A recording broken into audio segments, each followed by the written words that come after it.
Mr. Secord, I'm certain you're aware that you're still under oath.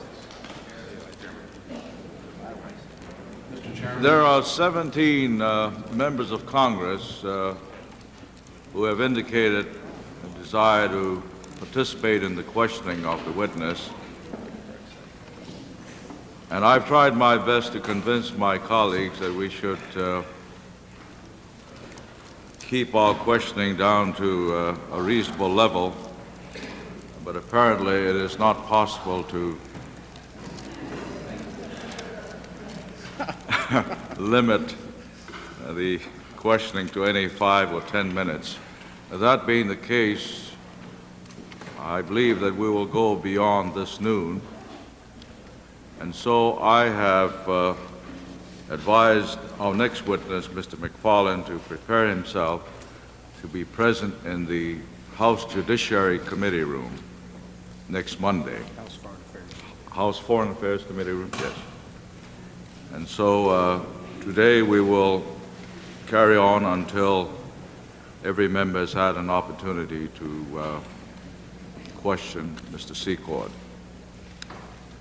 Our first Mr. Chairman, if I may, with permission, if I may be allowed to supplement the record with an exhibit. Please do, sir. Pardon, sir? Proceed. Senator, I believe it was Senator Hatch, asked General Secord yesterday for a list of his bank accounts on which he is authorized to draw, accounts that would include either General Secord, and I believe the question also embraced his wife.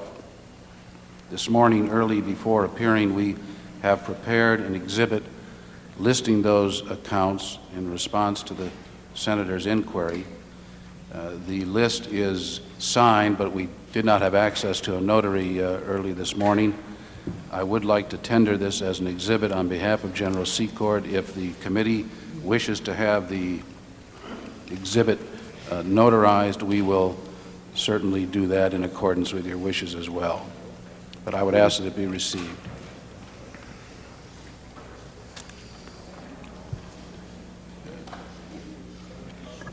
Does he swear that it's true? If I may, sir, with your permission, one additional point. General Secord would like to supplement an answer that he gave to Senator Rudman towards the close of yesterday's proceedings, if that is permitted.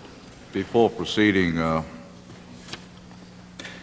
Mr. Secord, do you swear that this is the truth? Yes, sir.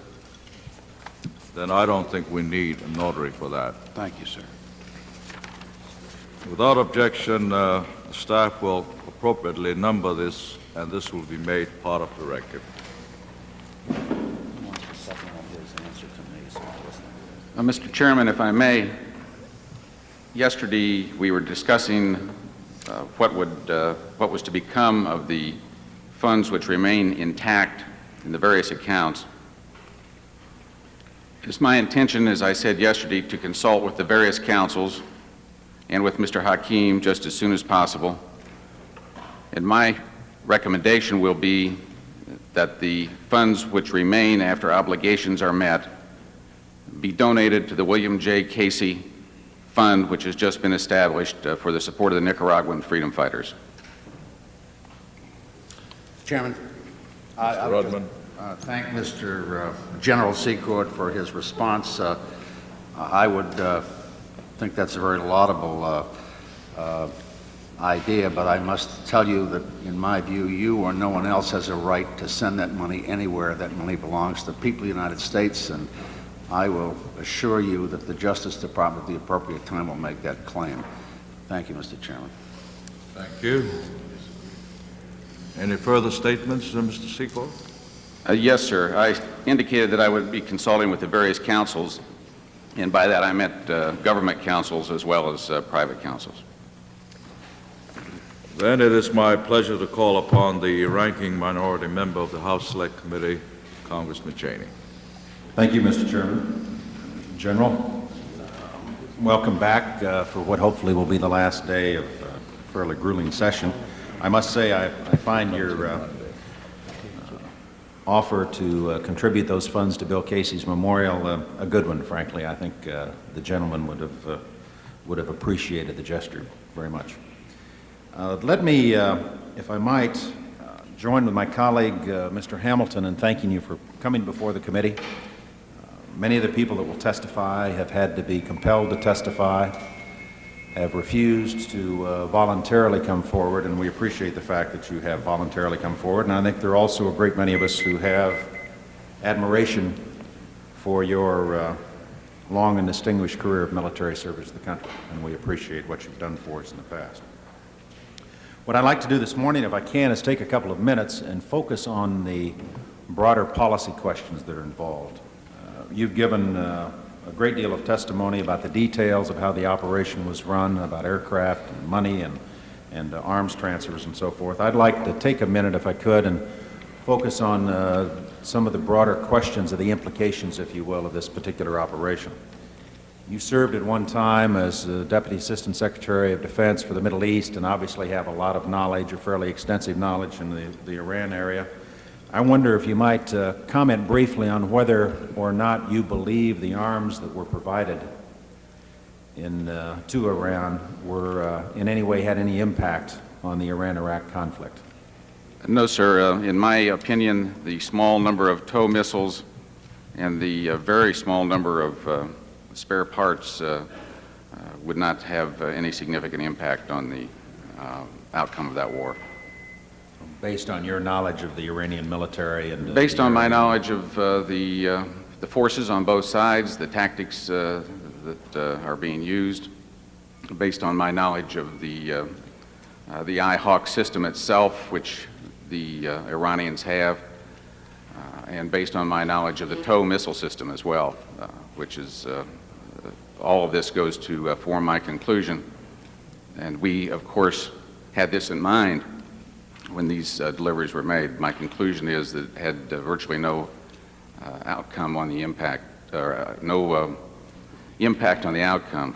I might also add that the Iranians were complaining about the age of the TOW missiles and claimed that many of them were malfunctioning. Second subject, there's been a lot of debate subsequent to the disclosure of the operation about the impossibility of finding any moderates in Iran. I've always found that a little hard to believe, that everybody in Iran suddenly went from being, at least some of them, friendly to the United States, to all of them being unremittingly hostile to the United States. Would you comment generally on that proposition? It was my view and the view of my colleagues that there are pragmatic factions in the hierarchy of the government of Iran. Their actions have indicated this. It is common sense to assume that this is the case. There's a great body, I believe, of goodwill still in the minds of the Iranian people. Iranians always liked Americans, at least that was my impression. In general, there are a lot of radicals, no question. They gained ascendancy. They smeared us, dubbed us the Great Satan, embarrassed us, and I don't condone that. And, you know, I'm absolutely upset by that and have been for a long time. But there are still, nonetheless, in my judgment, pragmatic people, men in the hierarchy, and these were the men with whom we were seeking to establish contact, and it was this group that we did establish contact. So in your judgment, it was not a completely fallacious notion that there might be the possibility of somehow improving U.S.-Iranian relations through these transactions? That's right. Yesterday, the distinguished senator from Oklahoma spent a lot of time on the assertion that somehow you had usurped U.S. foreign policy authority, that you had in effect taken unto yourself the power to determine what U.S. foreign policy was and usurped the authority of the President, the Secretary of State, the members of the National Security Council. And we got a lot of coverage out of those comments yesterday, and I'd like to go back over a little bit of that ground, if I might, just briefly with you, because the senator's conclusions didn't track with the facts as I understood them from your earlier testimony. And it was my understanding you were recruited for these operations specifically by a member of the National Security Council staff, Colonel North. That's correct, sir. Secondly, that you worked in that capacity with Admiral Poindexter, the President's National Security Advisor. That is correct. and that he thanked you on several occasions for your efforts and said that he appreciated very much what you were doing on behalf of the country. Yes, sir, that's correct. You met on 3 occasions with the Director of the Central Intelligence Agency, and he also thanked you for your efforts. Yes, sir. And of course, he was perhaps the most influential CIA director we've had in many years, a member of the President's cabinet, a close advisor to the President, and certainly gave no indication that what you were doing was in any way in conflict with administration policy. Absolutely correct. You participated in a session at which a finding was prepared authorizing the transfer of weapons to Iran, covert finding under the 1947 National Security Act and its amendments. Is that true? Yes, sir. And obviously this is an area where the President clearly had the authority to make the decision. You can judge it a good decision or a bad decision, but it was within his purview to decide that he wanted to undertake a covert action and assign a finding for it. And of course, with respect to the Contra program, the administration's policy was well known of support for the Contras. That program had gone forward prior to the adoption of the Boland Amendment in its various versions, and is obviously the policy of the United States government today to support the Contras. Yes, sir. So looking at that, I think it's an important point to make that some of the conclusions that were reached yesterday don't seem to be borne out by the facts. One of the concerns I have, while I think the record speaks for itself in that regard, I am not, I must say I'm not happy, obviously, with all facets of the operation. And I'd like to have you comment, if you might, upon proposition that in 2 general areas. First of all, your estimate of what would have transpired or what would have happened if the operation had been completely successful with respect both to hostages, to Iran, and to the Contras. Well, it would have probably been miraculous if it were completely successful, because the objectives were very ambitious. I believe in the short term, had we been successful with respect to Iran, at least the remaining hostages, that was 3 that we were concerned with at the time, would have been released and would have cleared an obstacle to serious talks between the United States government and the government of Iran. I'm afraid that any talks would have had to have been very, very low key and would have had to have been truly secret diplomacy, but then the United States is capable of doing that, and they could have moved forward very, very slowly, I think, and eventually established some sort of relationship with the government of Iran. We have relationships with any number of governments that we don't admire. We have relationships with a lot of governments we can't even cooperate with. So I really believe that we should try to achieve a relationship there, and I think we could have. With respect to the Contra, I'm far less certain about the outcome there. As I indicated in some of my earlier testimony, I believe that there are gains that can be made by the Contra. I do not believe that they can achieve a decisive military victory, however, and I think that they can, if well supported, bring the Sandinista government to the bargaining table in some sort of acceptable forum. You indicated in your testimony that this was viewed as a bridging operation, that the rationale for it was that somehow we had to keep the Contras in business pending Congress coming back in and reauthorizing aid. In your view, was that objective achieved? In my view, we did have limited success there. By August or so, we were successfully delivering large amounts of supplies to the Contra forces, which so desperately needed them.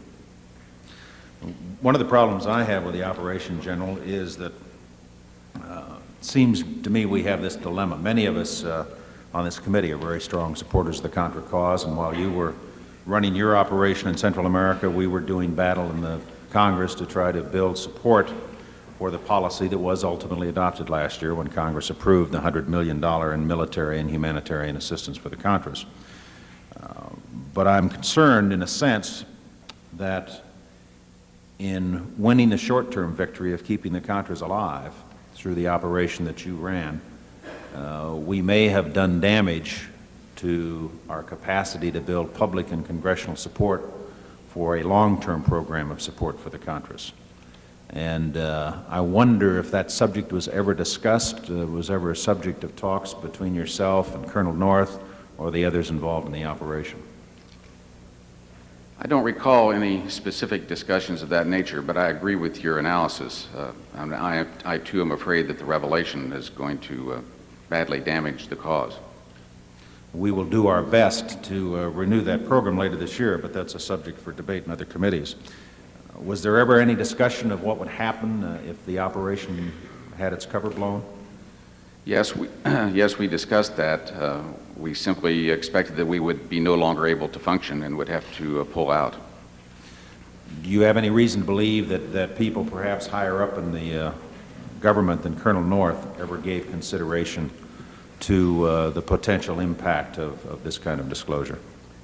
If there was any discussion, sir, I'm not aware of it, and I have no evidence that there was any kind of damage control thinking going on this particular operation. Did you assume it could be kept secret? Well, I assumed that the details of our Contra operation could be kept secret for a short period of time, but not indefinitely. And of course, we were only intending to bridge for a short period of time. Does the question also cover Iran or just Contra? Just the Contra specifically. Yes, sir. But if it were a bridging operation, and it seems to me if your objective were clearly stated in those terms, at least in terms of the kind of mandate you were given, I would assume that there was the expectation that at some point it would be possible to turn Congress around on this issue and build public support for the program. The third discussion that I participated in with Mr. Casey dealt briefly with that subject, and he was very concerned about how he was going to be able to convince the Congress quickly to turn around. And so he was thinking a lot about this subject. It was much on his mind.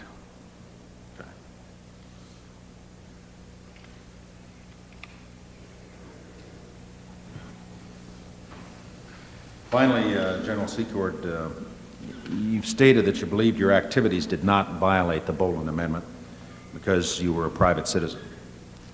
You've also stated that you received legal advice to the effect that your operation did not violate the Neutrality Act, or that you carried it out in such a way that it was consistent with the Neutrality Act. It's been suggested that because Colonel North encouraged, supported, and sometimes assisted your effort, that you engaged, in effect, in circumventing the Boland Amendment. But if your activities were permitted, how would it have been possible for you to have circumvented the Boland Amendment? We did not have the view that we were circumventing the Boland Amendment. We simply read the Boland Amendment and believed that it did not apply because we were private. Wouldn't you think that if Congress wanted to prohibit private activities such as that you engaged in, that perhaps we should have changed the law, such as the Neutrality Act, to make it clear that it was intended to prohibit private actions in support of the Contras? Definitely. Thank you very much, Mr. Chairman. I'm pleased to recognize Senator McClure. Thank you, Mr. Chairman. General Secord, I want to follow up just a moment on what the line of questioning that Congressman Cheney has initiated here. With respect to the development of policy, first you were involved in the Contra support activities. That was in no way at that time connected to anything with respect to policy in the Middle East. Am I correct? Correct, sir. Now, the Congressman has brought out again the fact that you have some expertise in the Middle East, having been stationed in Iran, having been Assistant Secretary, having had responsibilities and experience in the area. Did you regard it as a factor in their approaching you with respect to the Iranian initiative, the fact that you had had experience in the area? Were you being called upon because of your experience and therefore could recommend or supplement or advise with respect to policy? Or were you approached primarily because you had the logistical capacity to deliver the goods? I think that my involvement evolved, sir. Initially, it was simply because I had the logistic capacity, they believed, to help out in the situation that I described to you in November of 1985. Later, however, when the administration decided to go forward in January of '86 with the covert operation, I believe they called on me for a few reasons. One, by this time, I think they trusted me quite a lot, and this was trust was needed in this operation. Of course, Mr. McFarland and Admiral Poindexter were both very much aware that I had been in the Defense Department on the Middle East policy desk for quite a while. So that was a factor in their minds. They knew that I knew Iran. And so I think in their minds it came neatly together that I had the logistic capacity initially, and logistic capacity was needed later, and I also had the experience. Did you have conversations with Admiral Poindexter with respect to the evolution of policy? I listened to him describe how the policy had evolved, and the only comment that I made about it when he asked me if I would participate was that I agreed with Mr. McFarland's earlier position in December that we could not engage in some blatant arms for hostage exchange. But I said, if it's going to go forward as you describe, and this is the way the President wants it to go forward, then I'll be happy to participate. But I was not involved in any of the discussions about the policy. As I testified earlier, I didn't even meet Mr. Neer and was not in any of those meetings until much later. In those conversations, did the topic come up at all in the conversation as to whether or not Khomeini could be brought around to a different kind of relationship with the United States, or were you talking solely about other elements in the Iranian government? There was a short discussion about trying to gain contact with the pragmatic elements in the government. We did not talk about the Ayatollah. We were talking about other elements. I asked that question because I find it almost inconceivable, from what little I know about the man who is now the leader in Iran, to believe that a person as fanatic in his expressions as he is going to be open to any kind of suggestion for a better relationship with the United States. And I just wondered if in your conversations there was any element of the hope or the expectation that somehow Khomeini could be changed. No, sir. Because I visited in Iran a number of years ago, and I found, as you did, that there were an awful lot of people there that liked the United States.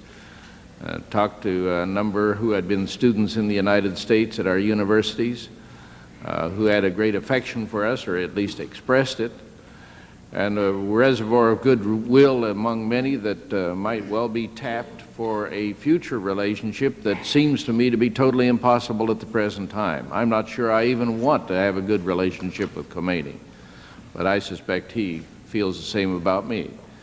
And so I really don't anticipate that there's anything there that can happen. But the other side of that would be, you have made reference to the great strategic importance of Iran, and perhaps we ought to ask you why you believe that. Yes, sir. First, I believe it simply because of its geographic location. It is a very large buffer state between the Soviet Union and the warm water ports of the Persian Gulf and the Sea of Oman. It's long been an objective of the Soviets to move south and to gain at least a sphere of influence in that area. So that is the primary reason. In addition, this is a nation of about 45 million people. It's a large nation, and it's not a nation that we should be ignoring. They border on some of the most vital oil reserves in the world, and we have an interest in that. And so those are the simple reasons that I have in mind when I describe it as a strategic interest of the United States. Now, you know that the American public has reason to have a feeling of hostility towards the Khomeini regime. What they did to embarrass the United States, what they did with United States citizens in violation of every norm of international law or behavior, the way that they have treated us in their rhetoric. I don't think the American public has a kind feeling towards the Khomeini regime, and not very anxious for us to get any closer to them. So there is a potential for policy reaction or reaction against policy if the United States government attempts to make any relationship, to better a relationship with that regime. Was that discussed? Yes, sir, and I agree completely with your remarks. That is why they were trying to, our government, I believe, was looking at the longer term, trying to look out to the horizon in the post-Khomeini era. Khomeini's not going to live forever. I've been hearing that he's about to pass away now for about 7 years, but during the hostage crisis of 1980, when I was the deputy commander of the Joint Task Force to go in and rescue, we were receiving reports continually of his grave illnesses and so forth, but he outlasted us. But I think it is legitimate for the U.S. To plan forward and try to lay some groundwork for a possible future relationship without being too cute about it, but I think that this is a legitimate thing to seek. And so I was personally very happy to see that they were going to give that a try. But was there discussion about the dangers to the United States and the United States government with respect to the losing the covert nature, blowing the cover on the operation, and having people react to our attempt to make contact with a regime that's so repulsive to most Americans? There were a number of discussions about how one should undertake a damage control effort. There should have been many more discussions. I believe I've testified that I was not satisfied with the way in which we handled it as it started to unravel. It was really starting to unravel in the summer of '86, months before the final revelations. And I don't believe that it was handled well by the senior officials, and I guess some of us lesser lights didn't handle it very well either. But there was not a good damage control plan. Well, you've indicated in your comment today, and you did in your testimony yesterday, that the initiative just didn't die and go away, even though there were signs that it was coming unraveled at a much earlier date. In response to Chairman Hamilton's questions yesterday, you indicated that there were two things that kept bringing the Iran initiative back to life, and I hope I quote you correctly. First, that there was a concern for the hostages, a very strong concern. And second, and I quote from the transcript now, that the Israel government has a strong interest in the United States being able to somehow gain and maintain some sort of relationship with Iran for their own interests, which don't necessarily converge with ours, end of quotation. Would you describe for the committee or clarify for the committee what you mean by the statement that Israeli interests don't necessarily converge with ours? Well, I believe the Israelis have a strong interest in trying to gain some sort of penetration into Iran in order to bolster Iran in the Iran-Iraq war. Iraq is a mortal enemy of Israel, a great concern to their military planners and to their leaders. Therefore, simply on military grounds alone, I believe there's an interest, an Israeli interest that the United States doesn't necessarily share. In fact, the United States' position, if I understand it correctly, is one of neutrality in this war. And so I think that's the best example that I can give. Are you aware of any previous arms transactions between Israel and Iran? Yes, sir. And I've often wondered why there hasn't been more focus in the press on this, because it's no secret.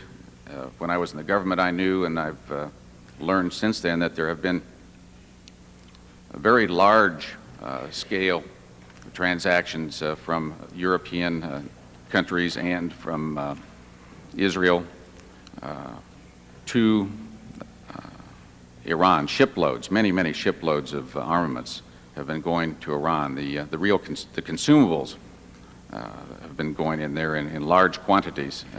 The Iranians have been buying these things all over the world, but Israel has also been in there in a fairly large scale. If from shipments from Israel to Iran of armaments, have any of those armaments in the past been arms that were supplied to Israel by the United States? Yes, sir, and the United States, during my time in the government, protested several of these. I'm not aware of anything since then. Did the United States in each instance, when we knew of a protest, or did we ever at any time tacitly withhold protest? I don't know the answer to that question, sir. I know only that when I was in the government, we did protest on several occasions about fighter plane spare parts. So there was a pattern of resupply to Iran of spare parts for equipment that had at an earlier time been supplied from U.S. sources to Iran. Yes, sir.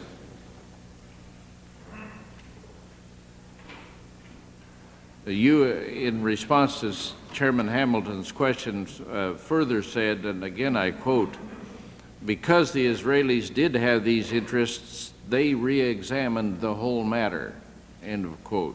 What do you mean by that? I don't recall what the "they" refers to. Does that refer to the Israelis or the United States? It meant the Israelis, I think. I think in context, I was trying to say that the Israelis were able to influence the White House to, by the strength of their arguments, they were able to influence the White House to form a new initiative and to go forward. I believe that's the context of my remarks. Well, I might refer you, do you have the transcript in front of you? No, sir. I wonder if the staff could provide page 162. We may have it in the bag.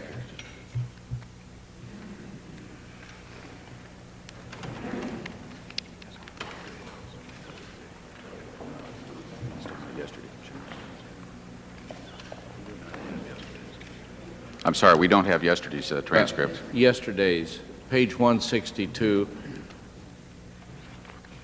Immediately, I'm really trying to find out what you meant by they, as you appropriately questioned.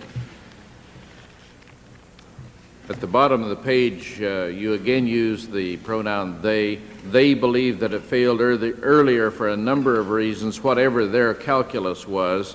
They put together a new team, if you will, under Mr. Neer, working directly out of the PMS office, and came to Washington in very early January and made a new proposal for a new start, etc. And I think that refers to the Israeli efforts, does it not? Yes, only the Israeli efforts. Yeah.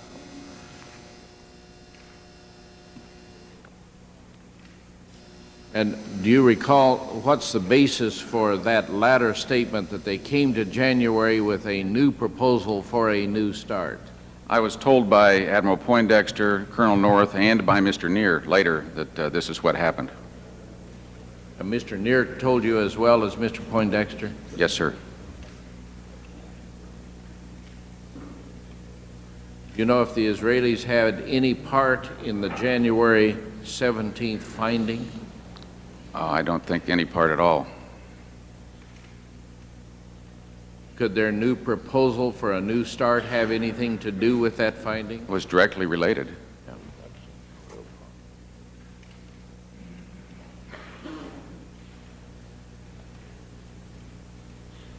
Now, there had been an earlier shipment attempted from Israel to Iran by way of Portugal, and that run into a great deal of trouble, had it not? Yes, sir.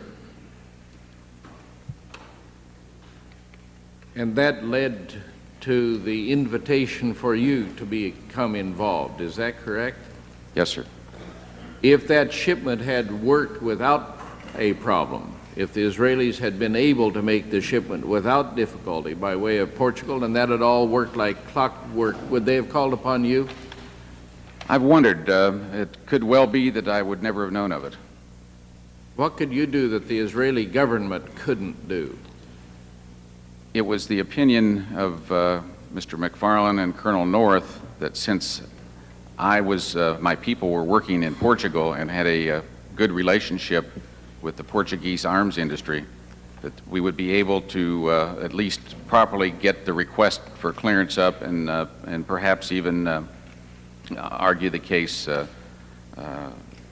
little bit to support the U.S. request to support the Israelis. It was a last-minute thing, a last-minute attempt to try to help the Israelis, and it didn't work.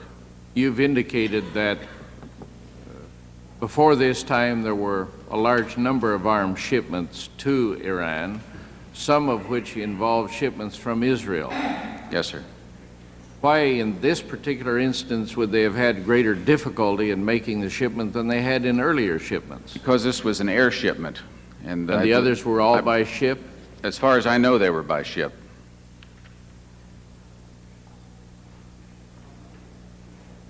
Now, if I can shift for a moment to a question that I think troubles many, and you have indicated very positively that you believe that the money derived from the arms sales to Iran are within your control and that you have the right to control. Senator Rudman, as earlier today, said he regards that money as belonging to the United States.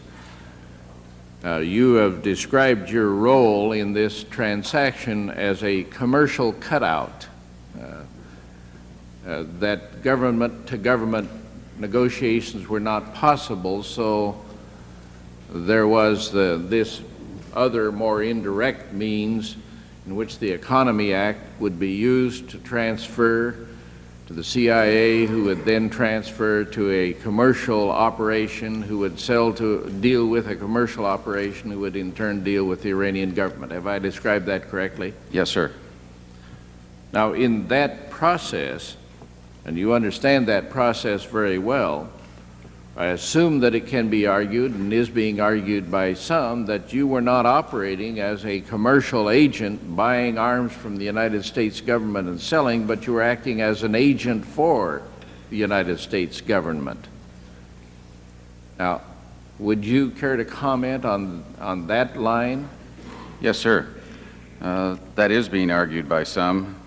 I did not, all I can tell you is that I did not feel that I was an agent of the United States government. The U.S. government had many different ways available to them to implement this policy. They had an infinite number of ways. They chose to go this way. They designed it to go this way. They had their reasons. I've tried to describe to you why I believe they designed it this way. But I can't justify it any way other than I have to try to give you the reasons that I understood were operative at the time. And so I viewed myself as a commercial operator at all times. The U.S. government did not put any money into this operation to finance the operations. I was expected to raise the revenues to finance the operation.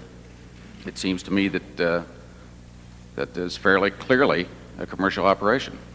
And it's going to keep, and people are going to keep arguing the contrary. I recognize that.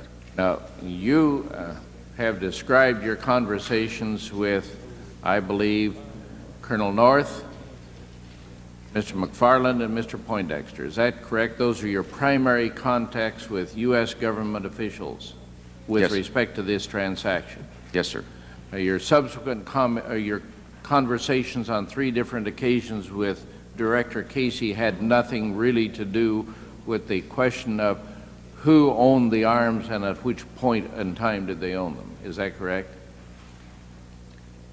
Well, that's correct, but I was also involved in conversations with CIA personnel at the time of the finding, in which it was my understanding that I was to be the commercial cutout. Now, a commercial cutout, is that an arm's length transaction? Did Yep. they sell you the arms, and would you have felt free to sell the arms to somebody else? Well, technically, but of course I wouldn't.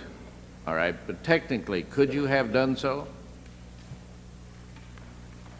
It never crossed my mind, but I suppose theoretically I could have done so because they were under my control. Was there anything in your conversation with these agents of the U.S. government at that time that they expected you to be acting as an agent for the United States government in this transaction?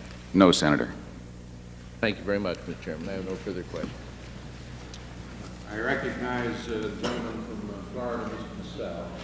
Thank you, Mr. Chairman. Mr. Secord, all during the period of time which you've been testifying, the period of years rather, not the time here, although I'm sure it may seem the same to you, but all during the years that we're talking about, 84, 85, 86, up till now, your principal business has been an arms dealer? No, sir. What is your principal business? I thought my principal business was to conduct international business primarily in the security area. And the only time it ever included the delivery, transfer, sale of arms was in this particular occasion?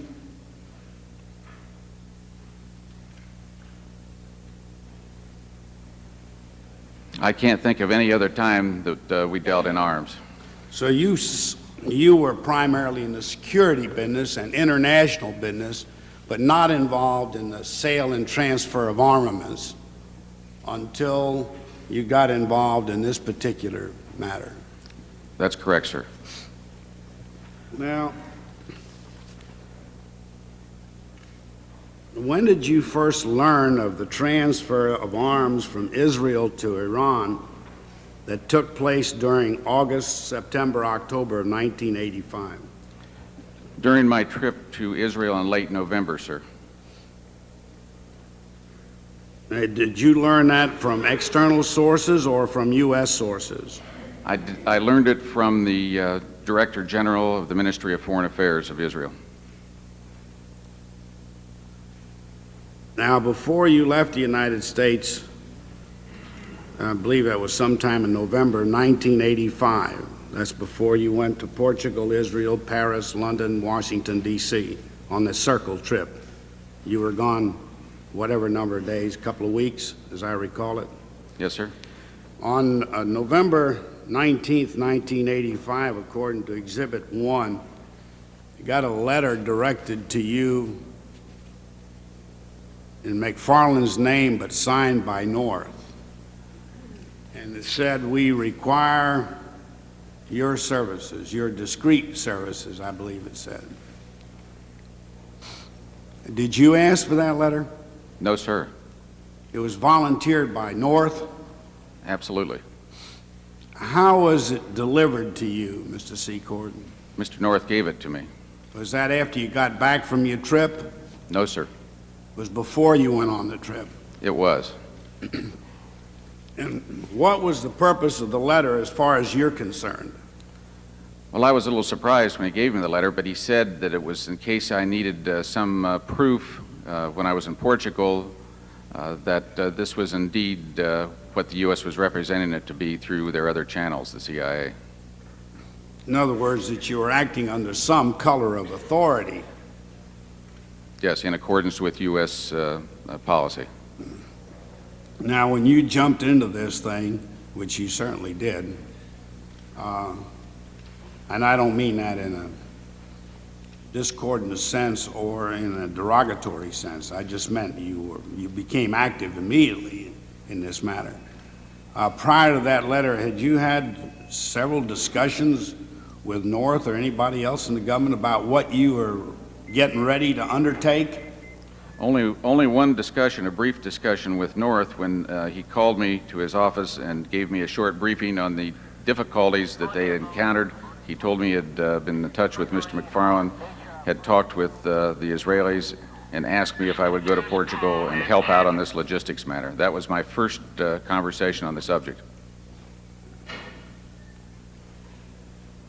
Now, as you undertook this extensive trip to, I suppose, to gather knowledge, basically, as to what was going on? After Portugal, North asked me to go to Israel and collect some information and find out what happened, what went wrong. Then you went to Paris, Yes, sir. and then you had this big meeting in London. Yes, sir. You came back to Washington.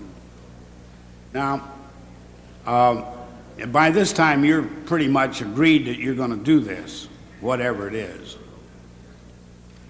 But not really, sir. This thing is going along a piece at a time, and by the time we came back, it seemed to me that it was dead.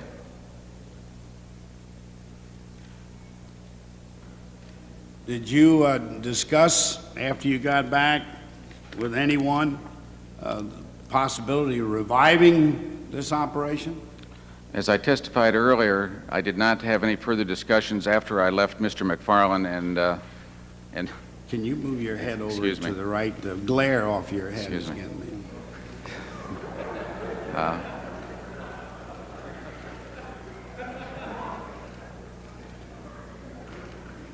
I don't recall hearing anything about Iran again after I came back from that trip, except when Director Casey started talking about Iran to me in my meeting with him in December, and then we switched over to the Contras. So it was in your meeting with Casey on December 23rd when you had the first kind of inkling of a discussion about. I didn't think much about it because it was I didn't know that he was talking about Iran at first. And then he made reference to Mr. Michael Adine, said he thought he was pretty bright on the subject, asked for my opinion, and then turned to the Contras. So I really didn't focus on it. Well, in your own mind, when did you start? At what point did you undertake a responsibility? Only after Admiral Poindexter called me in to the White House in early January or mid-January and asked me if I would participate. Now, at that time, when you went into the White House at Poindexter's request, the first presidential finding had already been issued. I didn't know that at the time. Well, but then you were in on a discussion with respect to the second presidential finding. I listened to a discussion about it, yes, sir. That's the discussion that took place in the Situation Room in the White House. Yes, sir. And they that you keep referring to as the ones, they designed it this way, was this group they? I think that they was that group. I think it was Admiral Poindexter, and I think it was the President. Now, who was at this Situation Room meeting that you're talking about? Colonel North, the General Counsel of the CIA, and one or two of his assistants, the Chief of the Near East section of the CIA, and Was the Attorney General there? he was not there, but I was told later that he coordinated on this finding.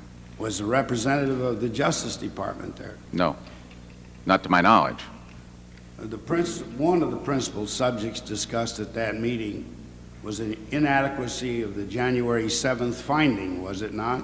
It seemed that they were talking about the language, a particular part of the language, but I didn't realize they were talking about an earlier finding. I didn't know there was an earlier finding. Was your lawyer represented? Was he there with you at that meeting? No, sir. Regrettably, I didn't have a lawyer with me. Did you have any recommendation or comment with respect to the words that were added to the second finding, which the only words that were added covered private persons? Was that your recommendation? No, sir. It was not my Do recommendation. you know whose recommendation it was? I'm sure it was the CIA lawyers who did it. Did that question come up at this Situation Room conference that you were in on? There was no discussion that I remember about why they had made that decision, but there was discussion that I was to be the private party. But you could determine from the discussion that it would certainly be better for you undertaking a responsibility of the kind that you were taking to have those words added in the second finding rather than leave them out, just so that there wouldn't be any doubt about the fact that there would be no question with regard to the violation of the Intelligence Act. Is that a fair statement? I believe it's a fair statement, yes. You had already decided, if I understand your testimony correctly, that you were quite positive and comfortable with the fact that you were not covered by the Arms Export Control Act, the other Export Act, the Foreign Assistance Act, the Boland Amendments, and whatever other matters seem to be directed towards the U.S. government as a government doing anything. Am I correct, generally speaking? Yes. So,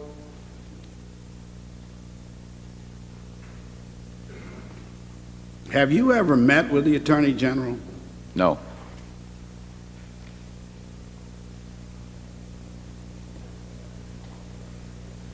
Were there any discussions early on, Mr. Secord, since you're a very good operator and very careful, were there any discussions about what would happen if this whole event, which was everybody worked so hard on to keep secret, what would happen if it became public? Were there any discussions with North, Poindexter, McFarland, Meese, or anybody? I personally had discussions on a number of occasions with Colonel North. I think I've testified to some of that. I had discussion with John Poindexter after the revelation came out. I urged on several occasions that the President go public and preempt what looked like a gathering storm. Sure. As a matter of fact, you even wrote some remarks for him that you felt he should make. Yeah, well, that was even later, yes, in November. But you know, in the White House, they had different views, and they did it their way. In other words, you were quite comfortable, having reviewed this matter from the beginning, to simply take the stand which you've taken here and all along, that this was a perfectly proper matter, and you couldn't understand why there would be any doubt about it in any of the government officials' minds. I naively held that view, yes.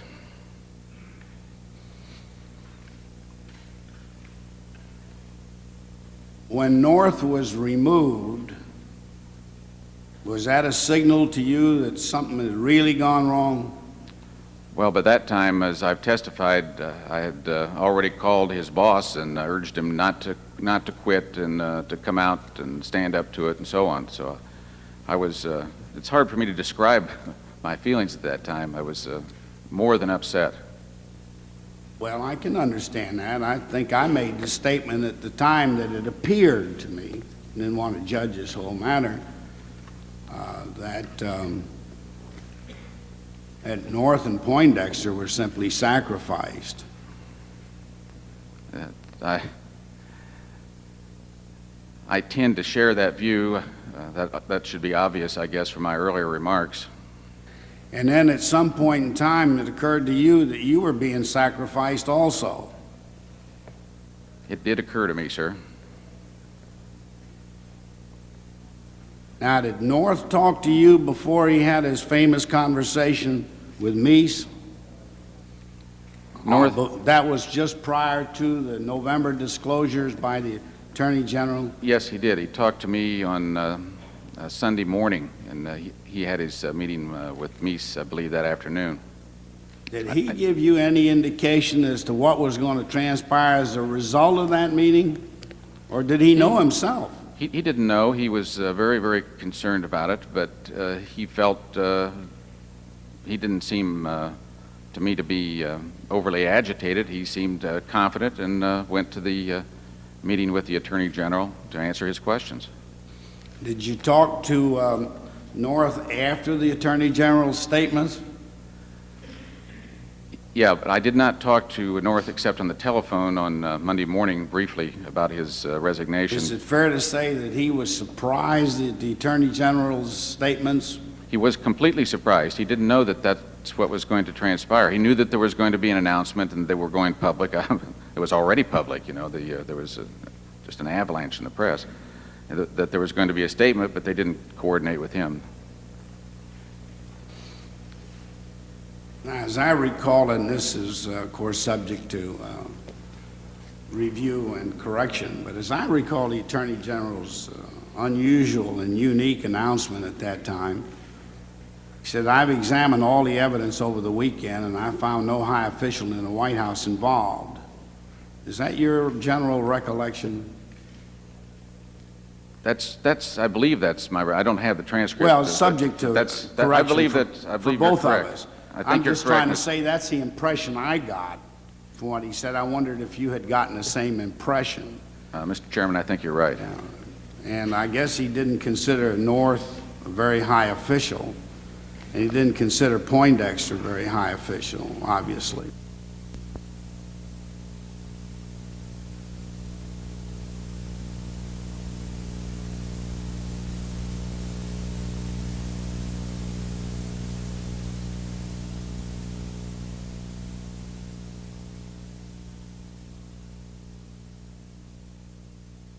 One of them was fired and the other resigned, or transferred, excuse me. But anyway, it's curious, play on words there, seems to me. Then the other statement, which I found amazing, was, I have to tell you the bad news, some of these monies have been diverted to the Contras. Now, as I recall it, that's the first time anybody had made a public statement on it. Was that, to your knowledge, the same? It's absolutely correct. Now, that's the part that really disgusted you, wasn't it? That's the part that told me that that it was going to just create a tremendous storm. And it was all going to come down around your head because you had the responsibility for carrying it all out. I felt that it would come down around Norris' head, Poindexter's head, and me, in that order. Yeah. Well, that's a fair assumption, I can tell you. Except the fact is that two of them have, you know,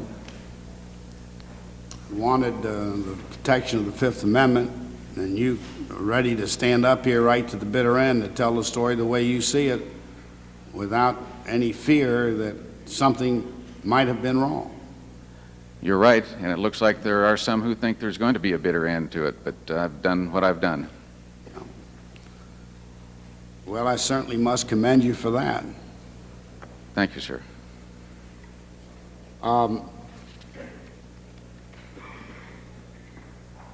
I'm interested in one other matter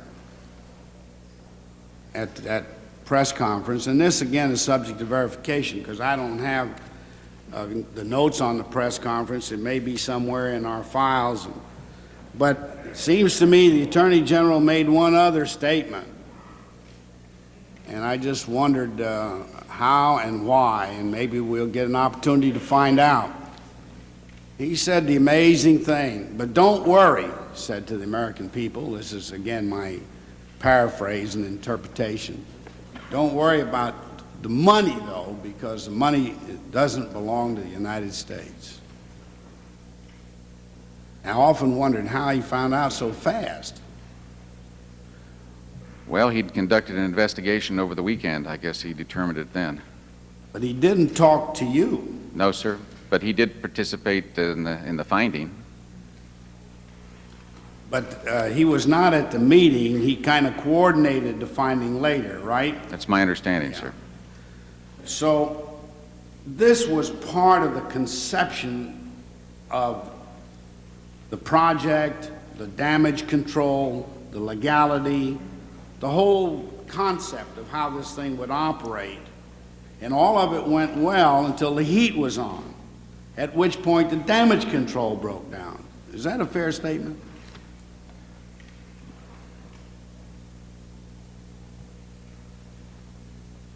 Yeah, I haven't thought of it quite that way before, but I think you're right.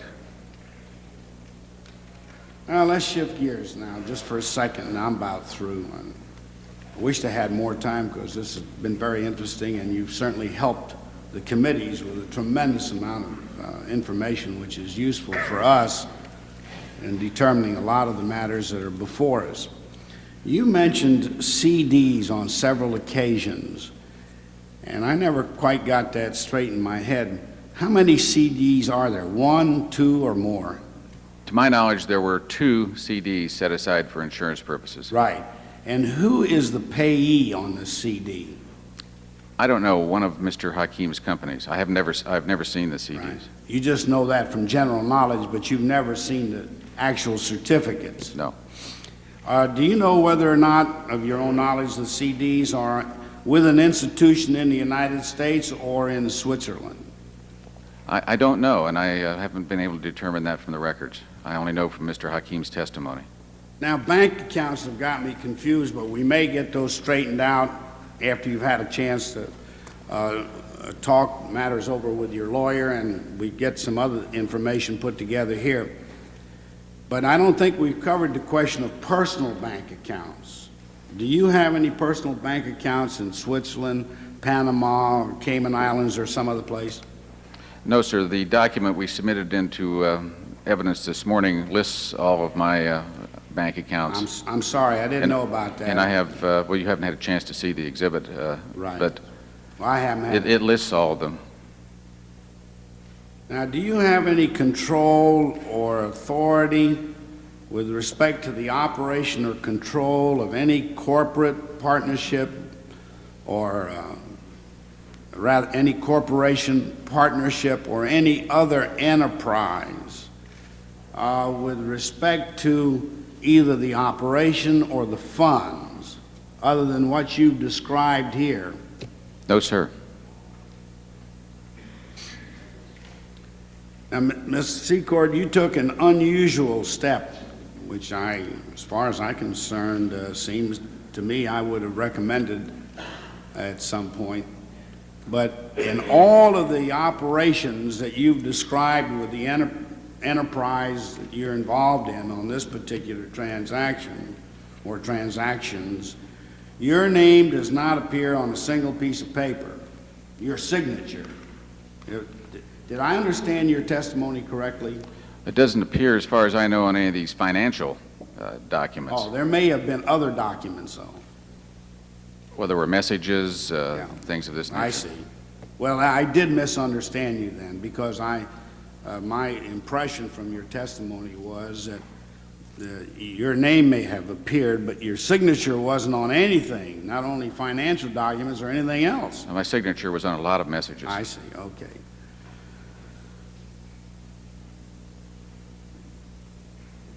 Well, Mr. Chairman, I think that's all I have right now. Well, Sure. I have one more, excuse me. I knew there was something bothering me. Since the Attorney General's unusual announcement, have you and Ollie North been in reasonable communication? Well, I don't think we've been in reasonable communication after the day after when he secured his counsel and moved on. The lawyers keep us separated. So you haven't had a chance to really talk with him? I talked with him in the presence of counsel on a couple of occasions, not very recently, and it's been quite a long time since I've spoken to him, and I talked with he and his wife once at a restaurant in, I think, January. Have there been any group meetings? By that I mean you, your lawyer, Ollie North and his lawyer, Poindexter and his lawyer. There have been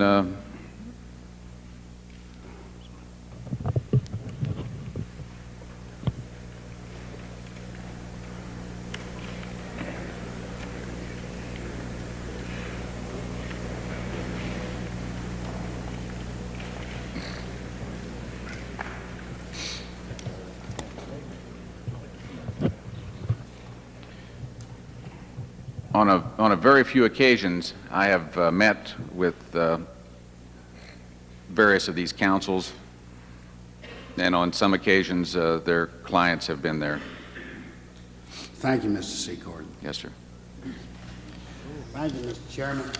The chair is pleased to recognize the gentleman from Georgia, Senator Nunn.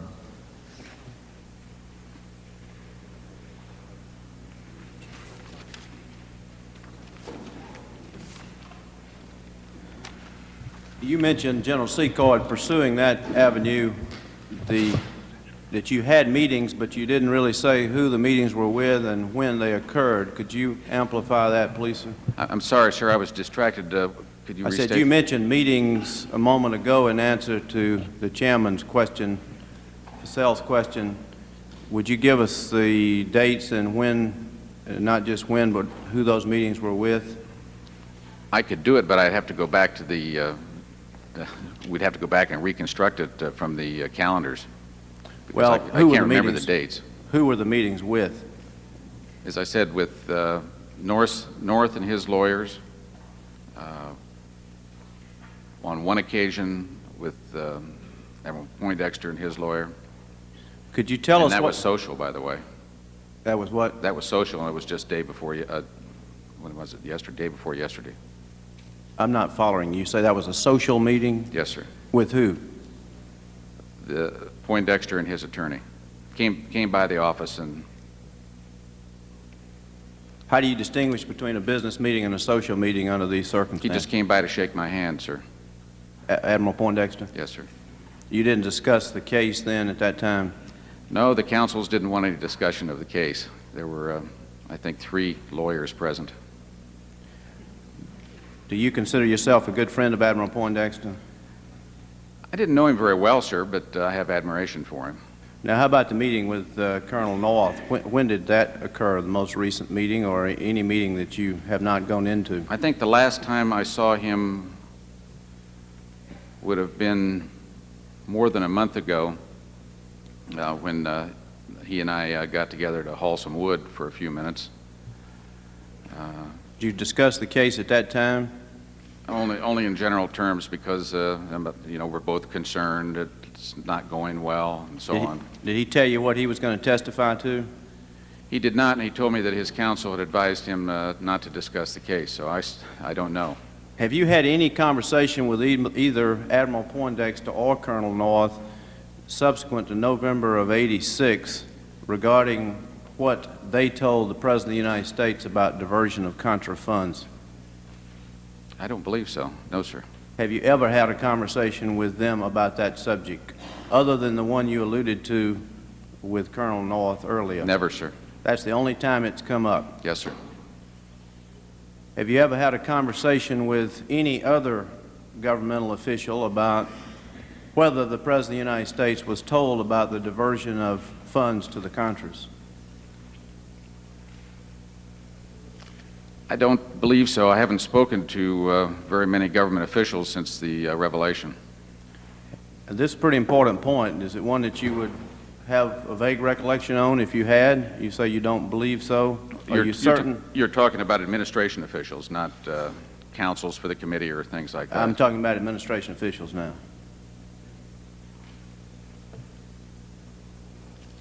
I don't believe so, sir.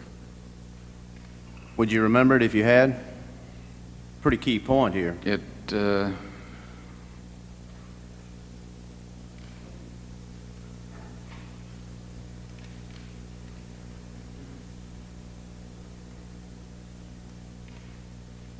I've had conversations with a lot of people, Senator Nunn, but I don't remember talking to any government official about that point. All right, how about anyone else other than the counsel for this committee? Have you had any conversations with anyone, whether governmental official or not, regarding whether President Reagan was told about the diversion of funds to the Contras? It's been discussed in brief terms with Mr. Walsh's staff. That's independent counsel? Yes, sir.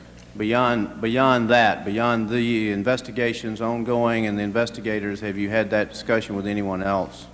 About whether the President of the United States knew that there were funds being diverted to the Contras from the Iranian arms sales? Well, I have speculated to some of my friends that there was a good chance, but I had no evidence of it, as I've testified. You told some of your friends that there was a good chance of what? That the President would know. I felt that the President had a pretty good flow of information coming into him, and so there was a good chance he would know. But I didn't know, and I don't know today. You stated in answer to a question from Senator McClure a few minutes ago that rather unequivocally I thought that you were not an agent in any way of the United States government. Is that your position? Yes, sir. I never thought of myself as an agent of the U.S. government. Have you had a chance to examine the January 17th finding? Well, actually, it's a January 17th memorandum for the President from John Poindexter, subject covert action finding regarding Iran. Have you had a chance to look at that as Exhibit 9 in the book? I have not looked at it. I've looked at the finding, but not at that memo. Would you take a look at page 2 of that memo as Exhibit 9? Paragraph 1. You follow up at the top where it says, General William French Smith determined that under an appropriate finding you could authorize the CIA to sell arms to countries outside of the provisions of the laws and reporting requirements for foreign military sales. Are you following me? Yes, sir. The next line here is the one I really wanted to call your attention to, quoting it, the objectives of the Israeli plan could be met if the CIA, using an authorized agent, as necessary, purchased arms from the Department of Defense under the Economy Act and then transferred them to Iran directly after receiving appropriate payment from Iran. You see that? Yes, sir, and I was never informed of that. I've never seen the memo until it was placed in this book here. If you had known that, would that have changed your view about your legal circumstances? I believe that I would have been wise enough to try to find out what they meant by the word agent in that language. So your testimony here today is you never knew about that. I did not know about it. Did you know about it before today? No. I knew that there was a memo. I've read about it in the press, but I've never seen that until today. Now, I'll call your attention, General Secord, to Exhibit 8, if you would flip the page back. This is a memorandum from Oliver North, dated August 31st, 1985, and I'll refer you down to the last paragraph. Do you see that? Most recent proposal? Yes. Yes, could you just read that first sentence for us? The most recent proposal, parens, COP as agent for the CIA and sales to the Israelis, who will then deliver weapons to the Iranians, in parentheses, can only work if we can get the Israelis to come up on their price. Who was COP? That was a pseudonym for me. Had you seen this memorandum before? Never before. Never. Had Ollie North ever told you that he looked on you as an agent of the CIA? No, and I think that he will not say that I was. This memorandum says it, though, does it not? It appears to. You stated that you viewed Ollie North as a man that's honest, a man of integrity. Is that right? Yes, sir. But you also said that you believed he was rather flamboyant, and when he talked to you about whether the president knew and the question about the Ayatollah using the Ayatollah's funds to fund the Contras, that you didn't know whether that was a joke or serious. Is that what is your testimony on that? I'm a little bit vague. You've described it correctly. One day you said you didn't take it as a joke, and the next day you said that he was flamboyant. No. And what I said, sir, I believe what I said was that he did not say it in a way that I took it to be a joke, but I also said that I was skeptical of this, of the accuracy of this. Well, does this mean that you do have doubts about Colonel Oliver North's honesty and integrity? No, sir, I don't have any doubts about his basic honesty and integrity, but people sometimes say things that are a little bit exaggerated. Well, how do you view this memorandum where he says you are an agent of the CIA? I don't think that he knew what the technical meaning of the word agent is, and I certainly was not an agent of the CIA. And he never told you this? Never. Well, I'm a little bit puzzled here, General Secord, about how you concluded, and if you concluded, that what you were doing in terms of the Contra diversion was authorized. What gave you certainty that that diversion of funds to the Contras was indeed authorized, and who did you believe had authorized it? It was my belief and the belief of Albert Hakim that those funds were the funds of the enterprise and could be spent on projects as the enterprise so desired. Well, you never discussed this Contra diversion with the President of the United States, did you? No, sir. Did you ever discuss it with Oliver North? Yes, sir, I've testified to that. Did he instruct you or request that you make funds available to the Contra? He suggested and even urged me to make more than we made. Did anyone else urge you to make funds available to the Contras? No, sir. Did William Casey? No, never. Never talked to him about it? No. Did Admiral Poindexter? I did not talk to Poindexter about it directly. I was told that he knew. How about Bud McFarland? No, sir.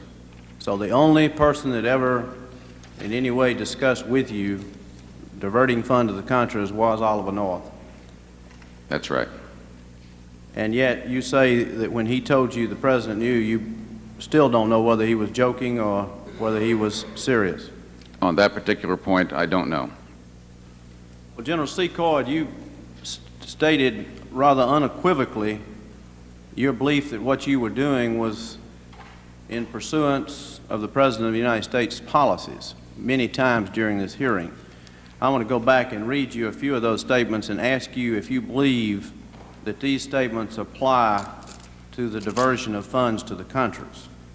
The first statement is page 112 of the transcript, quoting you. We believe very much in the significance of what we were doing and that our conduct was in furtherance of the President's policies. I also understood that the administration knew of my conduct and approved it, end quote. Now, does that statement apply to the diversion of funds to the Contras? It does apply to the diversion of funds to the Contras, but not necessarily to the President, because I have testified I don't know whether he knew. Further statement here, page 29, I believe, of the transcript. It was my belief that the President of the United States was well aware of what we were doing, Congressman Stokes. As a consequence, the Attorney General, it seemed to me, had a responsibility to be more than just to get more than just an incidental dose of the facts before going public with such a startling story, end quote. Now, I ask you the same question. Do you believe, does that statement apply to the diversion of funds to the Contras? The same answer, sir. Would you mind repeating it? No, sir. The answer is yes, except that I don't know whether the President of the United States was aware of the diversion of funds to the Contras. Another statement, and I won't go much further than this, but you say to Senator Boland, page 46, quote, I was told that Mr. Poindexter and the President were being completely informed of all substantive matters, end quote. I ask you, does that apply to the diversion of funds to the Contras? No, and I wasn't thinking of diversion in that context. Well, do you think diversion of funds to the Contras is not a substantive matter? Well, I think it is now. At the time, I didn't think that it was a substantive matter. I thought that the operational matters were the substantive matters. So in all of your statements about carrying out the presidential policy, none of these referred to the diversion of funds to the Contras? You're correct, Senator. So you did not think you had presidential approval of that? No. And you did not believe Oliver North when he said that he had told the President the Ayatollah's money was being used for the Contras? I said, sir, that I was skeptical. You wouldn't bet any money on it, though? No. It seems to me you bet an awful lot on it, General. I don't think I did. You were operating a multi-million-dollar bank account and using those funds for that purpose, and yet now you're saying that the only individual who ever gave you an indication that that was governmentally approved policy was Colonel Oliver North, and you did not believe him. It was my view that those were private funds, and I believed deeply in the cause that we were trying to support in Central America. And you believe you could have taken those same funds and sent them to Afghanistan had you chosen? We could have. Or you could have sent them to somewhere in the Middle East if you'd chosen? Yes, sir. Do you still believe you would have been pursuing the general policy of the President of the United States if you'd spent them in other places? Well, I have my views of policy, like all citizens do. I think that I can try to support policies if I want to. But you're now willing to send those funds back to the government, or at least you're contemplating that. Is that right? That's correct. Any conflict between that? You could, one point, you could send them anywhere you wanted to, spend it any way you wanted to spend it, and now you're willing to take that money that you say was in your complete discretion? It's my position that these are private funds. The image and the uproar that has resulted from this, from these revelations made me conclude that the best thing to do is to donate them, as I indicated this morning. But your testimony is you were not an agent of the United States government. That is correct. And if Oliver North says you were an agent of the United States government, then he is erroneous and he is wrong. Is that right? Yes, Senator. Now, the committee may or may not have him testify at some point. You know him rather well. You've been involved with him. You said that he was very flamboyant. You said you didn't believe him in this particular case, or at least wouldn't bet any money on it. Now, what would your advice be to the committee when he testifies? Should we believe him?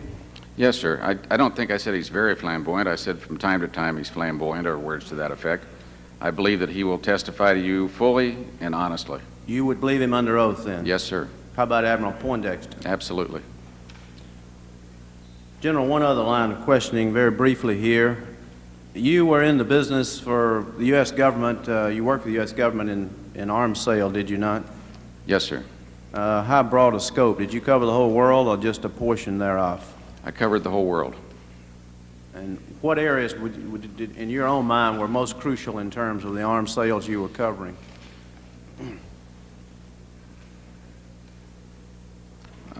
Politically, most crucial or of most concern to those of us in the Defense Department and the State Department at the time were arms sales in the Middle East. Middle East? Yes. Which countries? The biggest problems we had were the much publicized Saudi Arabian transfers. Those are the ones I remember now as causing me the most concern. How about Turkey, Pakistan, any of those countries? Pakistan was also a very difficult thing for us at the time. I remember the F-16 sale in particular caused me quite a bit of difficulty. A lot of members of the Congress had serious questions about that sale. We had to respond repeatedly. What was the markup on those sales normally, governmental sales or governmentally approved sales? The governmental sales were marked up only by small percentages after all costs computed by the auditors were included. What would you have thought if Congress had required a 130 to 150% markup on those sales where we were trying to encourage friends?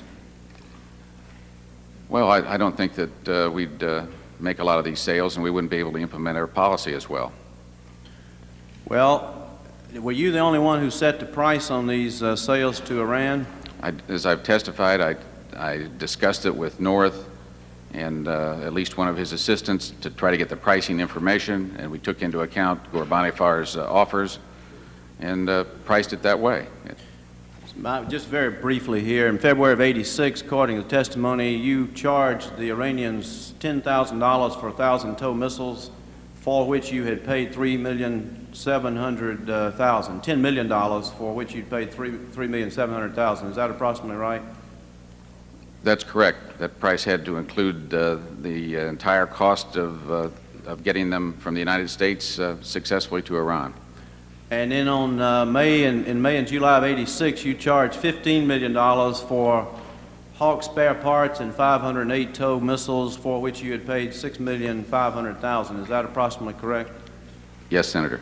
And then in October of '86, you had 500 TOW missiles that you charged the Iranians $3,600,000. You paid the CIA $2,037,000. Is that approximately correct?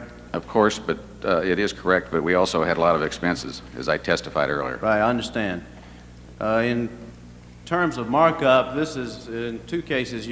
One case you tripled the price virtually, the other case you doubled the price, and the other case it was about a 76% markup. They average out about 130–40% markup. I don't think you're including the expenses, and the Defense Department does include the expenses in their letters of offer. How much then would you deduct for expenses? Would it get it down to something like 100% markup? Perhaps. I haven't made that calculation. Is that the way to make friends, make people happy? I've testified to the circumstances we were operating in, Senator. The Iranians were perfectly willing to pay this price. I had to have the necessary operating revenues to make this project go. Well, is that the way you believe that the United States should go about it if we chose to, establishing a strategic relationship with a country that had been hostile? No, sir, but I prefer the foreign military sales form, but in this case it was not a foreign military sale. It was a covert action through commercial companies. Did it bother you that the strategic relationship may have been in jeopardy if the Iranians found out about the price? No, because we were able to explain it. You got the money in advance, is that right, from the Iranians before the arms were delivered? We had to have it in advance, yes. And you got the money before any hostages were released, did you not? You received the Iranian money before any hostages were released, at least in the sales that are relevant there too? I believe that's correct, yes. Did you worry that the Iranians might find out about the markup and retaliate against the hostages? No, it was not a worry of mine at the time, and when we discussed these prices after the microfiche incident, when we discussed these prices with the second channel representatives of the Iranian government, there was no problem.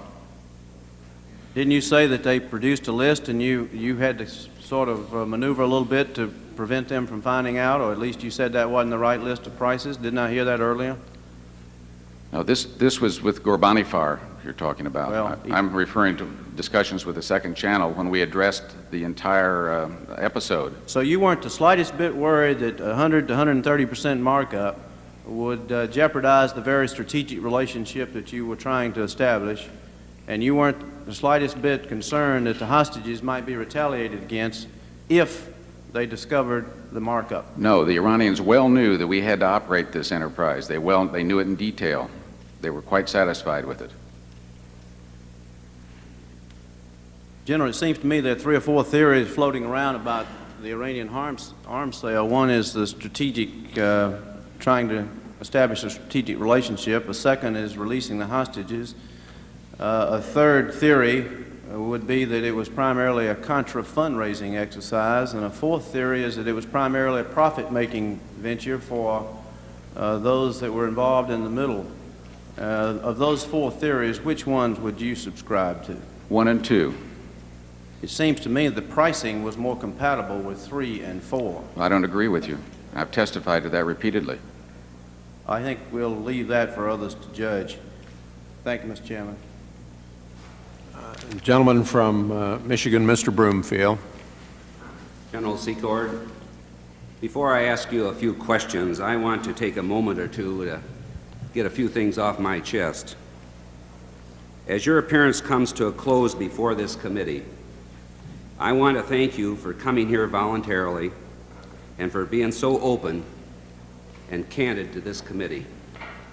And as a member of this special panel who's been listening to you for the past 3.5 days, I want to tell you that your years of dedicated service to our country is deeply appreciated. Frankly, General Secord, I imagine you are more than a little bit surprised by the direction of the questioning of this panel. I understand that this committee's role was to focus on all the facts and where the system failed, and to make recommendations and possibly propose legislation to prevent it from happening again. Now, I want everyone to know that I'm not a former prosecutor. Hell, I'm not even a lawyer. But I got some common sense. And I'm not one of those who is predicting who should or who shouldn't be indicted. If there is evidence of criminal wrongdoing by individuals involved in this affair, I would hope that the committee would leave that to the special prosecutor. That's not our job. I've been involved with foreign policy for more than 25 years as a member of the House Foreign Affairs Committee. And from that perspective, I think a great deal of blame for this foreign policy follow-ups rests right at the doorstep of Congress. Over those years, as everyone knows, there has been a great change in the constitutional role of Congress in making foreign policy. Since Vietnam, Congress likes to boast that has been an equal partner with the President in shaping foreign policy. Well, I think Congress ought to shoulder the blame for an on-again, off-again Nicaraguan policy. President Reagan, who still carries the burden of making foreign policy, must deal almost daily with 535 secretaries of state in the House and Senate who seldom can form a simple majority around a single issue.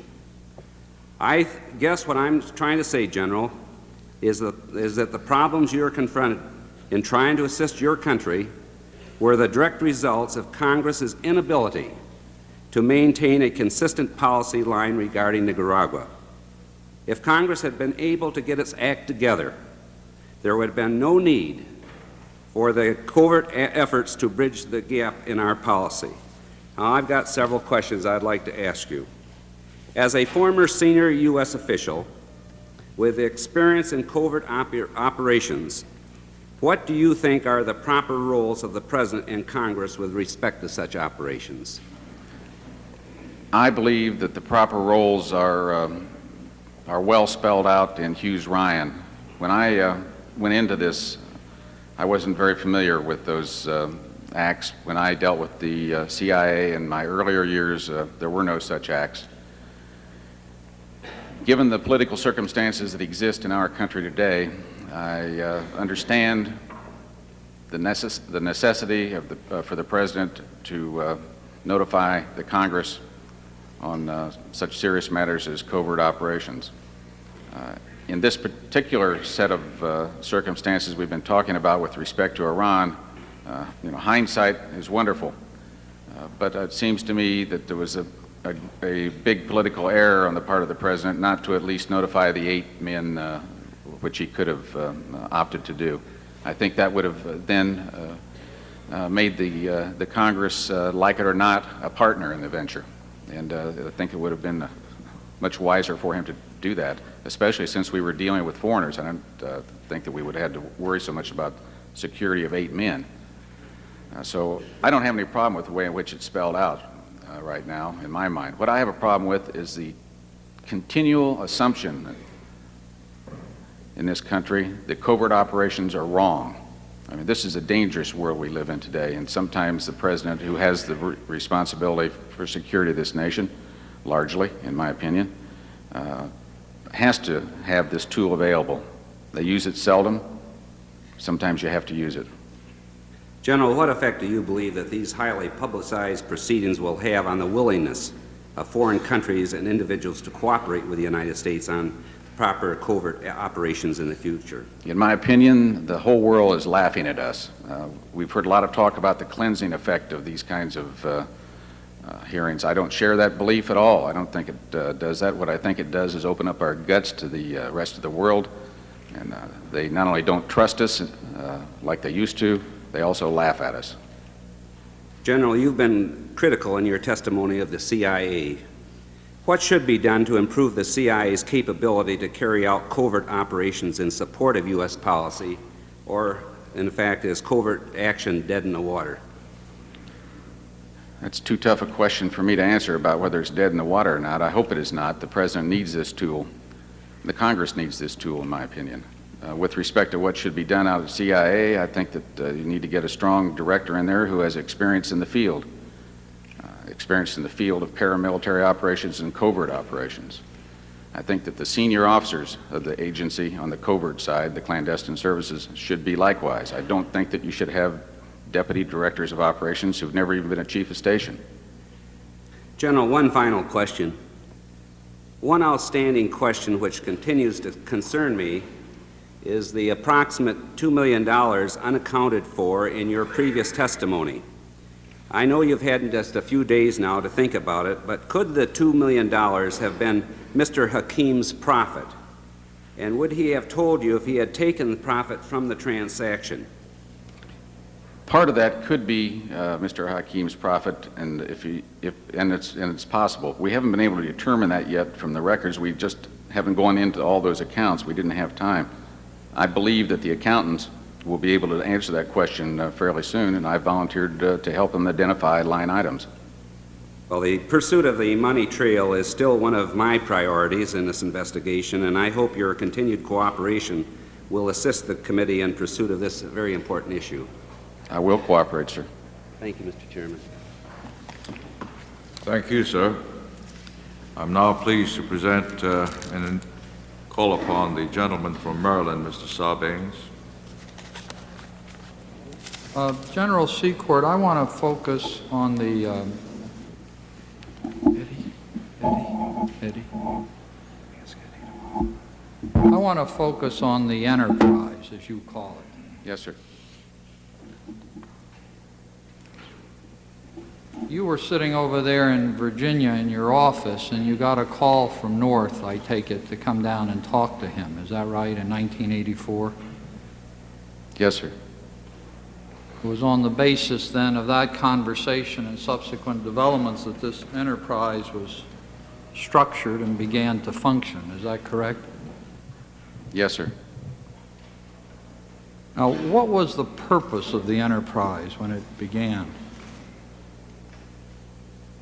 Well, it changed greatly over time. I understand that, and that's why I asked what its purpose was when it began. As I've testified, when we began, it was an arms brokering deal for profit.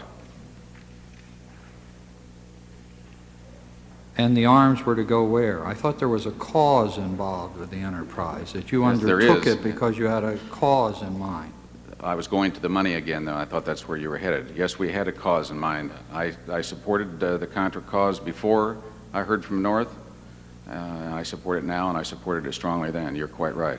Now, the money into the enterprise, as you call it, you have this enterprise and you have these, a number of Swiss accounts there, and the money comes into the enterprise. Where did that money come from? Initially, it came from the FDN accounts. In other words, the payments from Calero, is that correct? Yes, sir. Now, Right. where was Calero getting his money, as you understood it?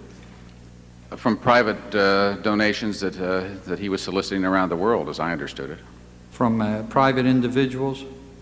That's what I understood from private individuals. Later, I understood that he was soliciting some foreign countries. Whether he got the money or not, I don't know.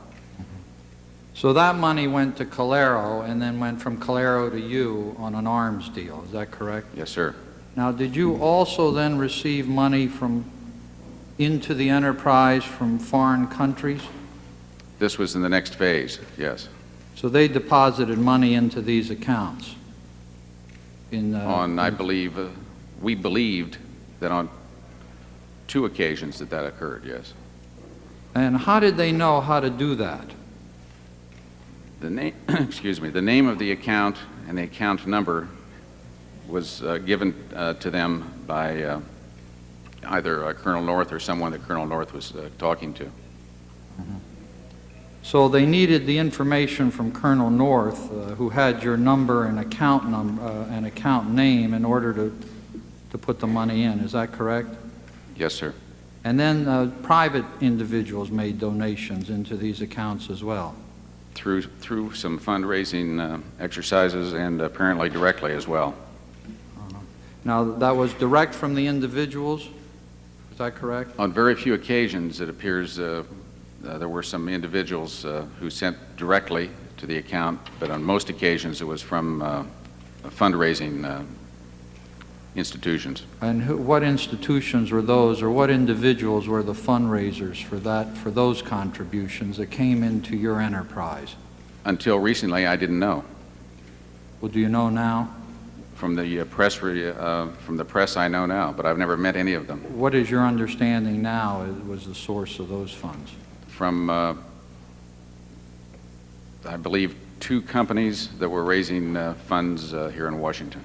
Well, was that the Chanel Miller operation, as you understand it? That's my understanding, yes. So they're the 2 who've pleaded guilty, have entered a plea with the independent counsel, is that correct?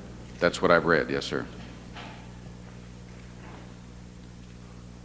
Now, the enterprise was raising this money. Is it fair to say that without the cloak of legitimacy that came to the enterprise, other than the arms sales, where you were trading the arms, but otherwise, but for the cloak of legitimacy that suggested this was approved or sanctioned or encouraged by the administration, you probably would not have gotten those other monies. Is that correct? I'm not sure I understand the thrust of the question, sir.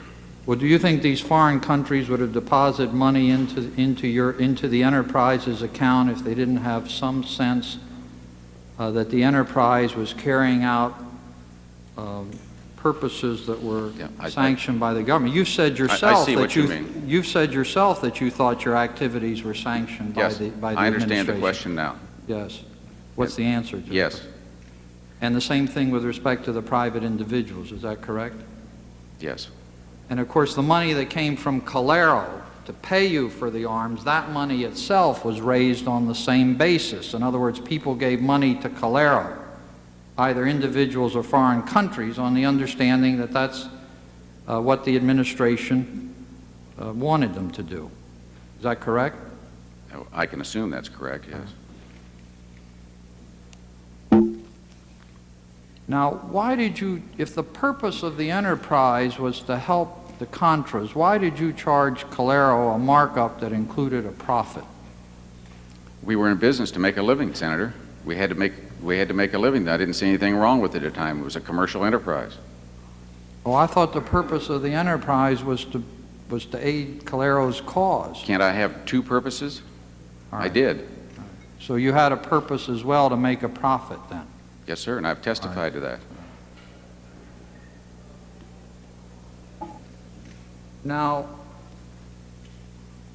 the expenditures out of the accounts of the enterprise, we've reviewed the money coming into the enterprise. Now, the expenditures out of the enterprise, Enterprise Inc. here, originally the purpose was to aid the Contras. Is that correct? That's where the expenditures were to go? Yes. Now, that broadened out, is that correct? Yes, sir. And what did it broaden out to? To the Iran initiative. Mm-hmm. Did it broaden out beyond the Iran initiative as well? I've testified to the procurement of the ship. I've testified to the disbursements made for DEA's purposes, which were related to the hostages. I've testified to the procurement of some radio telephones. And were these all at the instance of North or in conversations with North that this ought to be done? Yes. So the two of you together, with whatever sanction North had from above, were in effect deciding on other projects that the enterprise should carry out. Is that correct? He was asking me if I would participate. It was voluntary. Now, once again, was the carrying out of these activities assisted or enhanced or indeed made possible by the cloak of legitimacy that the activity appeared to have because it was perceived as something which the administration supported? If it didn't appear to be legitimate to me, I wouldn't have done it. So the No, not to you, to others. Wasn't there an appearance that this had legitimacy which led them then to cooperate with you in a way that would not otherwise have been possible if you were simply a private citizen? Well, in the case of the ship, there wasn't any cooperation. We used it in the Iran enterprise. Mm-hmm. How about the DEA agents? In the case of the DEA, this was a request from North, which I carried out. Mm-hmm. And what about the radio equipment? Likewise. The help you were getting from the CIA people in Central America, or the ambassadors in Central America, do you explain that simply that you came along as a private person wanting to do this project and they were ready to help you, or they perceived that you were carrying out a policy supported by the administration? The answer is both. We were in touch with them, and they perceived that they were carrying out policy from this administration. Which is what you perceived? Indeed. Now, on the sale of the money to Iran, the first reference to that as a diversion was that made by Attorney General Meese. Is that correct? It's the first time I heard the word, yes, sir. Now, when you set that up, when you got the arms at 12 million and sold them at 30, you had some costs that would be involved, but you didn't expect your cost to reach from 12 million up to 30 million, did you? I didn't expect the costs at the time, but I had to have funds in that enterprise to make it viable. You were trying to build up the funds of the enterprise, isn't that correct? It was correct that I build up the funds of the enterprise in order to make it viable, as I've testified to repeatedly. So you did not regard what took place as a diversion, did you? Did you No. see that as a diversion? No, sir, I did not see it as a In fact, diversion. that was the purpose of it, wasn't it? I wasn't. mean, wasn't one of your purposes to make a large profit or a surplus there and build up the funds of the enterprise? Is that correct? One of our purposes was to build up the funds of the enterprise so that it would be viable.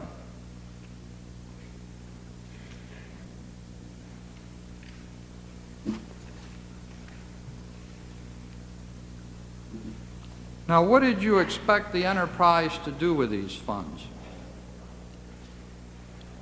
As I have testified to many times, the funds were required because in my planning, I had to keep these operations viable. I had to have operational revenue in the accounts in order to go forward. We never knew from one month to the next what was going to be required of us. We were taking it a step at a time. And when you say what was going to be required, you meant not only the existing projects you were working on, but new ones that might come along, as happened with the DEA agents or the radio equipment or other such opportunities. That was a very small amount of money and didn't enter into my planning.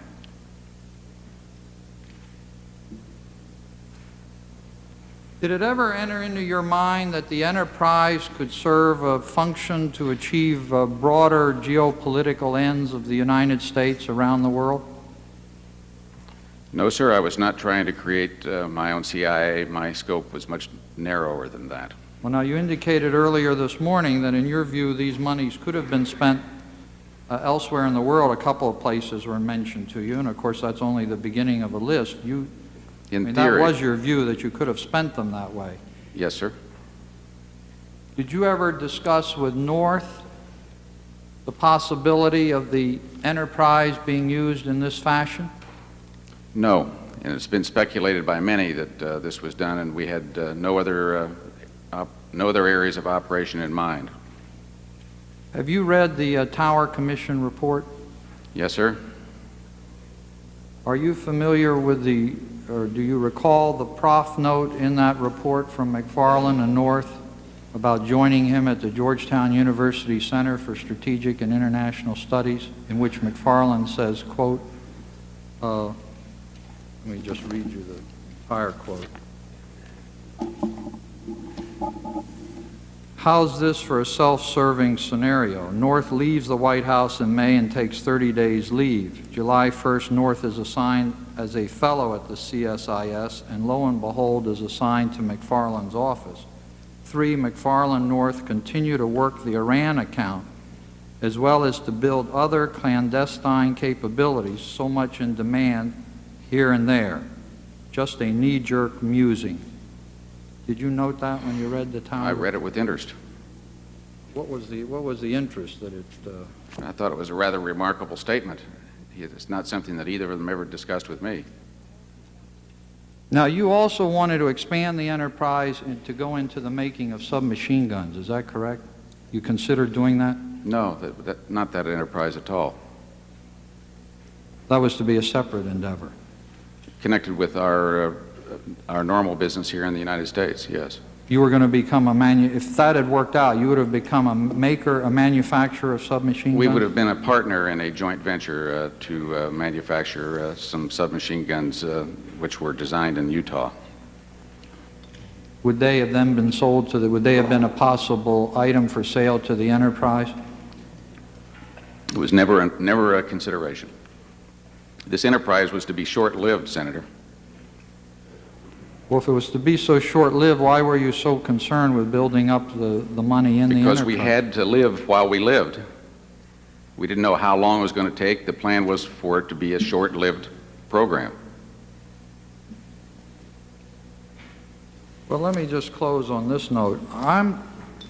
It's a little hard for me to understand why your objective was to go back into the government as the Director of Covert Operations, because it seems to me you were on your way to creating in effect becoming the Director of Covert Operations in the private sector. You had put together an arrangement here whereby you could raise money, in a sense, under the auspices of the government, because there were people connected with the government in one way or another who were, in effect, obtaining these funds, going into your account. You then could carry out activities funded by the enterprise, again with the assistance of the government in one way or another, because you were able to portray yourselves as proceeding within their objectives. And as you've confessed, as you've said earlier, you had a free rein to spend this money. Actually, Hakeem would take your direction on how the money should be spent, would he not? Yes, sir. So even though it wasn't in your name, your direction to Hakeem would result in the money being spent for those purposes. Is that correct? Yes, sir. Well, why wasn't this an operation that in many ways would have been superior to being the head of covert operations at the CIA? You would not have had any congressional oversight. As I have testified, Senator, my government asked me to do these specific projects. They were ad hoc projects, and I was not trying to create my own clandestine services organization. Well, now, you said yesterday there's no question that the covert operation was designed to be concealed from Congress. What's the context of that remark? I don't recall it. Well, we'll get the transcript. Within the context of the finding? If so, I think that's correct. Well, General, let me just close with this observation. It seems to me what you've done here is constructed an arrangement whereby you can go completely outside of any accountability, any normal channels of procedure, where you're getting, in effect, the assistance of the government, both in raising the money and in spending it, but you treat the money as though it's completely a private matter and then proceed to engage in activities as you pick them. Now, it hadn't gone, in a sense, your cover got blown before this enterprise could have been expanded into other areas, but there's nothing about it that would have inhibited that. And in fact, on the four occasions when North came to you to expand the purpose from the original purpose of assisting the Contras, you responded on each occasion. Is that not correct? I did, but there were occasions when I did not respond to direction from Colonel North. It was all voluntary on my part.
Chair recognizes the gentleman from Texas, Mr. Brooks.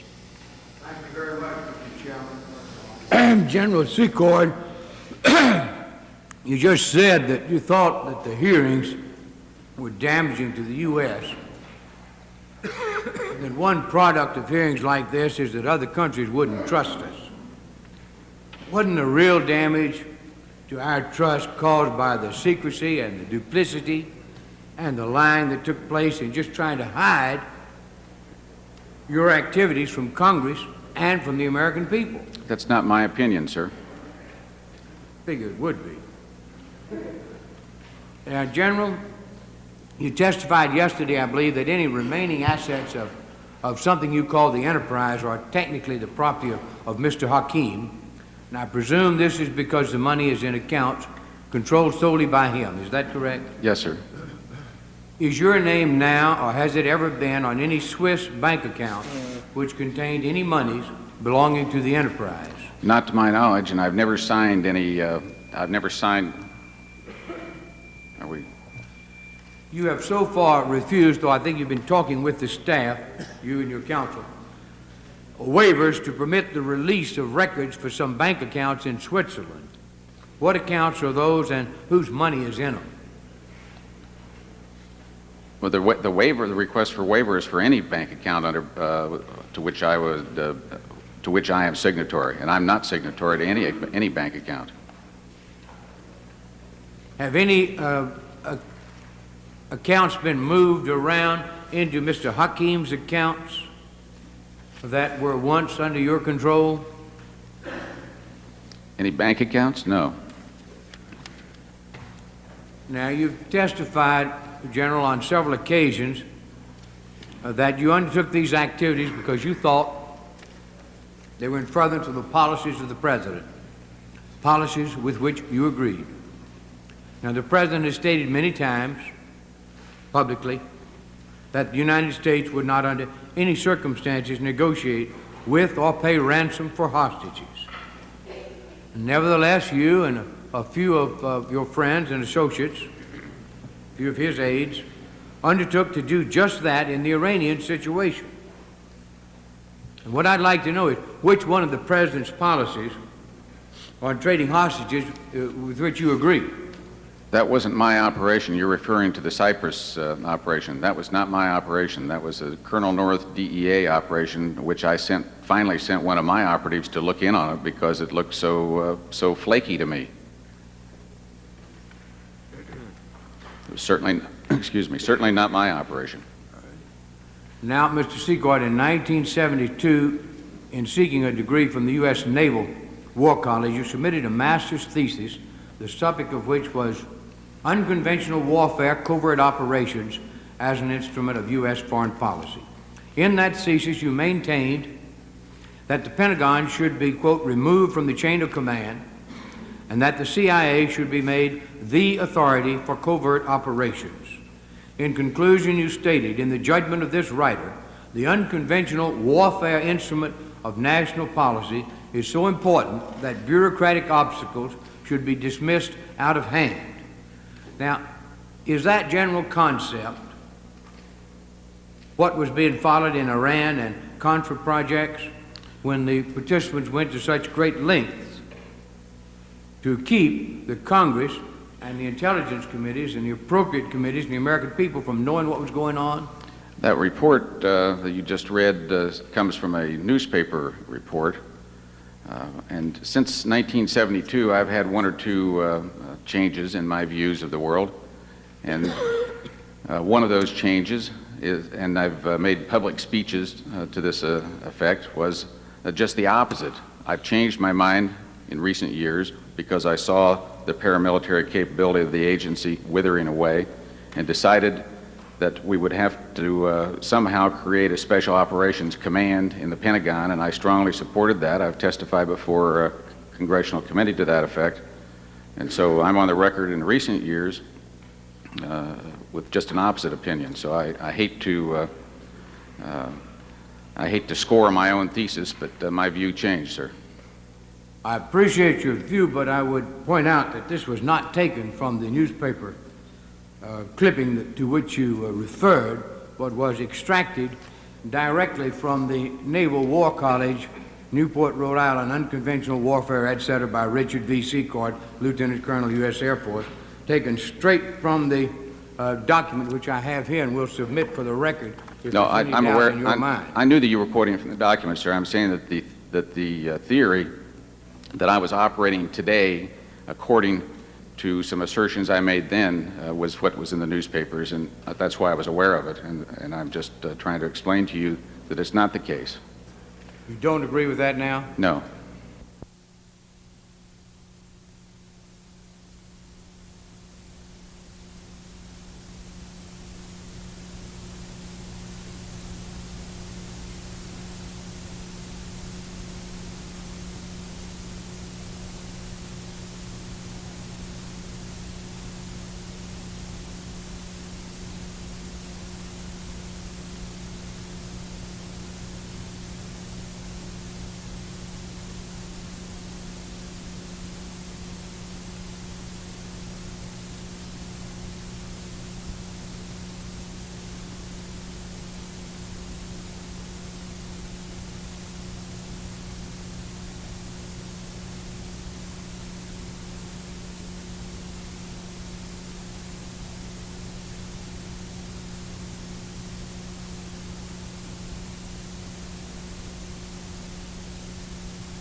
Now, the Philadelphia Inquirer recently reported that you were a participant in a special counterterrorism unit created under an NSDD directive signed by President Reagan on April 3rd, 1984.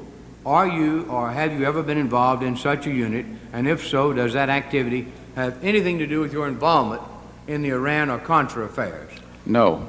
I think that they had heard that I was, as I've testified, the deputy commander of the hostage rescue task force in 1980, and it is well known that the current counter-terrorist units evolved from that old task force. I've never had any other involvement.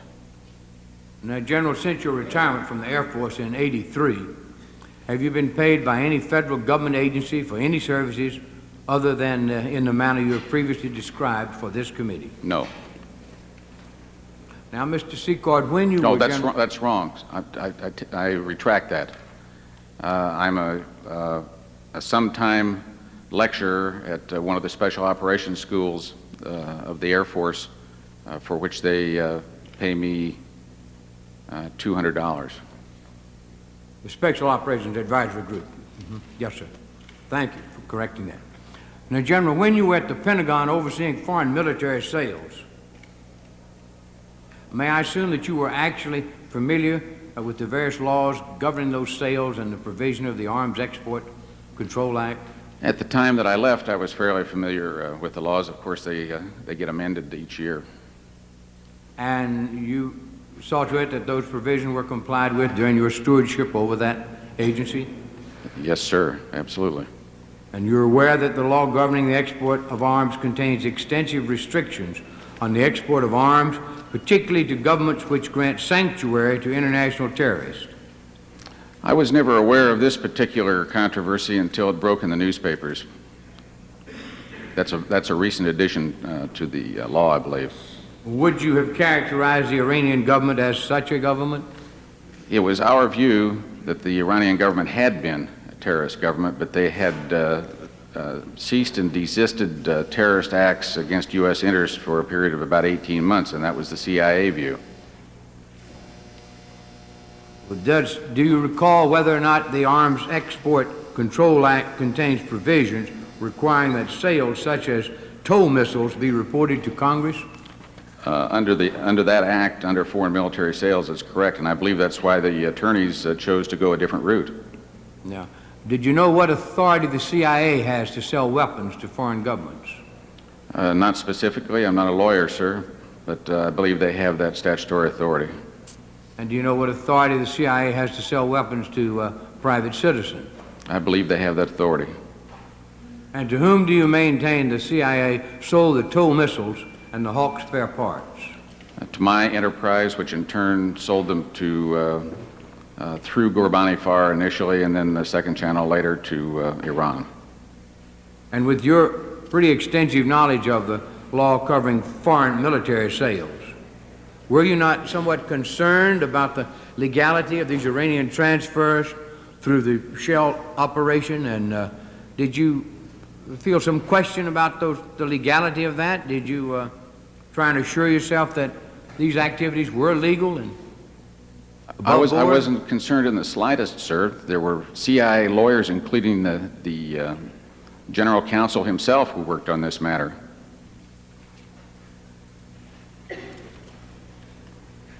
Well, I have one further question, and I want to thank you for your long tour here as a witness. You've spoken very highly of Thomas Clines and Rafael Quintero. Yes, sir. And you indicated that you'd use the services of both in your Contra or Iran project, some of them. Well, as you're no doubt aware, you and Thomas Clines and Rafael Quintero and others have been sued in federal court in Florida for a vast array of alleged illegal and corrupt practices beginning as far back as 1960s. Did you know about that? Of course I know about it. Well, the allegations include the organization of assassination program funded by the drug kingpin in Laos and laundering of millions of dollars skimmed from sale of military weapons to the Shah of Iran, and they've got the provision of military services to Somoza and laundering Colombian drug money. But anyhow, would you tell the committee how you came to know both Thomas Clines and Rafael Quintero and describe your involvements in transactions with them? Can I comment on this suit? I mean, the charges... You might do that too if you'd like, but I'd first like you to tell me how you came to know Thomas Clines and Rafael Quintero and what your relationship with them was. And I first met Thomas Clines in 1966, and he and I served together in Laos in combat for a several-year period. He's an old friend of mine, a good soldier, a man that I have a lot of regard for. He had some problems in the Eatsko affair. I believe he was treated unfairly there. The Justice Department did not convict him. They went for a technical charge instead. And so I don't drop friends easily. He was a friend then and a friend now. I met Rafael Quintero many years later through him. He was a man who had worked for Clines in the CIA.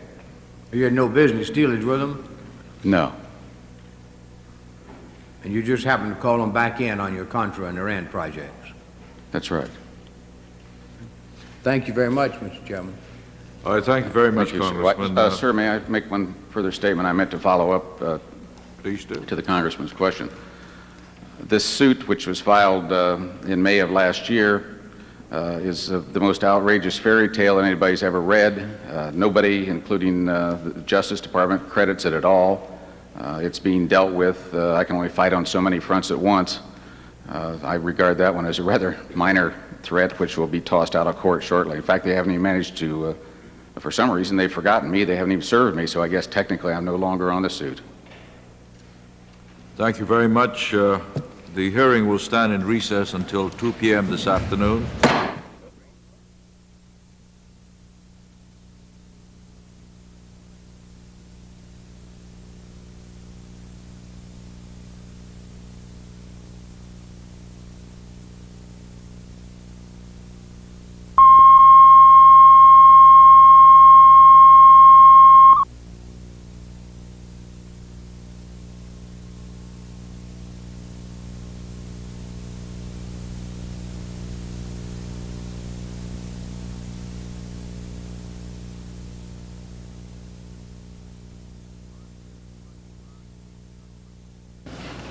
I'm pleased to recognize the gentleman from Maine, Senator Cohen.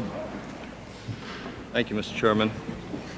Mr. Secord, I agree with a couple of statements you made this morning in response to opening statements made by members of Congress. Number one, that we do need to have covert operations as a part of our foreign policy arsenal as such, I assume, provided that it's conducted within the meaning, strict letter, and spirit of the law, and I think you'd agree with that.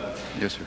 I disagreed with your statement concerning we need a specialist in covert operations in order to be the director of Central Intelligence, since you've just disqualified Judge Webster from assuming that position, since I'm not aware that he has such expertise. But let me... I was not intending to disqualify the judge, sir. Well, I'm sure he'll be pleased to hear that. Did Oliver North ever tell you that President Reagan would be most grateful if this individual that you contacted on his behalf or this country's behalf to raise funds would be very grateful if his country would contribute? Let me rephrase it then. You approach a certain individual. Yes, sir. From a country we'll call country X, which has it's not geographically proximate to the United States, right? Right. And you approached that particular individual at Oliver North's behest? Yes, sir. And did he tell you at that time to tell this individual that the President would be most grateful for a contribution from that country? No, he asked me to refer to a conversation that Mr. McFarland apparently had with the individual. No, but but you, in your conversation with that individual, you said that the President of the United States would be most grateful for your assistance in this matter. He asked me my opinion, and I said to him it was my opinion that since this was a high priority matter with the President of the United States, that he would be happy with it, yes. Well, that was your... That's my opinion. That's your opinion? Yes, sir. No one said to me the President said to do this. Now, you had 2 contacts with this individual? I had 2 contacts with him with respect to solicitation for donation. And you had additional contacts with him for other purposes? Not until very recently, and that was around the 20th of November, I think, 86. Of 86? Yes. Well, I'll come back to that in a moment. What did you mean when you said the President would be most grateful or happy to have this contribution? What did that imply in your judgment? In my judgment, I was saying that what I believe to be true, that the President would welcome donations to the Contras. Do you think that's an appropriate policy to pursue, to have foreign governments contributing to programs or policies of the United States that have been at least circumscribed by the Congress, if not rejected by the Congress? I don't think it's particularly inappropriate. It's not my preference. I believe it was made legal in some legislation. That was long after you had approached him, though, wasn't it? Yeah, well, it wasn't illegal then. That's not my preference, to be perfectly frank with you, Mr. Cohen. It's unseemly, I think, but in this case, there was a pretty desperate situation. Doesn't it create a situation in which, well, let me strike that. Why would a country want to contribute to a program of the United States? Because they have great trust in the United States, because they respect the United States as the leader of the free world and the defender of the free world. They want to protect the United States to the extent they can. Do they expect some sort of reciprocity in the future? Well, I don't see how. In this case, they might be thinking that it would improve relations to a small degree. That's always going through their minds, I'm sure. And it's a fair assumption that if one country contributes to a program, or several do, that they would expect something in return in the way of some, quote, even-handed treatment in the future, or perhaps some beneficial treatment with a controversial program in the future that might enhance their opportunity to have a president who has been grateful for a contribution. I agree with you, sir. And that's part of the unseemly aspect of it, when you have other countries who are making contributions and creating at least an implied sort of obligation without the knowledge or consent of Congress or the American people. I agree with an earlier statement by a senator who said, I think, wherever there's a quid pro quo, follows. I agree with that senator, too. I think it was a remarkably perceptive statement on his part. Can't remember who it was at this point. Mr. Secord, Mr. Zucker, when did you first meet him? In 1984, And where did you meet him? in Geneva. In the summer of '84?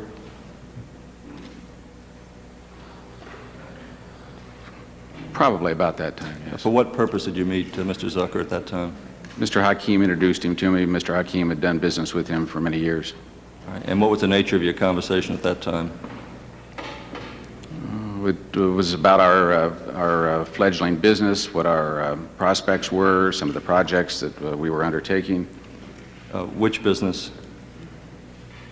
My international business, Stanford Technology Trading Group International. Some of the projects that we were hoping to undertake, some work that we were pursuing in the Middle East. So you were discussing a financial arrangement with Mr. Zucker as a banker? We were talking to him about the prospects of him as a banker and as a lawyer and an advisor, both. And as a banker, I assume he's in the business also of making money? Yes, sir. And like Mr. Lyman, he's not a philanthropist? There's no doubt. When you testified, I believe yesterday, that $500,000 had been credited to your account, the Stanford Technology account, you said you thought that was a loan. That's right. What led you to that particular conclusion? Because we made a loan agreement with Mr. Zucker. Was that in writing? There's at least one that is in writing. I think there are two.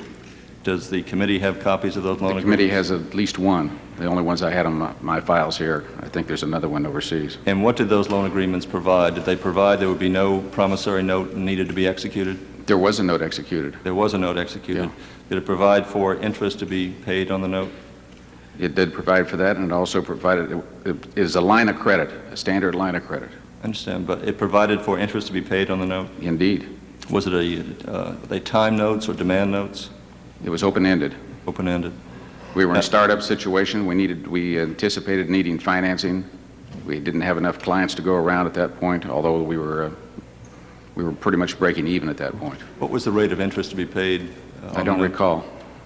Whatever the rate, whatever the standard rate was at that time. And do you know whether or not interest was paid on those loans? There were no payments on the loans. And when were those loans made? Do you recall? I don't recall the dates, Senator Cohen. I'd have to look at the records. So Mr. Zucker did not pursue his interest in securing the interest on the notes? No, Mr. Zucker was interested in us pursuing business so that he could enjoy the benefits from the loans that he gave us and perhaps go into joint ventures with us as well. He's a businessman. But apparently he was willing to do this for about 2 years without any payment on the notes? I think it's less than that. Less than 2 years. Did Mr. Hakim make any disbursements from the Lake Resources account? Yes, sir. Do you know to whom he made those disbursements? I don't know to everyone to whom he made disbursements. I've been trying to identify it in line item detail from his records. Do you know whether or not he made disbursements to Mr. Zucker? Yeah, there's some payments to Zucker there. Were you watching very closely how the money was being handled out of Lake Resources? Not very closely. The record shows, I think, how I was trying to keep track of it in a macro sense, and I turned over my notes on that. Well, I was concerned about this because, as I understand it, the operation was shifted away from Mr. Calero, and you were brought into the picture because there was some suspicion or at least anxiety over the fact that there was money not either allocated for the appropriate purposes, or money was missing, or that perhaps there was some fear that money was being skimmed away into the wrong hands. Is that correct? Yes. Now, what sort of oversight was exercised with respect to how Lake Resources was spending its money?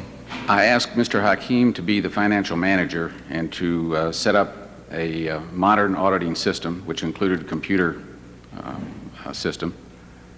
And I expected him to do that, and those are the records you have. So you entrusted the entire financial oversight to Mr. Hakim? As I testified, he came to me from time to time to try to reconcile these things. There were a lot of bookkeeping problems things started cascading on us, problems were cascading on me in 1986, and we never got it quite done. But you have all the records, as far as I know. In January of '86, I believe it was January 16th or 17th, that you were at the White House, January 17th, during the course of the drafting of the finding. Apparently you told Admiral Poindexter that you were repulsed by the idea of trading arms for hostages. I told him that I would not be interested in a simple arms for hostage swap. I think you used the word you were repulsed by it. I may have. Were you repulsed by the notion that the DEA agents were going to pay ransom for hostages in Lebanon? I didn't learn of it until the program was already a fait accompli.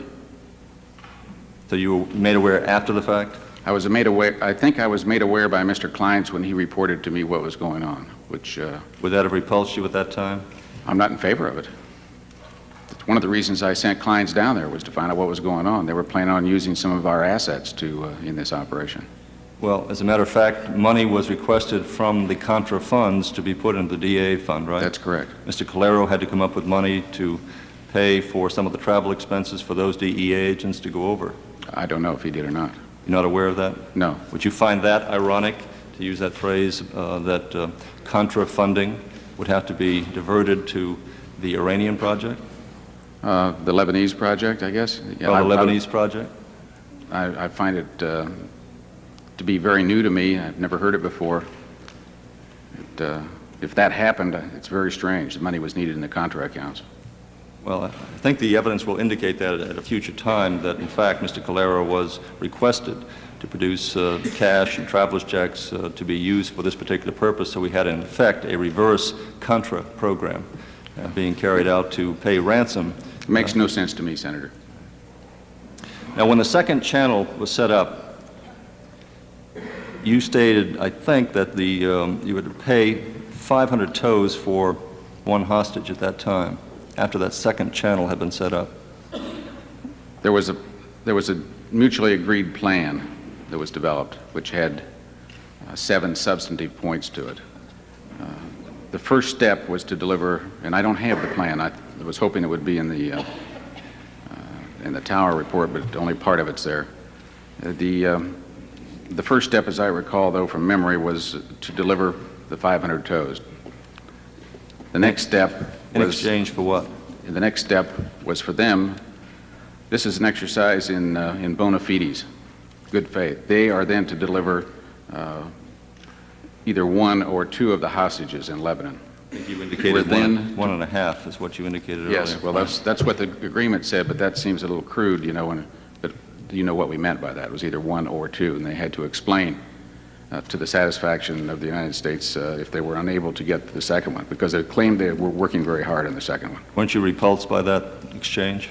Not particularly. Maybe I was too immersed in it by this time, but it seemed to me that they were very carefully pursuing the entire plan, which would very rapidly have led to high-level meetings, which is what they were after at that time. That's what the U.S. was after at that time. So you didn't have that kind of moral revulsion about an exchange of weapons for hostages at that point? I did not, because it was in the context of a larger plan. Did you have a fairly minimal role in raising funds for the Contras? Could I classify it as minimal? 2 contacts with Mr. X? That's correct. And so if you were to be billing anyone on an hourly basis, it would be fair to say it wouldn't be a significant amount? That's correct. Did you ever represent to Mr. Calero that you were going to try and raise $15 to $25 million? I told him I'd heard that amount was trying to be raised. I didn't give him the details. And that shortly after your contact, in fact, $24 million was deposited to the FDN account? I did not know that. I was told that $15 million came in. Did you ever represent to Mr. Calero that you... And I asked Mr. Calero about that because I'd heard about it. Did you ever represent to him that you, in fact, had played a role in securing the funds? I think I mentioned to him that I had played a role. In fact, you had a very minimal role. I made the 2 approaches I was asked. I don't know what... Which lasted a matter of a couple of minutes. You were told to back away because they'd already been approached. That's correct. Don't twist my arm. That was the statement made to you. Were you in competition with General Singlab for providing weapons to the Contras? No. Did you ever tell Mr. Calero that Singlab could not produce certain weapons for a particular price? Which particular weapons? Well, are you aware that Calero had sought to purchase weapons through General Singlab? I was aware that he did, yeah. Did you ever make any statements to Mr. Calero that General Singlab could not deliver? I don't recall saying that. I do recall telling him that they had asked me, some of his people had asked me if I could deliver them. But you never stated to him that he couldn't deliver? I don't recall. No, I didn't say that. I said that they're asking me to deliver. With respect to removal of documents from your office, I think you indicated before that some documents were shredded telexes that were unimportant, for your purposes at least. Were any documents ever removed from your office, to your knowledge? Documents are removed from my office frequently.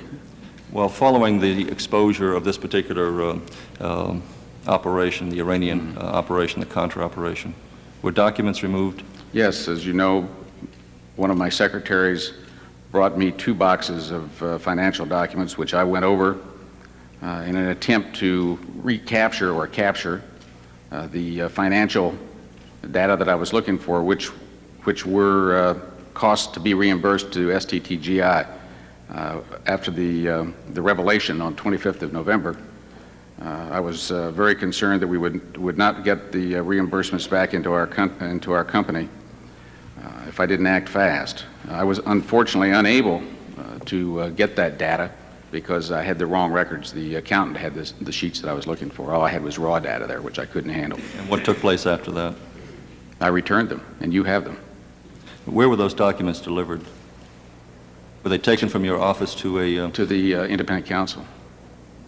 Were they removed from your office, or did you review them there?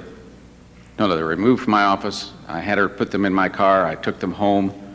My office was not a very nice place at that time. I looked through them, took them back, and you have them all of them. Did your I think you'll find that there's none of it missing. To your knowledge, did your secretary ever remove documents and take them to a hotel, the embassy suite? Those are the documents you're talking about, but she took them not to the embassy, to the hotel, but to my car, put them in my car at that hotel. So she took them from your office and took them to your car?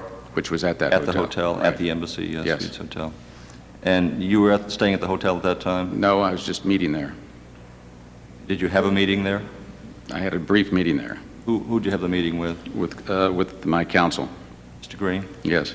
Brendan Again, recall I testified that one day we met in one hotel. The next day, the 26th, we met in a different hotel because I didn't want the press chasing me. Was Oliver North there as well?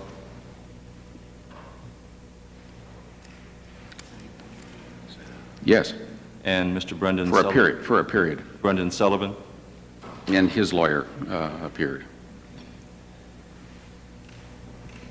Would you explain again for me that after you had the face-to-face meeting, or the face-to-face meeting took place in Frankfurt between the United States officials and Iranian officials, why was it necessary to have you continue as the commercial cutout at that point? Well, the U.S. government wanted me to continue at that point, and so I did. But the rationale behind it was that we couldn't have face-to-face dealings because we were the Satan and they wouldn't deal with Satan. Yes, but this was just one representative who was very secretly meeting with us, and he did not want to be exposed. I mean, he was very concerned about being exposed.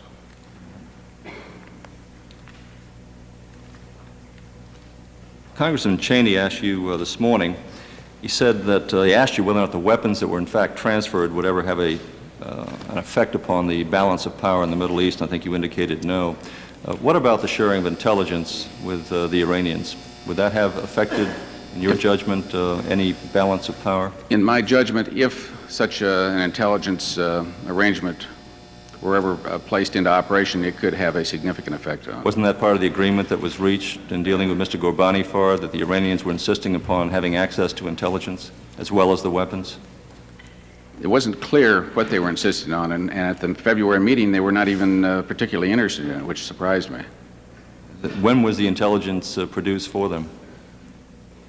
In February of '86. Right. So, in fact, they were seeing some intelligence documentation from the United States at that time?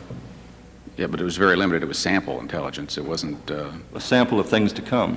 The sample of things that could come if an agreement could be reached. But you see, there was no agreement. The plan was to have the high-level meeting at Kish Island, and that would be one of the agenda items. But the plans were to provide intelligence as well as weapons. That's one of the plans that they had in mind, yes. Were you aware that the intelligence, the photography had been either altered or shaped in such a way as to be rather innocuous? I was told that, but I don't know how they did it. Were you told in advance? I think it was mentioned to me in advance, yes. All right. So they have rather minimal intelligence being presented to them, and I think you also suggested in response to Congressman Cheney that the weapons that they were receiving were very few in number and rather old and obsolete, right? Well, they were old.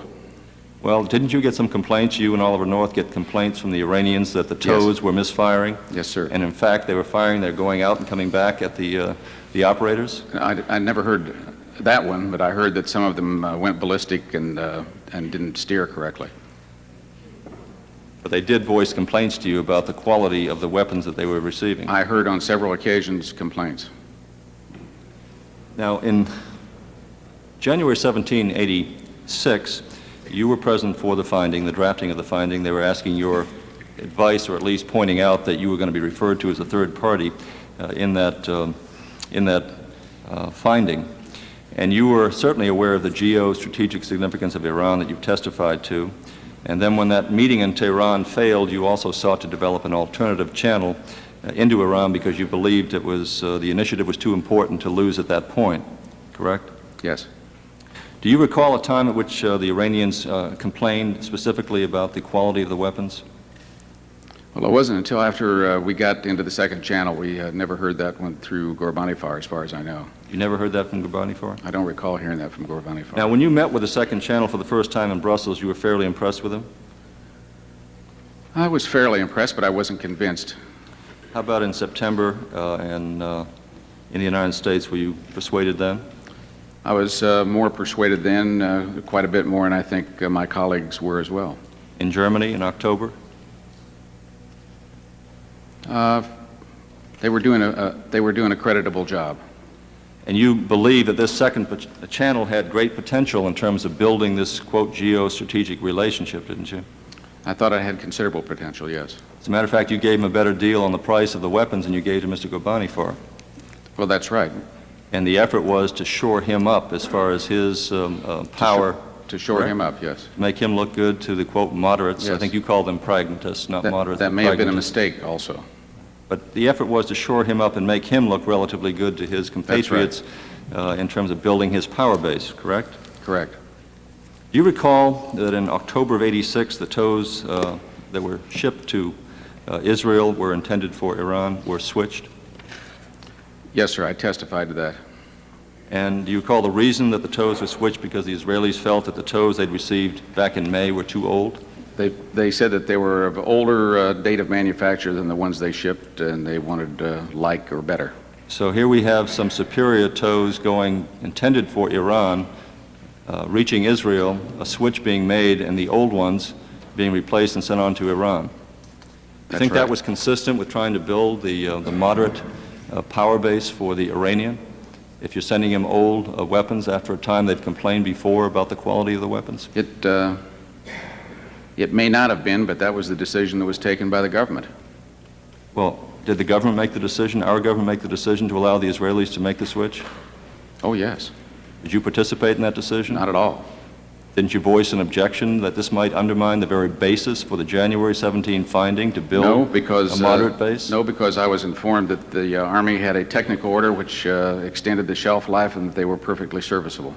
But the Israelis didn't think they were perfectly serviceable. The Israelis may be a little sharper than...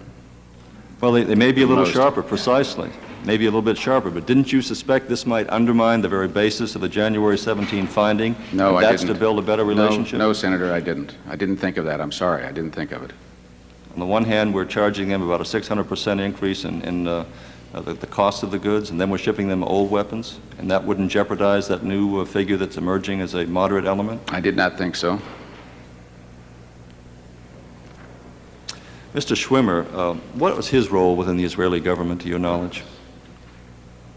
Mr. Schwimmer was within the government? Relationship to the government. I think that he was a friend, a longtime friend of the Prime Minister, but I don't believe he had a formal position. Would he be classified as an advisor to the Prime Minister or Foreign Minister? I can't answer that. I don't know. Arms dealer? Yes. Now, according to the testimony the first day, you owed him roughly, your company, Enterprise, owed him roughly $800,000 because of a shipment. He paid in advance for several shipments, only one went through. Yes. And therefore, $800,000 remaining in your account. Yes. And Oliver North told you to keep it. Yes. Did you assume that Oliver North had the authority to tell you that Mr. Schwimmer's money could be kept by you? I did, but I talked to Mr. Neer about it after I met Mr. Neer a month later. And? He confirmed that North was correct. It was all right to keep the money? Yes. And then you used that money to go to the Contras? That's the way yes, at that time, yes. So as far as you're concerned, the Israeli government, in the event that you comply with Senator Rudman's request to turn the money over to the U.S. Treasury, there'll be no claim from Israel for the $800,000? No, there'll be no claim.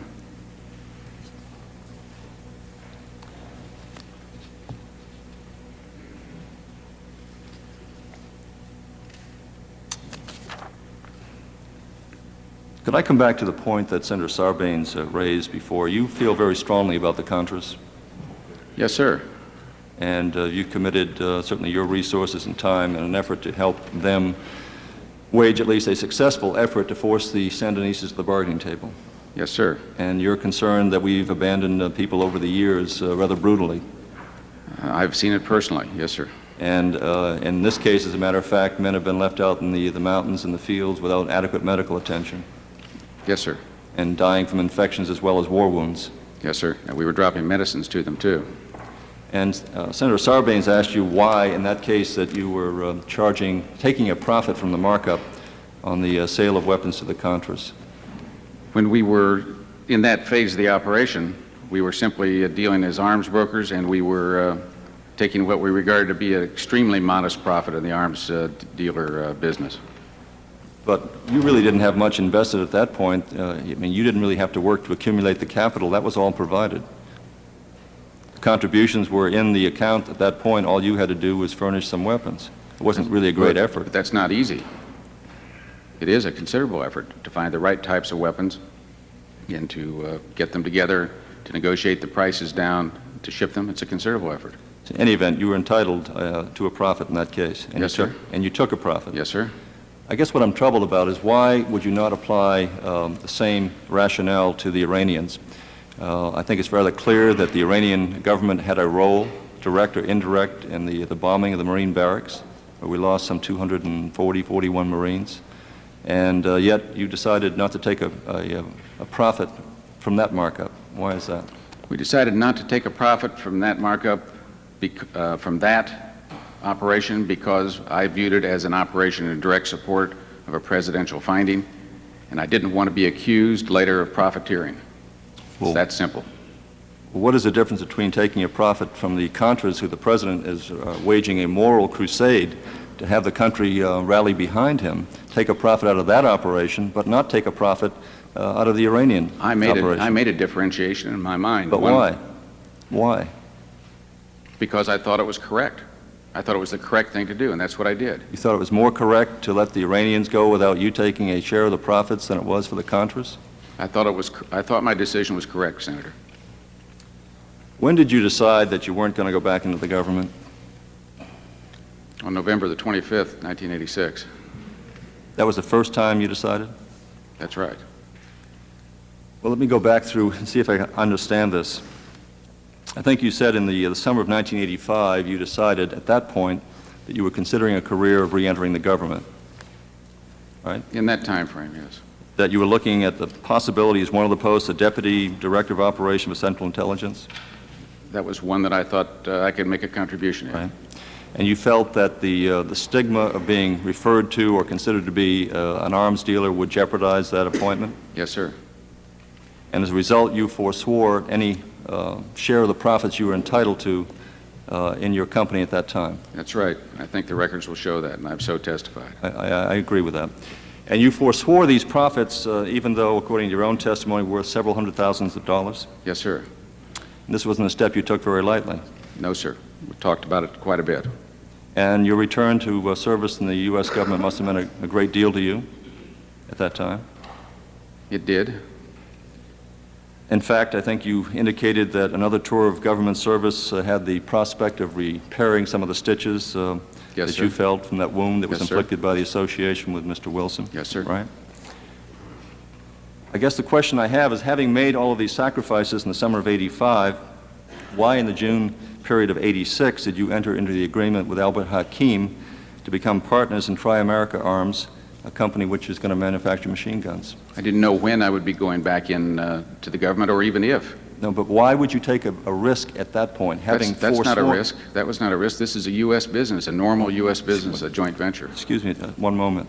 My understanding is that you were concerned about the stigma of being an arms dealer, that might jeopardize your appointment or reappointment into the government, correct? I didn't see any stigma attached to being a joint venture partner in an arms manufacturing operation in the United States. In other words, your assistance to the President of the United States as an arms dealer might be held against you by the administration of Congress with reference to the Contras in Iran? Was that your judgment? Yes, I remembered a well-known figure in our government telling me that he had brokered a defense material deal with a foreign country when he was out of the government.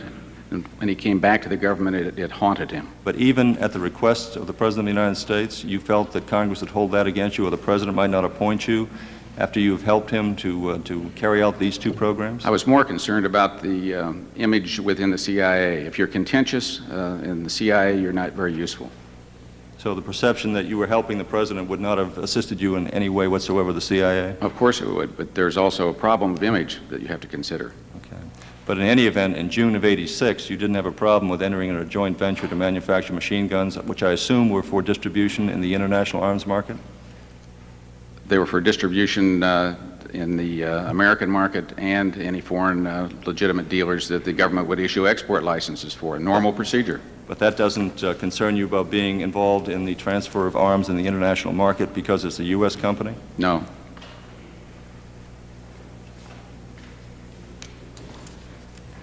Who is Mr. Bob Lilac? He is a retired U.S. Air Force colonel. And how do you know him? He worked for me in the Pentagon for several years. Did he also work with Oliver North? He worked with North when he was in the NSC staff. And I think you indicated earlier that you were asked to meet with Colonel North and to urge him to reconsider his appointment or yes, sir. Direction to go to the Naval War College? Yes, sir. Why would they call upon a retired Air Force general to come and speak with a man who you've had limited contact with to urge him to go into the Naval War College? Bob Lilac was concerned that he was making the wrong decision. He thought that North... Why call on you? Because he knew that North knew me, had observed me before, thought that I'd been very successful, and thought he'd take my counsel. I'm an older man, more experienced, higher ranking. But I'm sure he got counseling from other people, too. Were you in government at that time? No. You were retired by that time? That's right. So he would take the advice of a retired general to go to the Naval War College? Of course. Why not? Now, is Mr. Lilac, at that meeting, you were unsuccessful in persuading Oliver North to take the appointment. What else did you discuss at the meeting? He talked to us briefly about the Contras, and I only remember one incident. He talked about a Miami doctor who was taking weekends down in Central America to do medical work. As an example of the way people were pitching in. But that was the first time you'd had a reassociation with Colonel North since the time you were on the Hill with the AWACS? That's the only time I remember.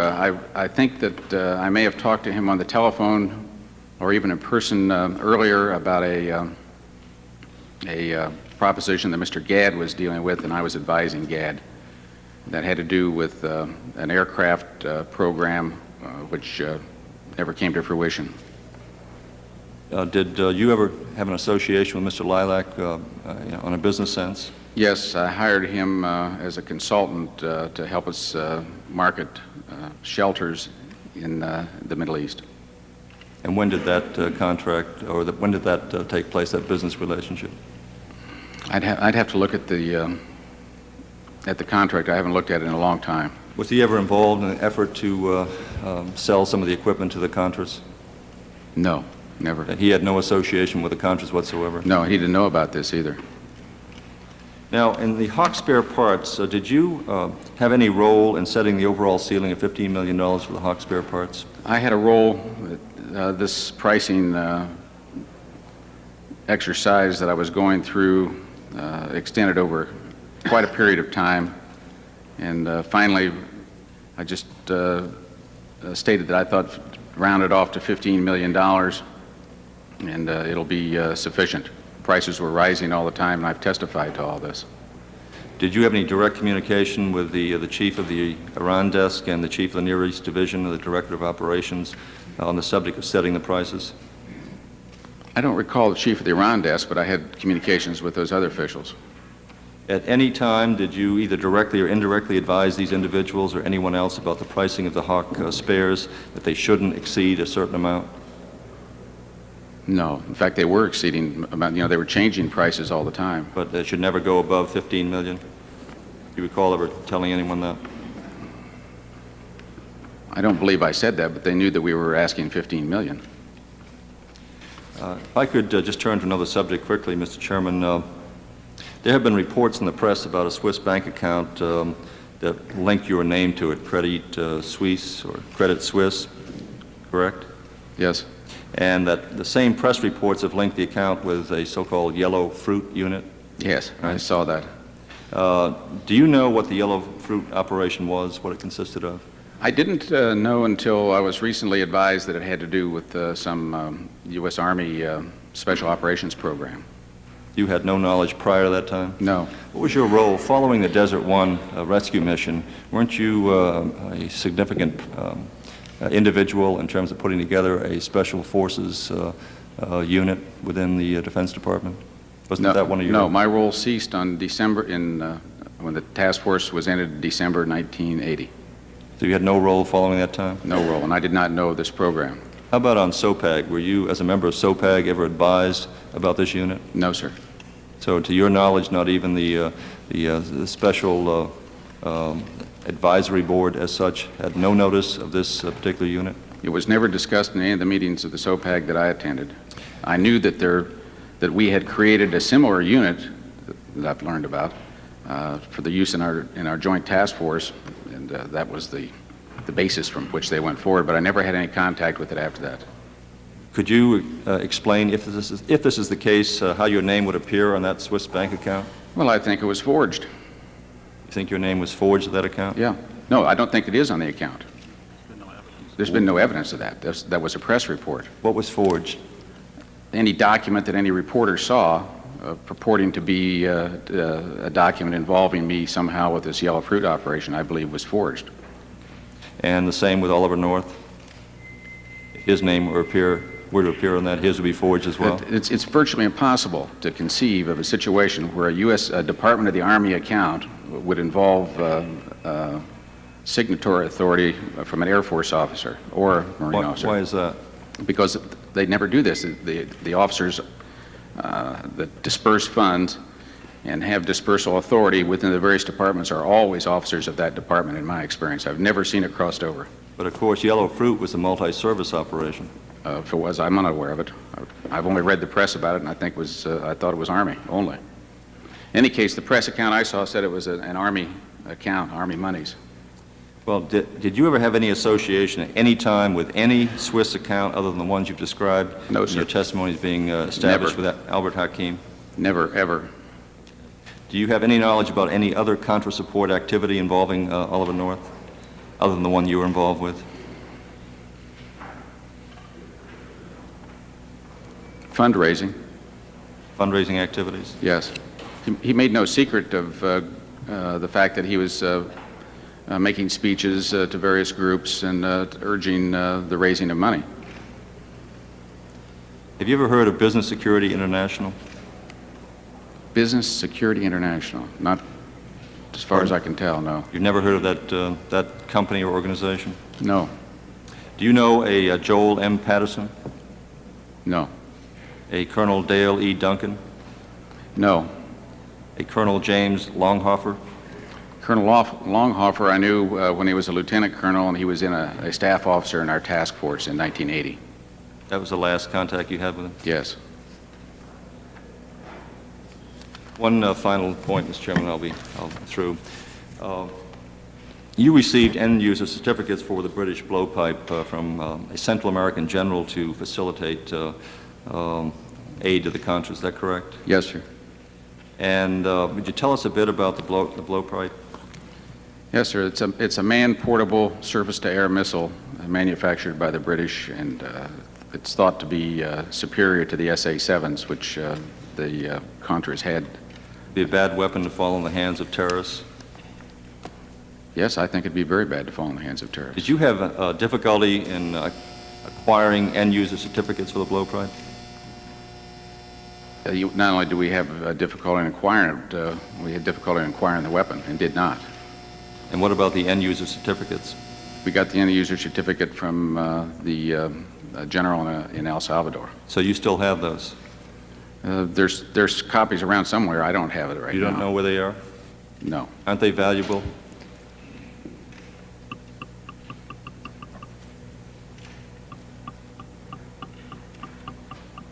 Can't they be sold, given to people who aren't authorized to have them?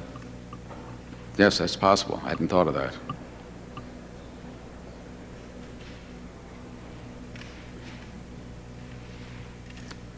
In any case, we weren't successful in getting the blowpipe missiles, and the holder of the blowpipe missile that we had in mind required UK authority, so there was another check there.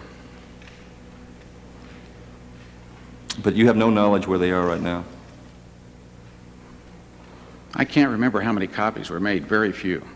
Would you undertake a diligent effort, General Secord, to search through your records to find those end-user certificates and return them?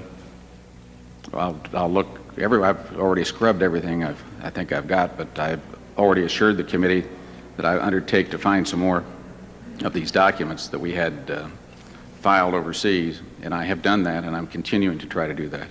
But if you do come up with the documents, you agreeing to turn those over to the... Absolutely. Yes, sir. That's all I have, Mr. Chairman. And may I add, Mr. Cohen, I am diligently trying to find additional records right now for the committee, and I will do it. Thank you. The chair recognizes the gentleman from Illinois, Mr. Hyde. Thank you, Mr. Chairman. General Secord, you're old enough to remember the 50s, the early 50s, when Edward R. Murrow taught us that guilt by association was one of the most obscene things that any politician could engage in. I guess you've noticed how times change, and it's now kind of trendy to use guilt by association. At least it seems to me it's much more in fashion now than it was back in the 50s. And General, you've been charged with running your own foreign policy. As I've listened and studied this scenario, it seems to me you were implementing somebody else's policy that perhaps the National Security Council had developed. And while we can criticize the process that developed that policy and the policy itself, I don't think we can criticize it from any position of strength, considering our own bewildering reversals of field regarding the democratic resistance in Nicaragua. For example, as I have studied the checkered career of assistance to the democratic resistance in Nicaragua, in 1982, Congress authorized and appropriated $24 million. In 1983, we increased that to $27 million, but we restricted it to humanitarian assistance only, no military aid. In 1984, zero. No humanitarian, no military.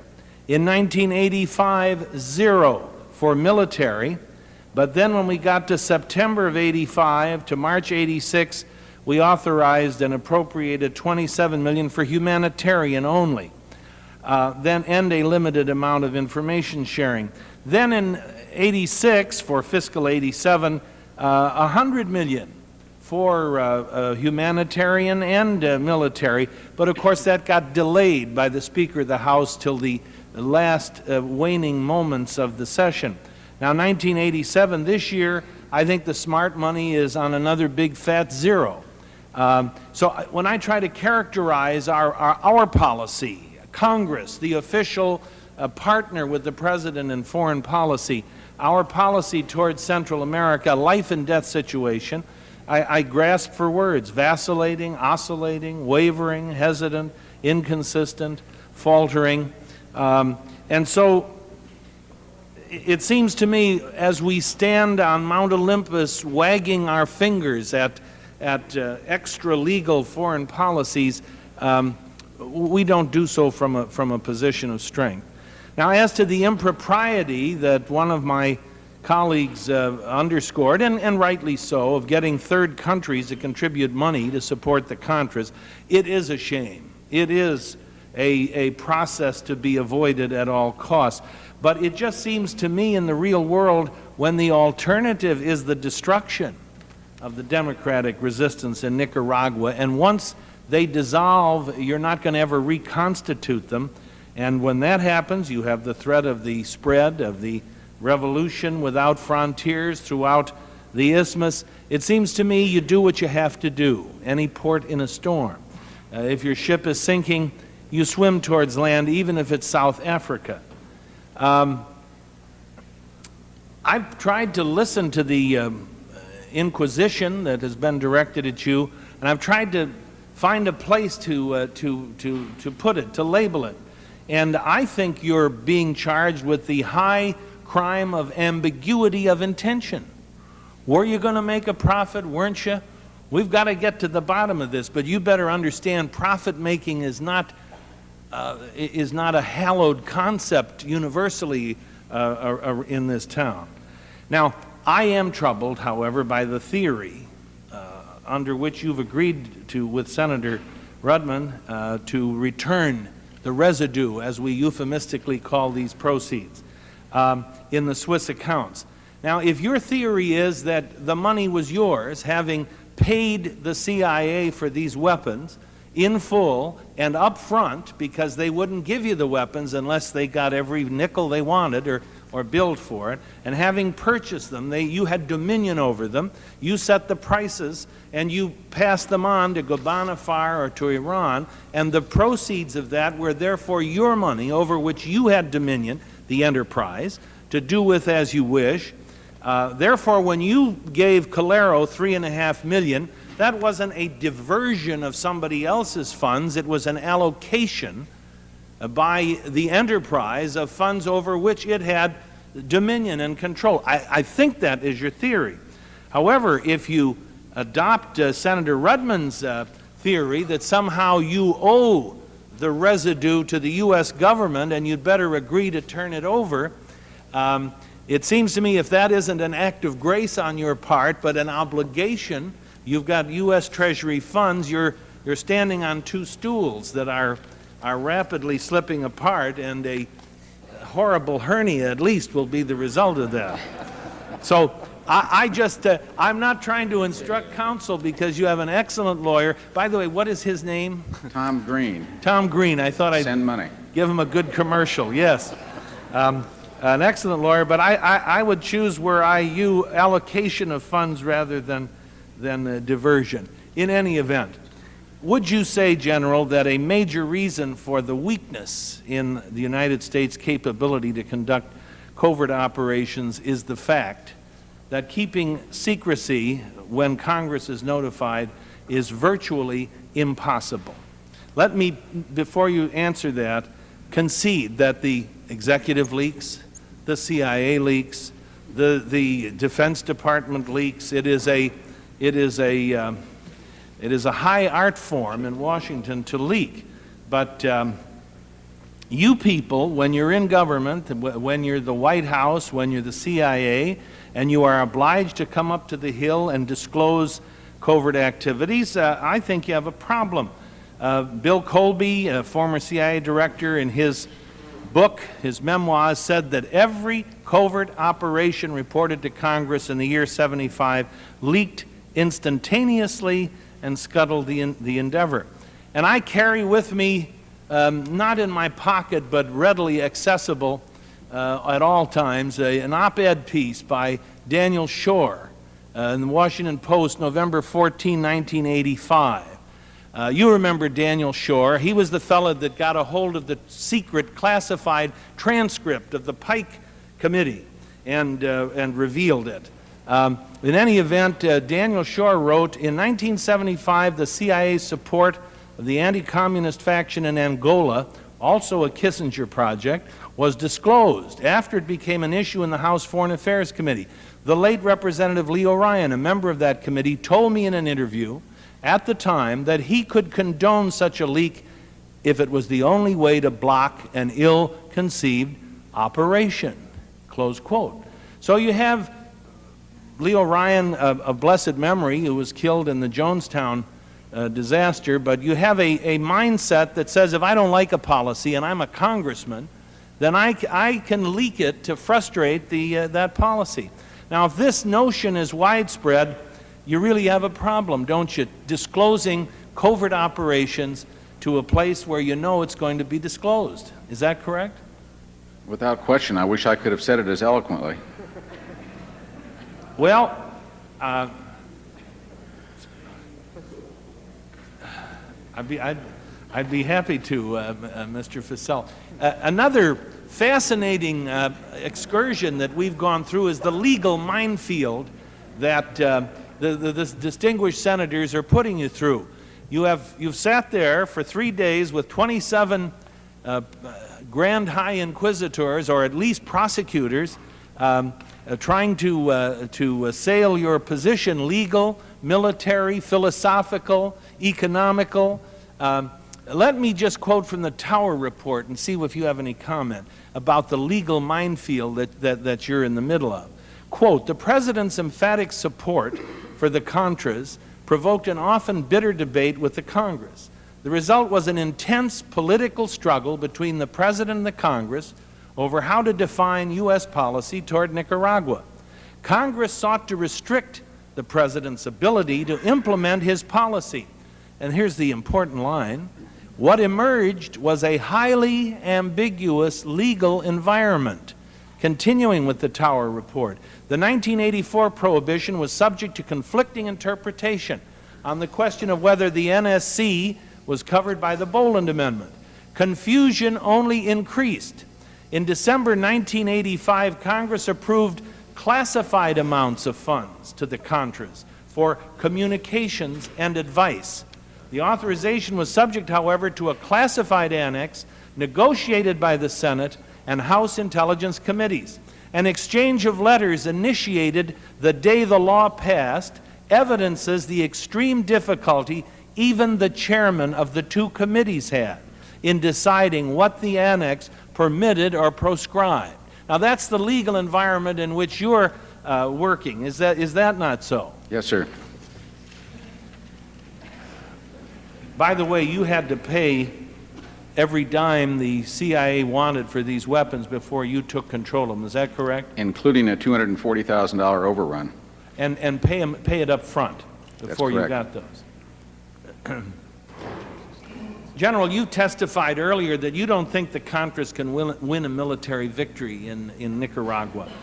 But you also said if they stay in the field, that might bring the Sandinistas to the table. I'd like to read to you a paragraph from an article by a gentleman called Bruce McCone, MCCOHN, in the November-December Freedom at Issue magazine. It's another piece of paper I carry with me.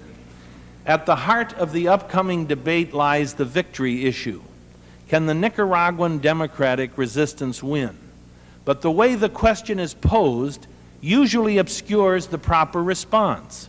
Victory in a low-intensity war does not signify that the adversary has been militarily defeated. It is confirmation that he is exhausted and bled dry, that he is psychologically defeated. The aim of a guerrilla war is to slowly, through single, small actions, culminating in larger operations, erode the domestic and international perception of a government's legitimacy. Victory comes unnoticed through the back door in an unexpected moment when a regime collapses like a punctured balloon. Would you agree with that? Totally. General, you know, I just want to say this. I don't know what the truth is. This is a very murky inquiry that we're going into, but I just have a visceral feeling that you and Ollie North are the kind of guys the country turns to when it's in real trouble and it has a dirty job to do and it needs some brains and some bravery. They find people like you, if they're lucky enough to find you and get you to do the job, and when it's all over, then you can twist in the wind or you can fend for yourself. Good luck. And I only say to you, you're not alone in that unhappy experience.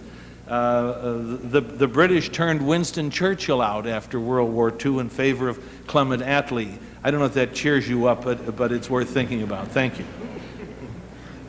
Thank you very much, Mr. Hyde. I'd like to just say that I recognize fully your trouble with the two theories about the money, but I have to tell you that the decision that I reached on this is simply because I'm sick and tired of being badgered about this and beat over the head about it, and I don't care about the money.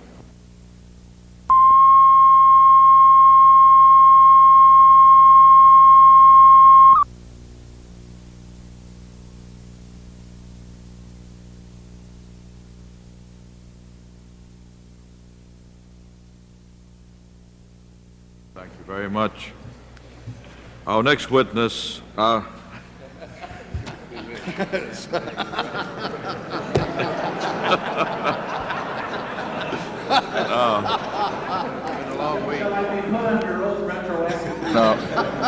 please repeat the question. I'm pleased to recognize the gentleman from Alabama, Senator Heflin. General, the questioning has pretty well covered the waterfront here, and I'll try to be brief. The first 2 days that you testified, you came across as an excellent witness, as well as an educated, articulate, forthright individual who exhibited an excellent memory and who painted a picture of a real desire to serve his country, and who recognized the threats of the spread of Marxism in Central America, and that the Contras should be fully supported. Then yesterday, doubts about your truthfulness and honesty were generated, and many of us are in a quandary or state of uncertainty as to whether to believe your story and what are the true facts. Under one interpretation of the evidence, you are a real patriot for your cause. Under a different interpretation of the same evidence, one can conclude that you were interested primarily in making money for personal gain in a corrupt manner. There may be other interpretations. I have an open mind and will continue to reserve judgment until all of the witnesses have testified and the evidence is in. The most troublesome testimony to me was why was the surplus of $6 to $10 million not spent to help the Contras, when you state that the Contras so desperately needed help, and Colonel North was urging you to help them more. Also, I have considerable uncertainty in my mind as to whether you did or did not mislead Colonel North in believing that $12 million from the arms sale had been spent on the Contras when only around $3 million had. In fairness to you, I'd like for you to address these issues and to give you ample time to address them, and particularly the question, why a surplus instead of Contra assistance? Sir, I've tried my best to testify as to the requirement for the surplus for operating revenues in those accounts. We had to go forward in an ad hoc basis. We were walking into darkness all the time. We didn't know what was going to happen next. I had to have monies. I couldn't go back for more money. I had to err on the conservative side, if you will, if there were to be errors. There were overruns. There were unexpected contingencies. We were dealing with a second channel. I had the question of whether to buy a new airplane or not, or to buy an airplane or not. All these things were floating around. With respect to the $12 million you referred to, I believe that number appears in the famous memo which was supposedly written in the spring of 1986. I don't know where Ollie North got that number from. It's a completely alien number. It's far, and he knew it was far, far more money than any of us ever anticipated generating at that time or at any other time in the operation. So I think you're just going to have to ask Colonel North. I think he'll testify to it honestly, but I believe that that the story as I've spun it out here, sir, will be corroborated by the people that follow me. Well, I gather that in regards to keeping a surplus and transferring it to another account, was, as you have recited, was primarily in dealing with the Iranian issue to build better relations with the moderate element, and also for use in releasing hostages, and to have this for the future. Now, reviewing your activity and when you came into the Iranian arms sale procedure, as I gather from your testimony, is there had been 2 arms sales that you were not involved in. The first arms sale that you were involved in was in November of 1985. The next in February of 1986. And the next in May of 1986. 3 arms sales. However, during this period of time, no hostage was released. Actually, I think the hostage that was released following that was on July the 29th, 1986, hostage Genco. Now, why take away from Contra aid and build a reserve or a surplus when arms sales to release hostages were proving unsuccessful and when the Contras needed funds so desperately? Sir, in the period after the May delivery, which is when the bulk of the surplus was generated, we were liable to have to return 12/13 of $15 million minus the transportation costs. I mean, this is a great deal of money. That's about the amount of money. I don't even think we had that much money in the accounts at that time. It would be interesting to look at the records and see exactly how much was in there. I think we had already sent considerable funds to the Contras and could not have even paid that back. I have no further questions. I'm pleased to recognize the distinguished Majority Leader, Mr. Foley. Thank you, Mr. Chairman. General Secord, take you back to the time when you said you met with CIA officials prior to the sales of arms to Iran, and you indicated at that time that you were not an agent in any way for the CIA or for the United States government or any agency thereof. Is that correct? That was my belief, sir. And that you were a commercial cutout that had, as Senator McClure indicated in his question to you, an arm's-length relationship with the agency. That's correct. And that you could have sold those arms to any country in the world and been within your legal rights. In theory, I could have. In theory. But as a practical matter, you were not designated as a commercial cutout except under the absolute understanding that you would carry out the wishes of the CIA in making those sales to Iran. Is that not true? There was no such explicit discussion with those lawyers, but it was clear that's where they were to go, and they trusted me. So you had a moral obligation to follow the direction of the CIA in that regard? No question. And you undertook that responsibility without any thought of varying in any way from their wishes in that respect. You are correct. But you still did not consider yourself an agent. No. What is the distinction? I don't see how I'm an agent of the government, Mr. Foley. I wasn't paid a nickel by the government. I had no contract. There was no terms of references, no instructions, no nothing. I was in a room full of lawyers at one time. They didn't try to make me an agent. But you were an instrument of the policy, and you saw yourself as that. Indeed. You made a decision, apparently with Mr. Hakim, not to share personally in the benefits of any of these sales. That's right. And when was that decision made again? In mid-1985? Probably August. August 1985. And instead to turn those proceeds to the use of the so-called enterprise which would help the Contras in Nicaragua. Yeah, and I believe that's been done. Were the accounts which were organized around Lake Resources derived from the sale of arms to the Contras, the sale of arms to Iran, and contributions to the Contra Clause, as you've testified? I'm not sure I understand Was the Lake question. Resources receiving all of its funds Oh, yes, yes. The answer from is the yes. sale of arms to Colero, the sale of arms to Iran, and contributions to the Contra Cause? That's correct. Are you aware of an account by the name of Albin Values? I've seen that in the records, yes.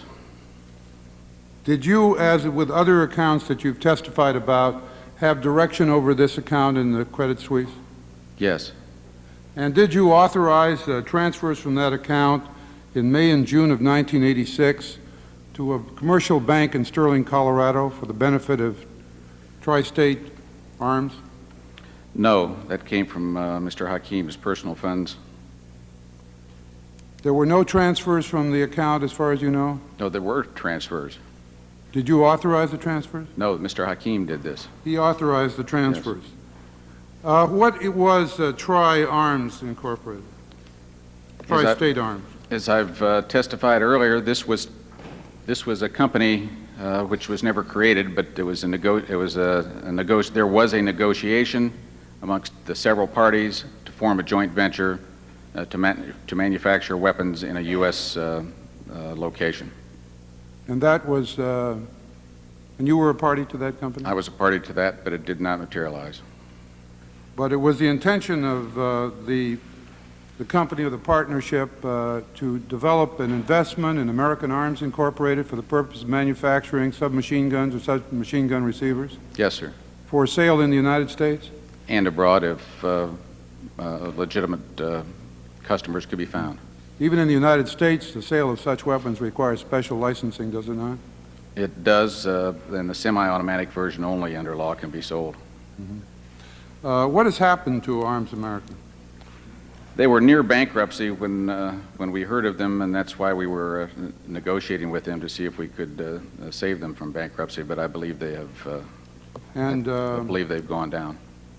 Was there an investment made, a loan to be made of $60,000 or so? Yes, sir. Was that actually made? It was. Excuse me, it was. And it came from Hakim. Hakim's? Yes. Through Albin Values? I haven't checked that particular transaction, but if that's what the records show, yes. But I'll be happy to look for it. I haven't seen that in the records. You don't know where Albin Values receives its funds? I don't know how he allocated money into Albin Values. Is it possible that it came from Lake Resources? Sure.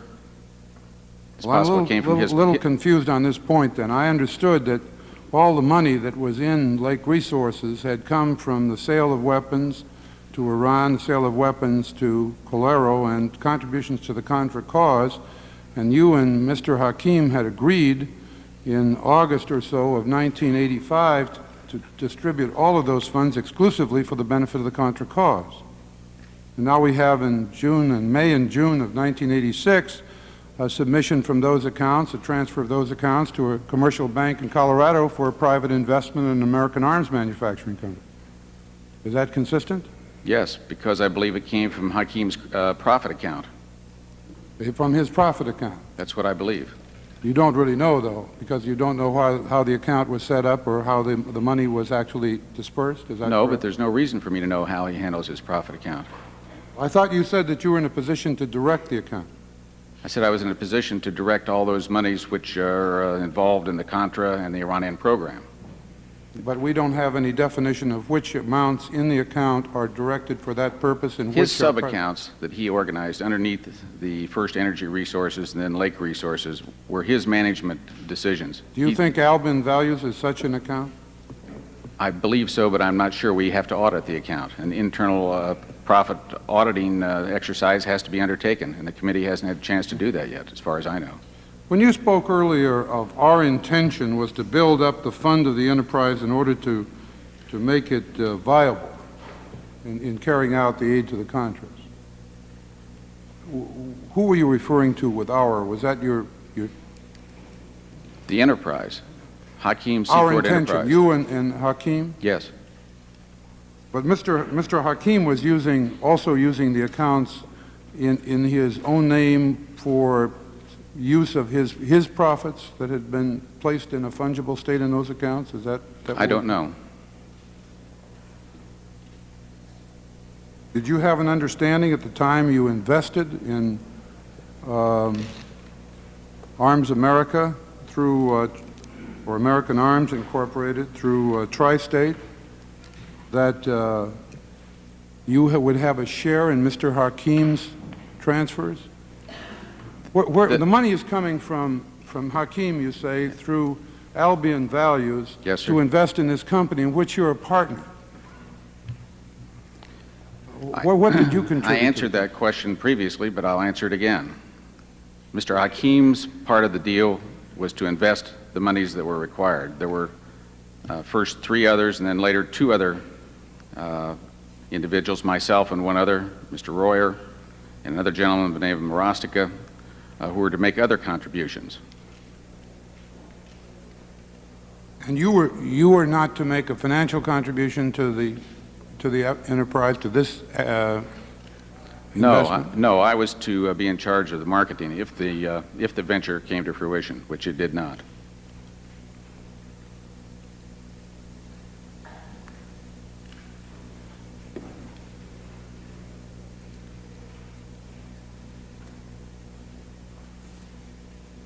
Do you know of any document where Mr. Hakeem's name is associated with Tri-State Arms? I think there's a document somewhere in the company records. You, in fact, signed a document dissolving the partnership, did you not? I told you the venture collapsed. But you signed an agreement to settle how the final disbursements would be made? I may have. I don't recall. I haven't seen the document you have there. Thank you, Mr. Chairman. Thank you, sir. Chair recognizes the gentleman from Virginia, Mr. Tribble. Thank you, Mr. Chairman. General Littis had first tried to nail down facts and circumstances surrounding your meeting this week with Admiral Poindexter. Yes, sir. When precisely did you meet Admiral Poindexter? Time and place and day?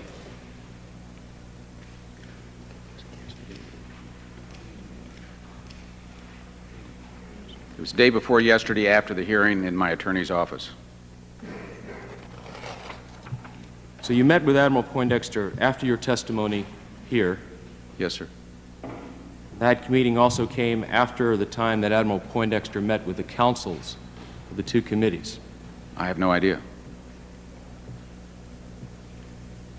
Council met, as I understand it, last weekend, pursuant to the agreement struck between the committees and the special counsel. Tell us precisely what was said at that meeting, and why was it that you met?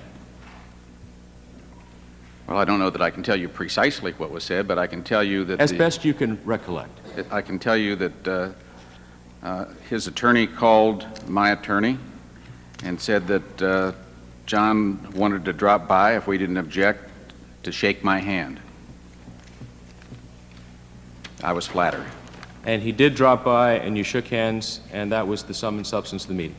There was no substance in the meeting except what I regard as a very flattering gesture on his part. There were 3 attorneys there to make sure we... All right, so I think it's important to you as well as for us to know precisely terms of that meeting. Yes, sir. Now, let me turn to a fellow named Zucker. Senator Cohen asked you a couple questions about Mr. Zucker, and you had mentioned him in testimony yesterday, as I recall. Who is this fellow Zucker? Is it fair to say he is a fiduciary, a Swiss secret bank manager? Mr. Zucker is an American attorney. Mr. Zucker is a money manager and a fiduciary under Swiss law, and he's been established in Switzerland for many years. All right, sir, and your testimony is that you were introduced by Mr. Hakim? Right. And tell me, have you signed any fiduciary agreements with Mr. Zucker? As I testified earlier, I signed a fiduciary agreement in sometime in '85 for him to manage whatever profits were generated. I later abandoned that. Abandoned that in what fashion? Did you terminate that agreement? I advised Zucker and Hakim that I was not taking any profits. They're both well aware of it. But you still have a written agreement with Mr. Zucker to manage yeah, but it was no longer operative because I don't have an account. Do you have a copy of that agreement that you might make available to us? I don't think I have a copy, but I'll try to get one for you. Now, how much money has Mr. Zucker managed for you through the years? Only in that one instance. And that was precisely what? It was an amount of several $100,000, maybe $400,000. And have you received reports from Mr. Zucker through the years, or only in the regard to that transaction? No, I didn't receive any reports from him because the account was washed out. I looked to him to manage it, and he did, but it was only for a period of months. Did Zucker ever offer you advice on business investments? Yes, and he acted as an attorney also. Let me ask you to turn your attention to Try America, Try American Arms, about which there have also been questions raised. At a point, $150,000 was invested in this partnership. Is that correct? Correct. And where did that money come from? Mr. Hakim, as I just testified. Now, why would Mr. Hakim invest in that enterprise? Because he, based on my recommendation, thought it was a pretty good business prospect. Did Mr. Hakim have a beneficial ownership or beneficial interest in that partnership? Oh, yes. Well, the partnership was never consummated. I told you that, but we planned to have such a joint venture. So Hakim invested $150,000 into an enterprise that never took effect? In order to save it, this was part of the problem. In order to save the deal, money had to be put up in a fairly short period of time because of bankruptcy problems and because of upcoming changes in the law with respect to those types of weapons, and they wanted to be able to manufacture some weapons under the old law, and time ran out and it didn't materialize. But $150,000 was invested in this partnership? Yes. And that money came from Hakim? $60,000 of it was used only, and the balance, minus the legal fees, were sent to STTGI. Now, who were the partners in this enterprise? The intended partners were Mr. Morostica, Mr. Royer, myself, and Albert Hakim.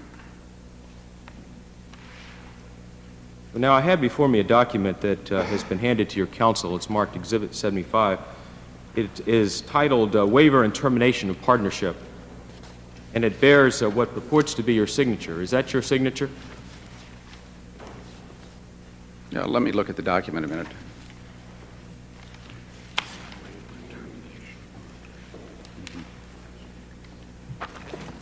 Yes, it is. All right, sir. And this is an agreement executed between you and what parties? Don Morostica, Larry Royer, and me. This indicates that you had discussed formation of this partnership, that you had taken certain actions.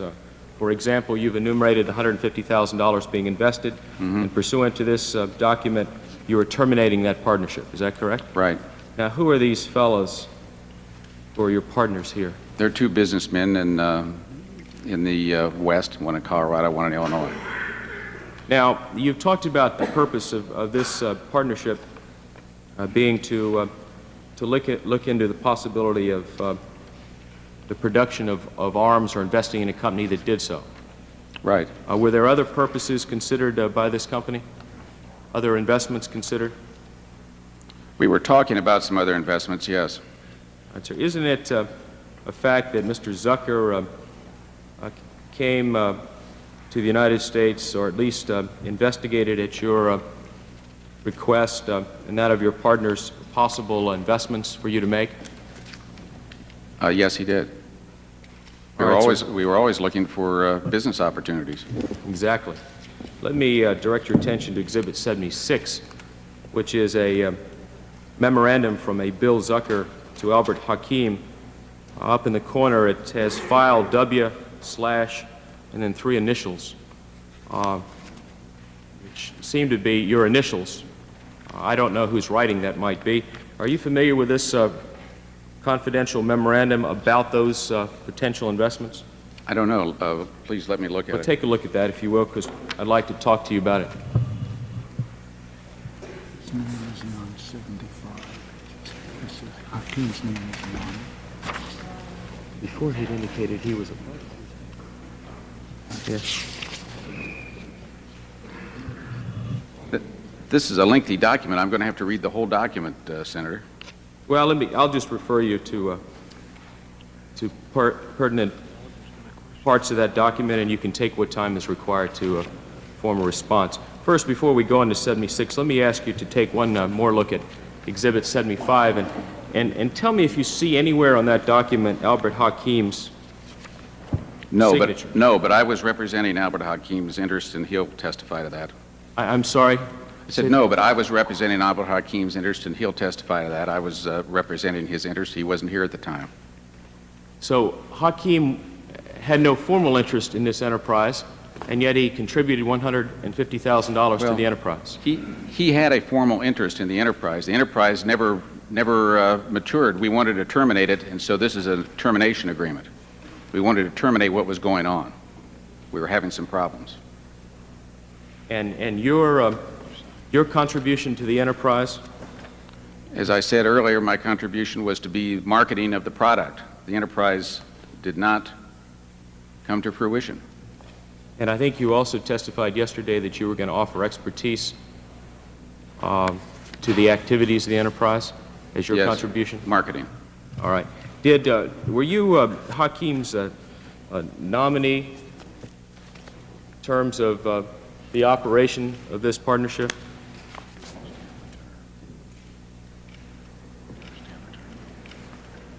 I don't know whether I was his nominee or not. I was representing him, and he was well aware of it. He'll testify to that, I'm sure.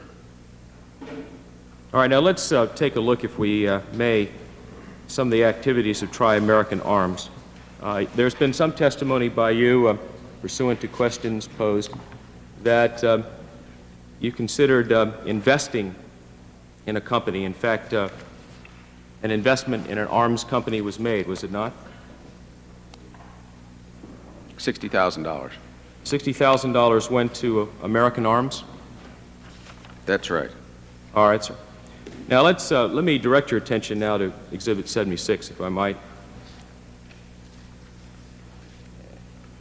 Again, is this document what it purports to be, and that is a memo from your fiduciary, Bill Zucker, to your friend and partner, Albert Hakim, about investment opportunities for the company we're now discussing? Yes. All right, in the second paragraph, it talks about, to date, STTGI has founded Tri-American Arms with $150,000 in U.S. money, of which Don, what is his name? Morosco distributed $60,000 to American Arms and/or one of its subcontractors to pay for the manufacture of 2,000 receivers. Receivers are what? Part of the weapon. All right, sir.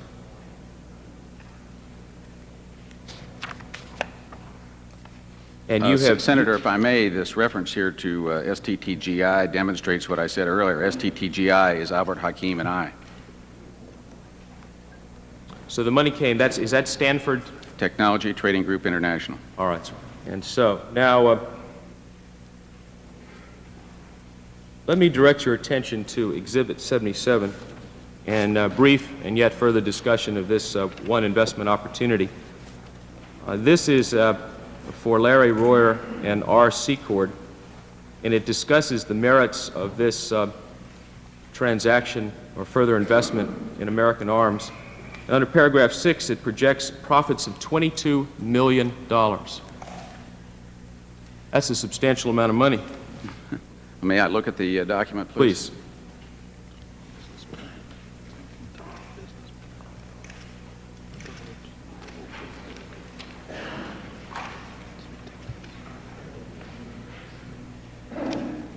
Yes, well, this was from an investment, a venture capitalist who had examined this proposition and was looking at trying to buy out what remained of it.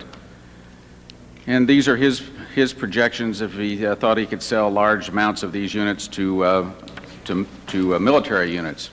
Subsequent to this, I told him that I did not regard the military as a good marketing target because this weapon is too light for that. So this was simply a projection that he was making based on numbers that not too good. All right, so now let me refer you again to Exhibit 76. Turn, if you will, to the back where you see handwritten several pages that project operations and sales for American Arms. Yeah, this is not my handwriting, so I'm not familiar with it right now. Well, let's you and I review it together then. This is part of the document, or at least appended to the document that you are familiar with. It talks about 2 phases of this project. 4,000 arms before the government deadline, Phase 2, relocation of plant. Then it sets forth in the first phase the pricing of guns, selling price per unit comes out to $7,200,000, cost per unit $1 million, projected margin. What's the purpose of all this, Senator? I don't follow you at all. Well, just listen, General. I'm trying to listen. And we will get to that. The bottom line is $6.2 million. Again, substantial sums of dollars projected from these activities. Is that correct? That's what the notes say. They're not my notes. All right, now on the next page we have assignments. Don, Dick, and Larry. Are these the first names of the partners? Yes. And next to Dick is capital. You are the man who brings in the dollars for these purposes? Yeah, but remember I said that Hakim was going to produce the dollars. And it says in the same document that it's founded by STTGI, which means Hakim and Secord. So Hakim, through you, would generate the capital for these investment opportunities? Whoever wrote the document believed that, yes. Now, the last page, projection of sales in the first year, it says no domestic sales projected. Then it talks about selling to Contras and to the Saudis and the Gulf states. It talks about a 25% commission and over $1 million profit once again. These were the activities, at least projected, if this investment had been pursued. Is that correct? Yes, but I don't know who the author of this particular document was, but whoever it was making a lot of assumptions that were incorrect. I mean, these were just notional projections that the author was making. I understand, but they do reflect, do they not, with some accuracy, the discussions surrounding this investment opportunity? I can't attest to the accuracy because the numbers are not right and the markets are not right. These are very light weapons. They're good for sportsmen, for special police units, things like that. All right, now let me just go through this balance of the memo quickly. It talks about a second... No military outfit would ever use them. They're too cheap. substantial markup. The memo talks next about an investment in timber company. Do you have expertise about timber operations? No, but we were very interested in learning about it. Said it could be accomplished with a minimal investment of $100,000, on which profits of millions could be realized. Yes, this was the original opinion of a venture capitalist, and I believe that one of the main purposes of this meeting, of this memo from Zucker to Hakim, was to check on the accuracy of such a thing. But again, an investment contemplated that would realize, at least according to this memo, millions of dollars. And once again, your duty, if this had been realized or pursued, was to raise $100,000. Is that correct? You or Hakim? In this case, it would be Hakim's responsibility. All right, sir. Hakim acting through you. Yes. Next page of the memo, there's a discussion of investment in a company process that would upgrade cattle feed. And you actually invested $50,000 in that, did you not? In what? In Caretech International.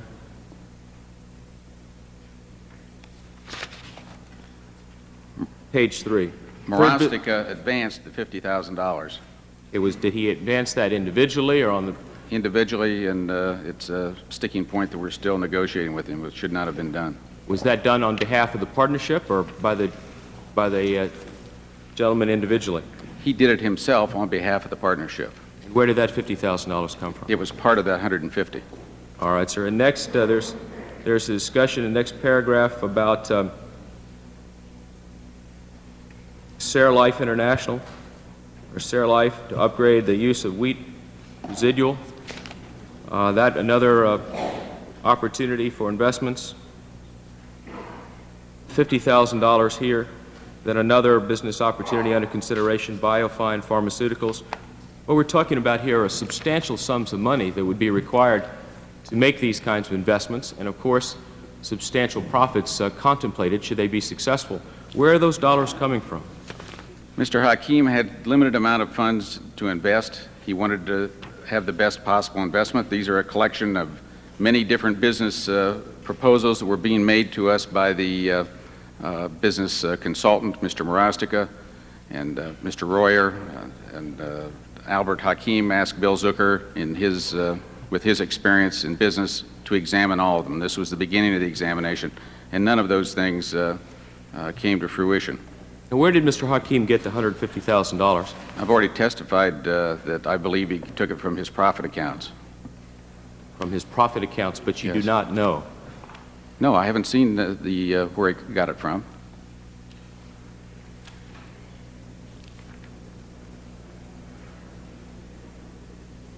Now, you've been asked on several occasions, I think, if you have a Swiss bank account, and you have said no. Is that correct? I gave you a signed document this morning that says that. How about other foreign bank accounts? I have a checking account in the British Midland Bank, which has about 95 pounds in it. How about any beneficial interest in any foreign accounts? None. I've answered that. Any member of your previously. family? No. I guess the purpose of this line of questioning is just to raise once again, General, the fact that you're living in a world very different than the one inhabited by any of us. You're dealing in a world of foreign bank accounts, investments, ever-changing partnerships, and big dollars, which you can't really explain where they come from, who provided them, or really the purpose into which they'd be directed. I don't agree with that. Well, I understand that, and that the record will speak for itself, and that was the point of raising the questions, to raise the questions and to give you an opportunity to respond, and you've Thank done you. so.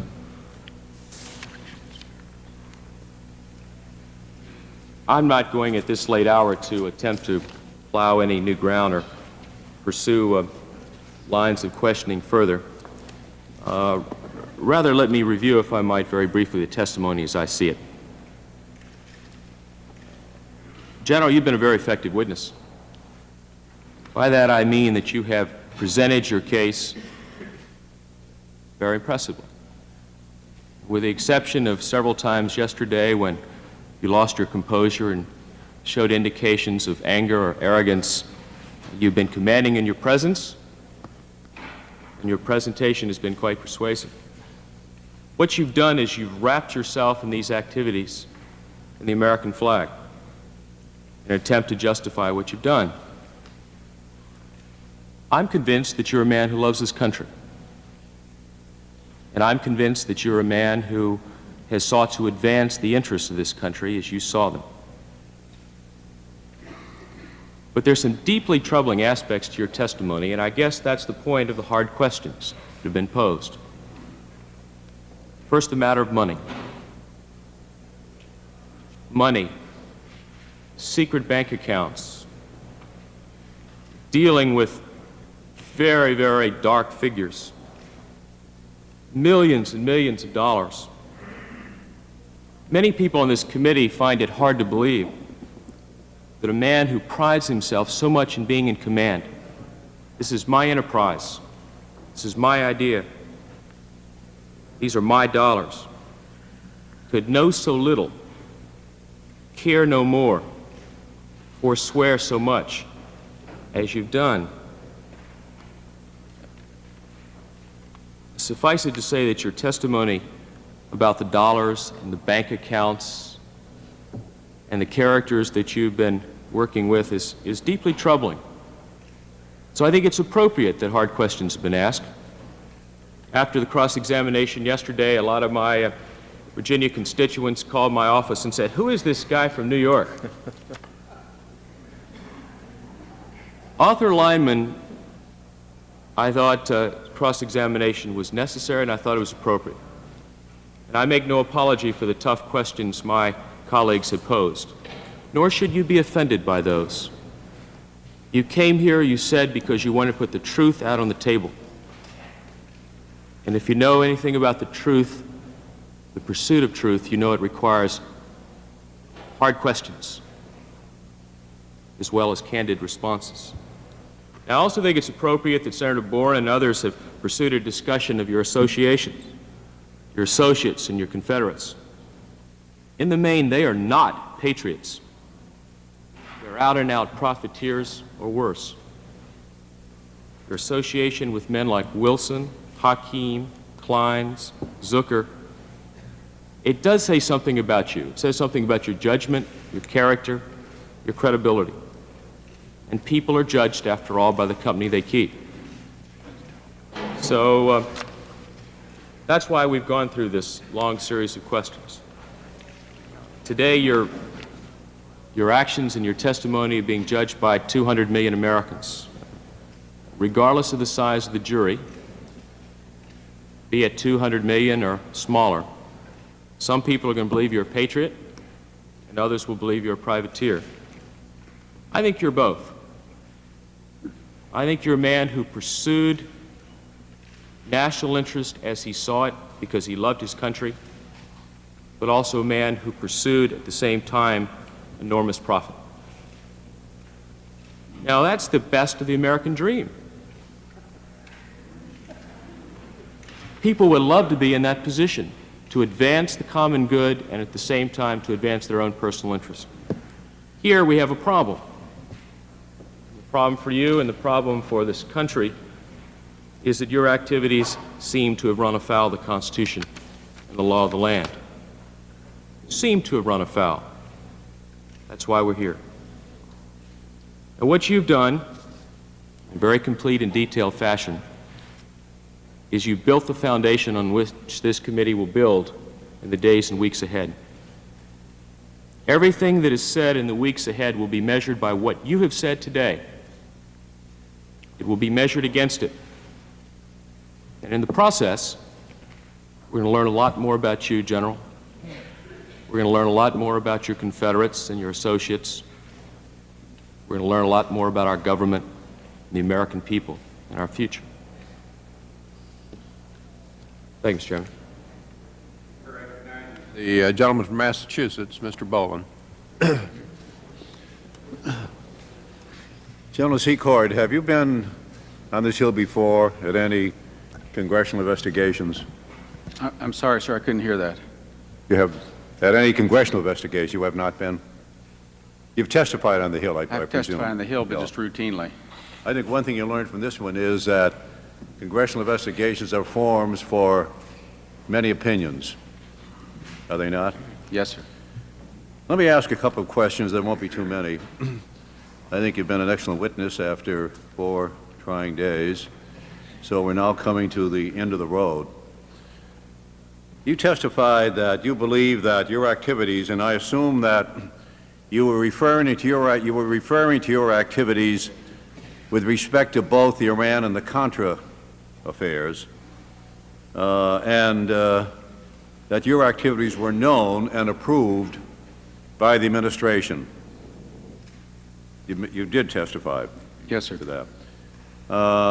And what was the basis for that belief? Discussions with 2 national security advisors, the cabinet officer, Mr. Casey, and Oliver North.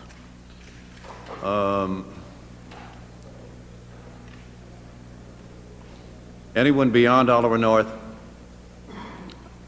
Yes, Admiral Poindexter. That was aware of your conduct? Admiral Poindexter, and to a lesser degree during the time that he was involved, Mr. McFarland. How did you know that they were aware of your particular activities in these areas? Poindexter and McFarland, because I discussed directly with them my activities. And did you ever discuss any aspect of the diversion of proceeds from the uranium arms sales, or your Contra supply operation, with Robert McFarlane? No. On the flight back to Washington from London in December of 1985 with McFarlane and North, you remember the flight? Yes, sir. Just the 3 of you were on the flight, as I understand it. That's correct, sir. McFarlane never asked what other kinds of things you were working on? No, he was tired. He wanted to go to sleep, but I badgered him a little bit about Iran. Did North ever mention anything at all with reference to these activities on that flight? Or was he asked, or did you volunteer any information? About the Contras? Contras were at that time. I'm talking about the flight in December of 1985, where just the three of you were returning from London. Yes, sir. I don't think the subject of the Contras arose at all on that flight. Now, Mr. McFarlane testified before, and you're aware of it, I'm sure, before the Tower Commission that North had informed him in Tehran in May of 1986, and I think he informed him on the tarmac of the Tehran airport, of the diversion of funds to the Contras. You testified that McFarlane spoke with you in Tel Aviv when he came back from Tehran. Yes, sir. And you and McFarlane were the only two people at that particular meeting, and as I understand it, he was reporting to you about his meeting in Tehran. Is that correct? It's not quite correct. There were a number of people standing outside the airplane. There were a number of people at that meeting? It wasn't a meeting, Mr. Boland. It was a quick chat. Didn't he indicate that when he arrived in Tel Aviv from Tehran, he wanted to meet with you? Wasn't that you were told he wanted to meet with you? I don't recall that. I recall meeting him at the aircraft when he got off. I recall chatting with him, standing there on the tarmac. A number of other people were walking around there. I recall him getting on the SATCOM gear, which had been set up on the tarmac. That's what he was most interested in, getting a phone call back in to the White House. All right, well, let me ask you, Mr. Secord, whether or not, again, whether you and Mr. McFarlane were together alone at a meeting in Tel Aviv when he came back from Tehran. We may have been separated from the others for a little while, but not for long. All right. And he never mentioned the news that he had just learned about the diversion, that he had just learned just a couple of No, sir. hours before into around No, an sir. hour or something He before? did not. Never mentioned that to Never you? mentioned. You testified that you believed that both your Iranian and Contra activities were sanctioned by the United States government.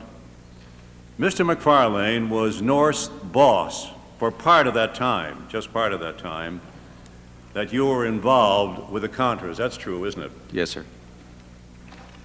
Didn't you think that it was passing strange that he didn't ask you about the status of the Contra operations, either on the flight back from London or in Tel Aviv, after he learned of the diversion? No, I don't think it was strange at all. Everybody was very, very sad about the outcome in Tehran. That was the total focus as far as I know.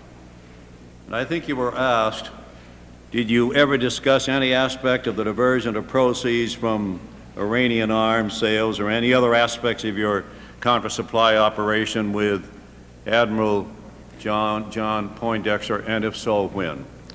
And I said that I did not discuss it with him, but I was informed that he was aware. You never did? No. You testified that you met Oliver North in a hotel room on a day in November of 1985, I think perhaps November 25th of 1985, when he was discharged from the National Security Council. You testified to that? 1986, yes, sir. Did you have occasion to meet with North again at the Embassy Suite Hotel at Tyson's Corner in December of 1985? I don't recall any such In meeting. December 1985 at the Embassy Suite at Tyson's Corner, did you meet No, with... the meeting I recall was on November 26th at the Embassy Suite. What was the date? November 26th. November 25th? 6th. 26th. 6th. Yes, sir. Who arranged the meeting? I don't recall who arranged it. We agreed to meet there. What was the purpose?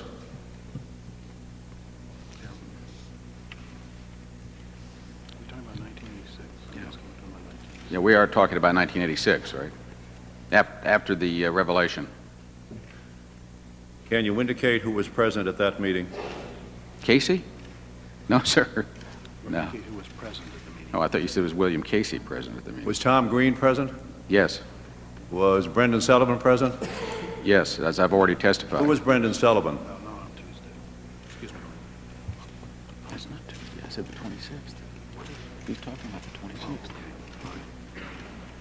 He's an attorney, and he's North's attorney. So I take it that this meeting occurred after North's refusal to testify before a committee of the House of Representatives? No. It occurred before? Before. What was the date that North refused to testify before? That was in December, was it not? I think he testified before the House Foreign Affairs Committee on, I think, December 9th. This is November 26th. 1986, yeah. This is not, I'm talking about 1986. Yes, sir, so am I.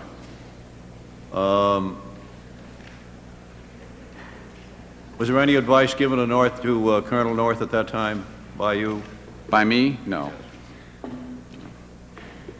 Can I ask whether or not any advice was given by any of the lawyers there?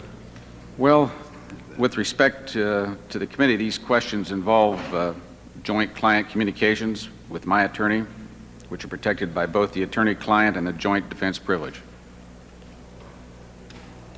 Now I'd like to direct your attention to the period October 3rd, 1984 through December 19th, 1985. It's a matter of a little amendment.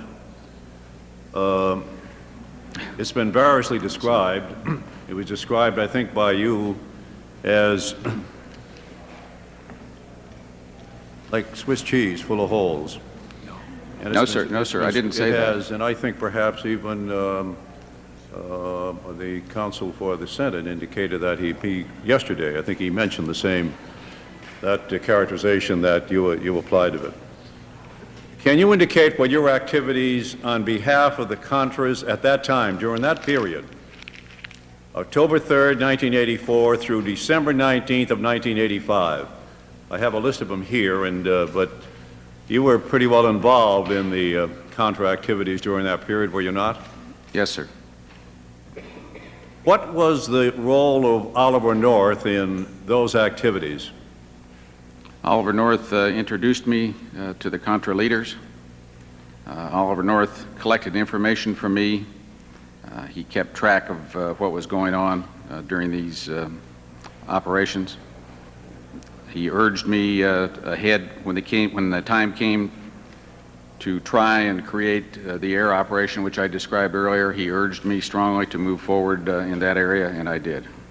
Now, were other members of the United States government providing assistance to these activities?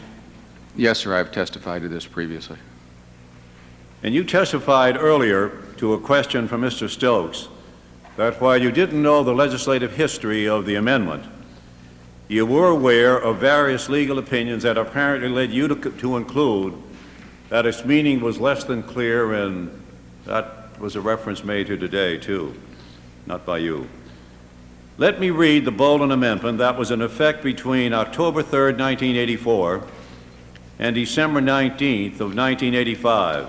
Quote, during fiscal year 1985, no funds available to the Central Intelligence Agency, the Department of Defense, or any other agency or entity of the United States government involved in intelligence activities may be obligated or expended for the purpose or which would have the effect of supporting directly or indirectly military or paramilitary operations in Nicaragua by any nation, group, organization, movement, or individual.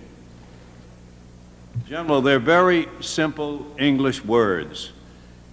And if you've demonstrated anything here in the last 4 days, it's your magnificent knowledge of the English language, literally.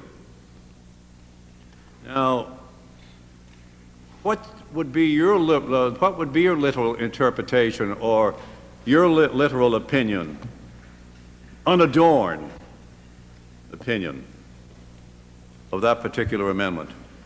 Well, I associate myself with the remarks made by Representative Hyde on this subject.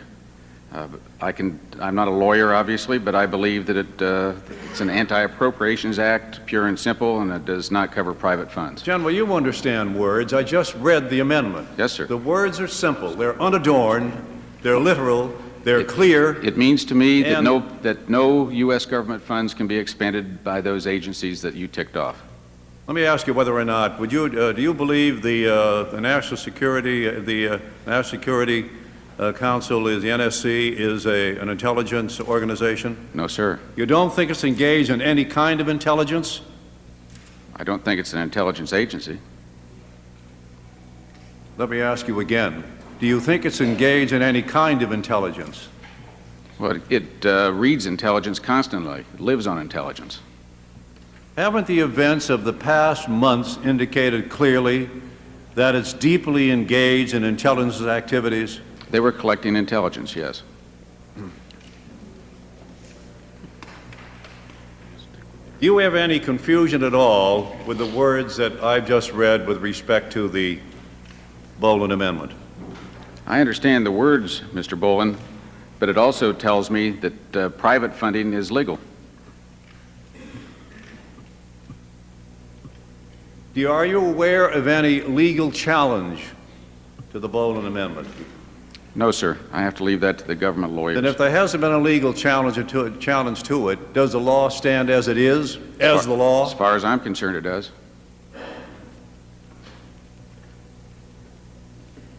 In your judgment, was there a violation of that amendment? No, sir.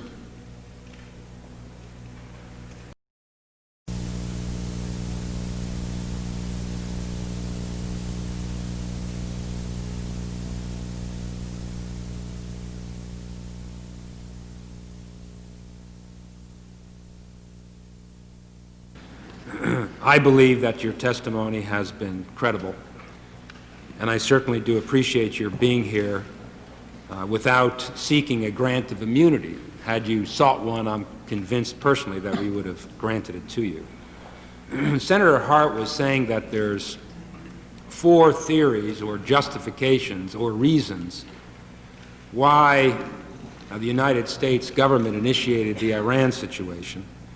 One was a geopolitical or strategic reason. The second was a hostage reason to get the hostages out that were in Lebanon.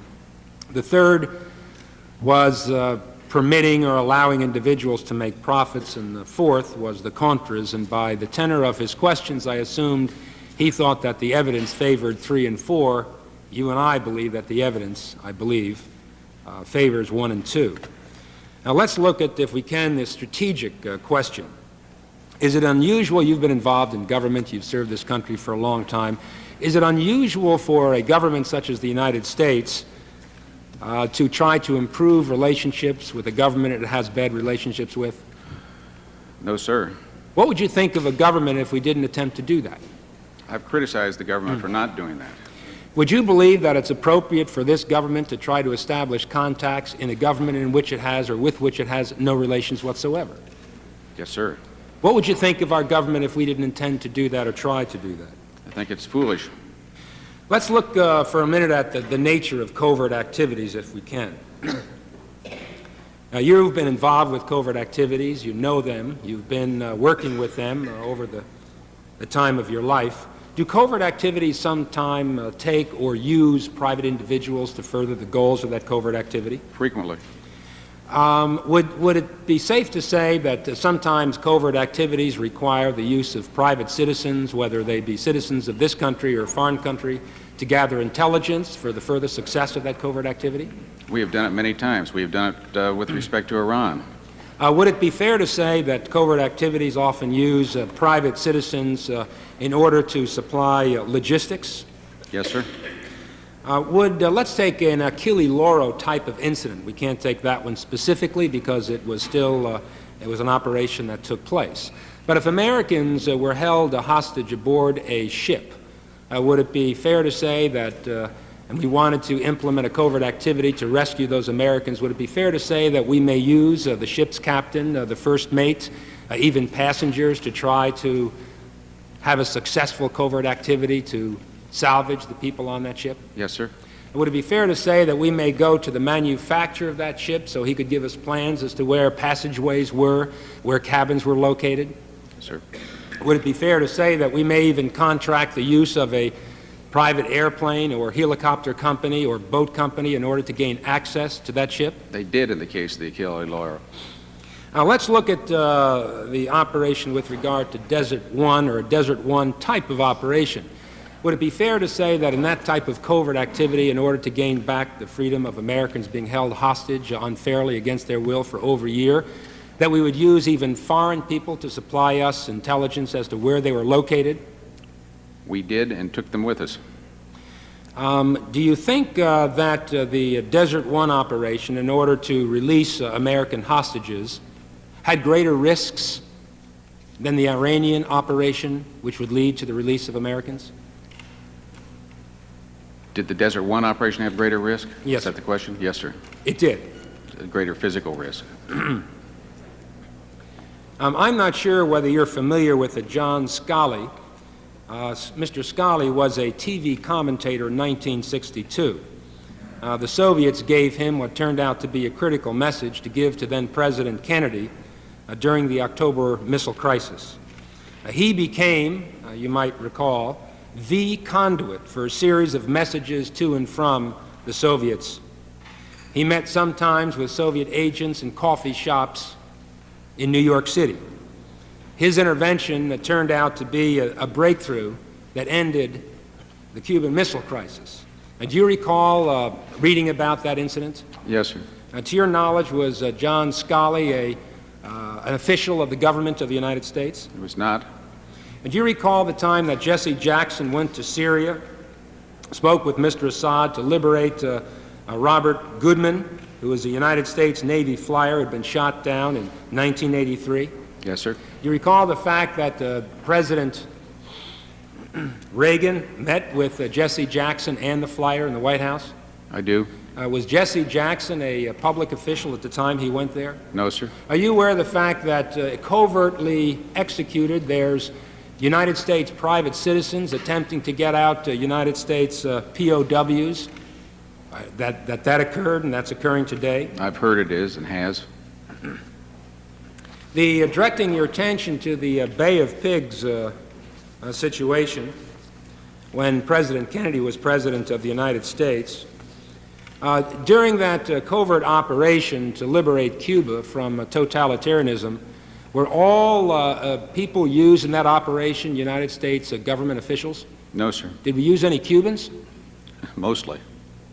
They were not citizens of the United States, and they were not operatives of the CIA. Is that correct? I don't believe they were operatives of the CIA. They were not officials of the United States No. government. Are you familiar, I assume you are, of efforts in Vietnam to supply our soldiers there? Are you aware of the fact that the CIA contracted Air America before the war and during the war in order to place supplies of war materiel inside Vietnam? I used to be in charge of a major section of it. Was Air America a government organization? I believe it was a government proprietary. Were people that flew that airplane all people in the service? No. Was that a private a company that was contracted by the United States government to supply those shipments? Yes. Is that, to a degree, somewhat similar to the private companies that you hired for the purposes of sending supplies to Central America? We were in some measures trying to recreate just that, on a smaller scale, of course. Now let's turn, so it's not unusual to use private companies, private individuals to further covert operations. I agree. Would it be your studied opinion that it would be quite foolish not to? I don't see how we could ever abandon that tool. You think it's an important and necessary requirement in order to have success in covert activities? Yes, sir. Now let's turn for a second to another small area, and that's the relationship with Iran and the United States during the Iranian operation.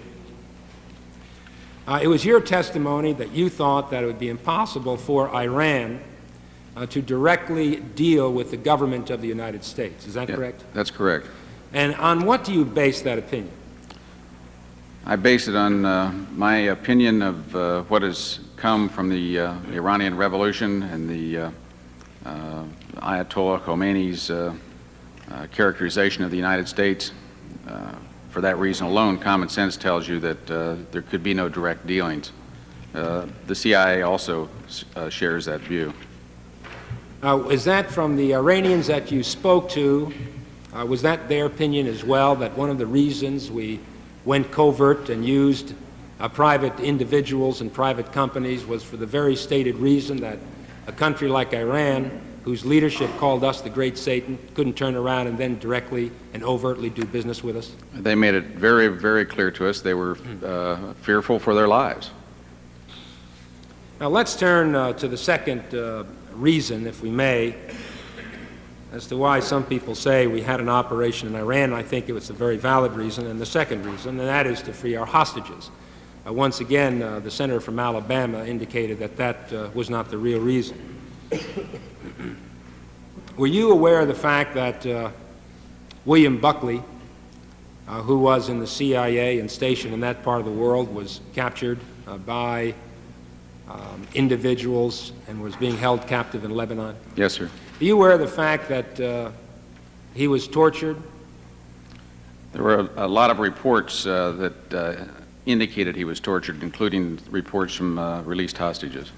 Do you think if you were in a position of discretion, in a position of establishing policy, and you heard reports that an American citizen who was working for the United States government had been tortured for a long period of time, would you say that you would initiate an operation to try to free those that were still alive? Absolutely. Is that a legitimate function of the United States government? It's a duty.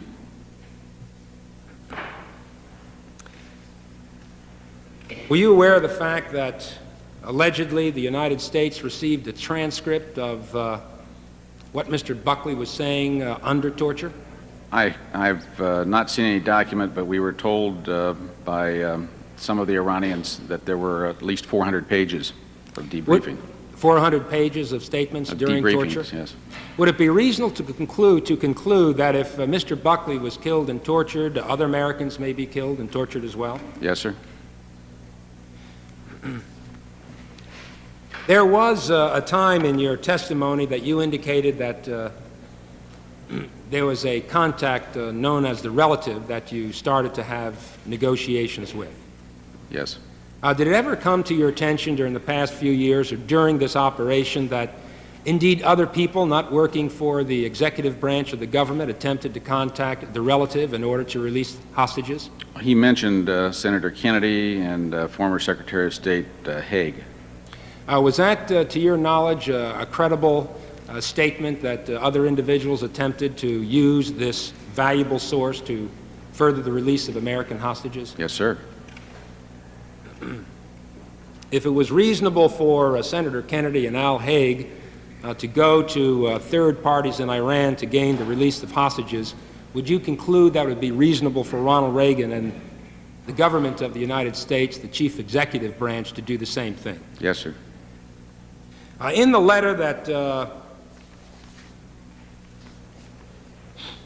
Mr. McFarlane sent you, dated November 19th, 1985, wherein he said, your discreet assistance is again required in support of our national interests. In that letter, did he ever mention profits, or did he mention the real reason of the Iranian operation was to give a little bit more money to the Contras in Central America? No, sir.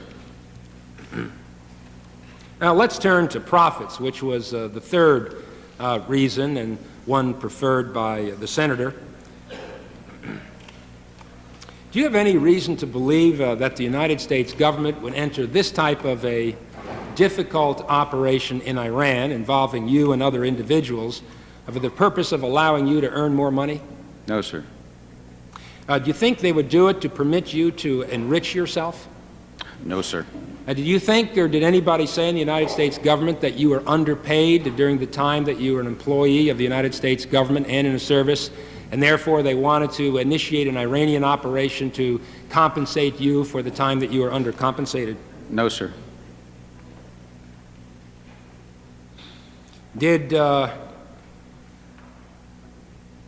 you testified before that you had about $90,000 in equity in your house, and you had bank accounts that you could withdraw.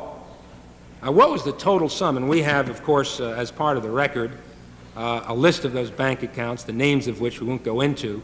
But what is the total amount of money that you have in these various bank accounts that you now have the right to draw? $3,000 or $4,000, something like that. $3,000 or $4,000. Yes. If you add the $90,000 you have in your house and the $3,000 or $4,000 you have in equity in bank accounts, how much does that come to? Well, not very much. Based on that information, did you enrich yourself by virtue of your work in the Iranian connection? No, sir. Did you not testify earlier that you actually are worse off financially because you're devoting so much of your energy in this direction that you lost lucrative clients? That is correct. Would your testimony be that you're worse off now financially because of your service with regard to the Iranian situation? Definitely. Now let's turn now to the Contra, which is the fourth reason indicated by Senator Nunn, that he indicates that one of the favored reasons that we initiated the Iranian situation. and that raises the important issue of agency and the issue of whose money was it and under whose control was it. You testified earlier that the money that were the profits or the operating necessary funds were in your discretion to be used as you thought best to further the work of the enterprise, and was not the money of the United States government. That's correct. If that money was the money of the United States government, would someone who at that time clearly was working for the United States government, Ollie North, not tell you what to do with that money? Yes, sir. He wouldn't have asked. He would have asked. He would have asked. But if it was United States money, would he have not asked but told you that he wanted ample funds or more money in Central America? He would have directed it. Did he direct it? No, What was the reason he didn't direct he it? couldn't, And he couldn't why? because they were private funds. He understood that? Absolutely. You understood that? Yes, sir. Did everybody understand that? Everybody I was dealing with understood it.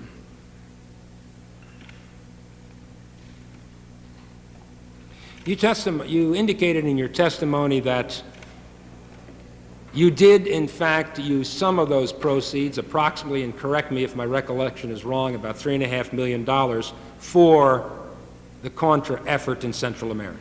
Yes, sir. And that was your decision? Absolutely. And it was you decided that way because you sympathized with their cause? And because I had a big stake in it, I had to keep this operation going. I couldn't let it die. Now, and how long, let me ask you this question, how long did the Iranian operation take place with regard to the sale of weapons? It was over quite a number of months, was it not? Approximately 10 months. So over 10 months, we managed to squeeze out $3.5 million for the Contras in Central America. Yes, sir. Now, wasn't it your testimony earlier that one country gave $10 million? We were told they did. You understand that that's the case? I understand that. Don't you think it would have been a lot better if the function of your work was to gain money for Central America, energies would have been put in asking private individuals in third countries rather than spending 10 months in order to come up with $3.5 million? Indeed, and that's what they were doing. You indicated also that Bud McFarlane broke up the meeting in Tehran because hostages were not released. Yes, sir. If Bud McFarlane's desire at that particular time was to have this continuing sales of weapons operation in Iran to generate profits for the Contras in Central America, why would he have risked the entire venture because hostages were not released? It was not on his mind at all. It had nothing to do with it. He had in mind the hostages and not Central America. Is Absolutely. that correct? Finally, I'd like to get into the last area of short questions, and I won't take too long. During the time that you were helping out in Central America with the air supply network, was it not your understanding and belief at that time that although the policy of the United States Congress at that time was not to officially give government money to the Contras, but that one day soon we'd recognize the peril and in fact would vote that day? Yes, sir. And did that come about? Yes, sir. When did it come about that the United States Congress, the House and the Senate, with the President signing law, said that what we should do is to assist the democratic resistance in Central America? In summer of 1986. And so that was the policy in December of 1986. Was it consistent with that policy that you kept the Contras alive for 2 years? I think that our actions in trying to keep the Contras alive were completely consistent with that. We voted about $100 or $105 million for giving aid to the democratic resistance in Central America in late 1986. In order for the resistance there to be in the same stage, same capability as it is today, how much money would it have required had your operation for 2 years never have gotten underway? Well, I don't know, but probably an awful lot more. Do you think that the Contras would have survived in the state that they did had it not been for your air supply operation? It was our estimation that they would be driven from the field and defeated in detail. I thank the gentleman, and I thank the chair. Thank you, sir. Chair recognizes the gentleman from Georgia, Mr. Jenkins.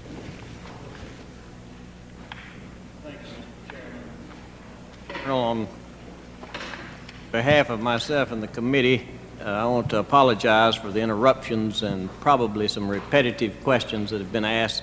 Many times we have gone to vote and missed what some other of the committee has asked, and I apologize for that. I know that is distracting.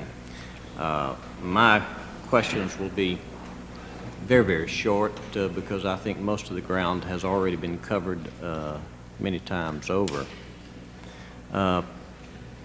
I do not disagree with my colleague from New Jersey who has just finished questioning that the federal government obviously uses private companies and individuals in many situations. Of course, I guess the difficulty during this particular time, they could not employ you to send funds to the Contras, could they, because it was illegal? That's right. So the federal government did not have the option of employing private individuals for this particular activity. Correct.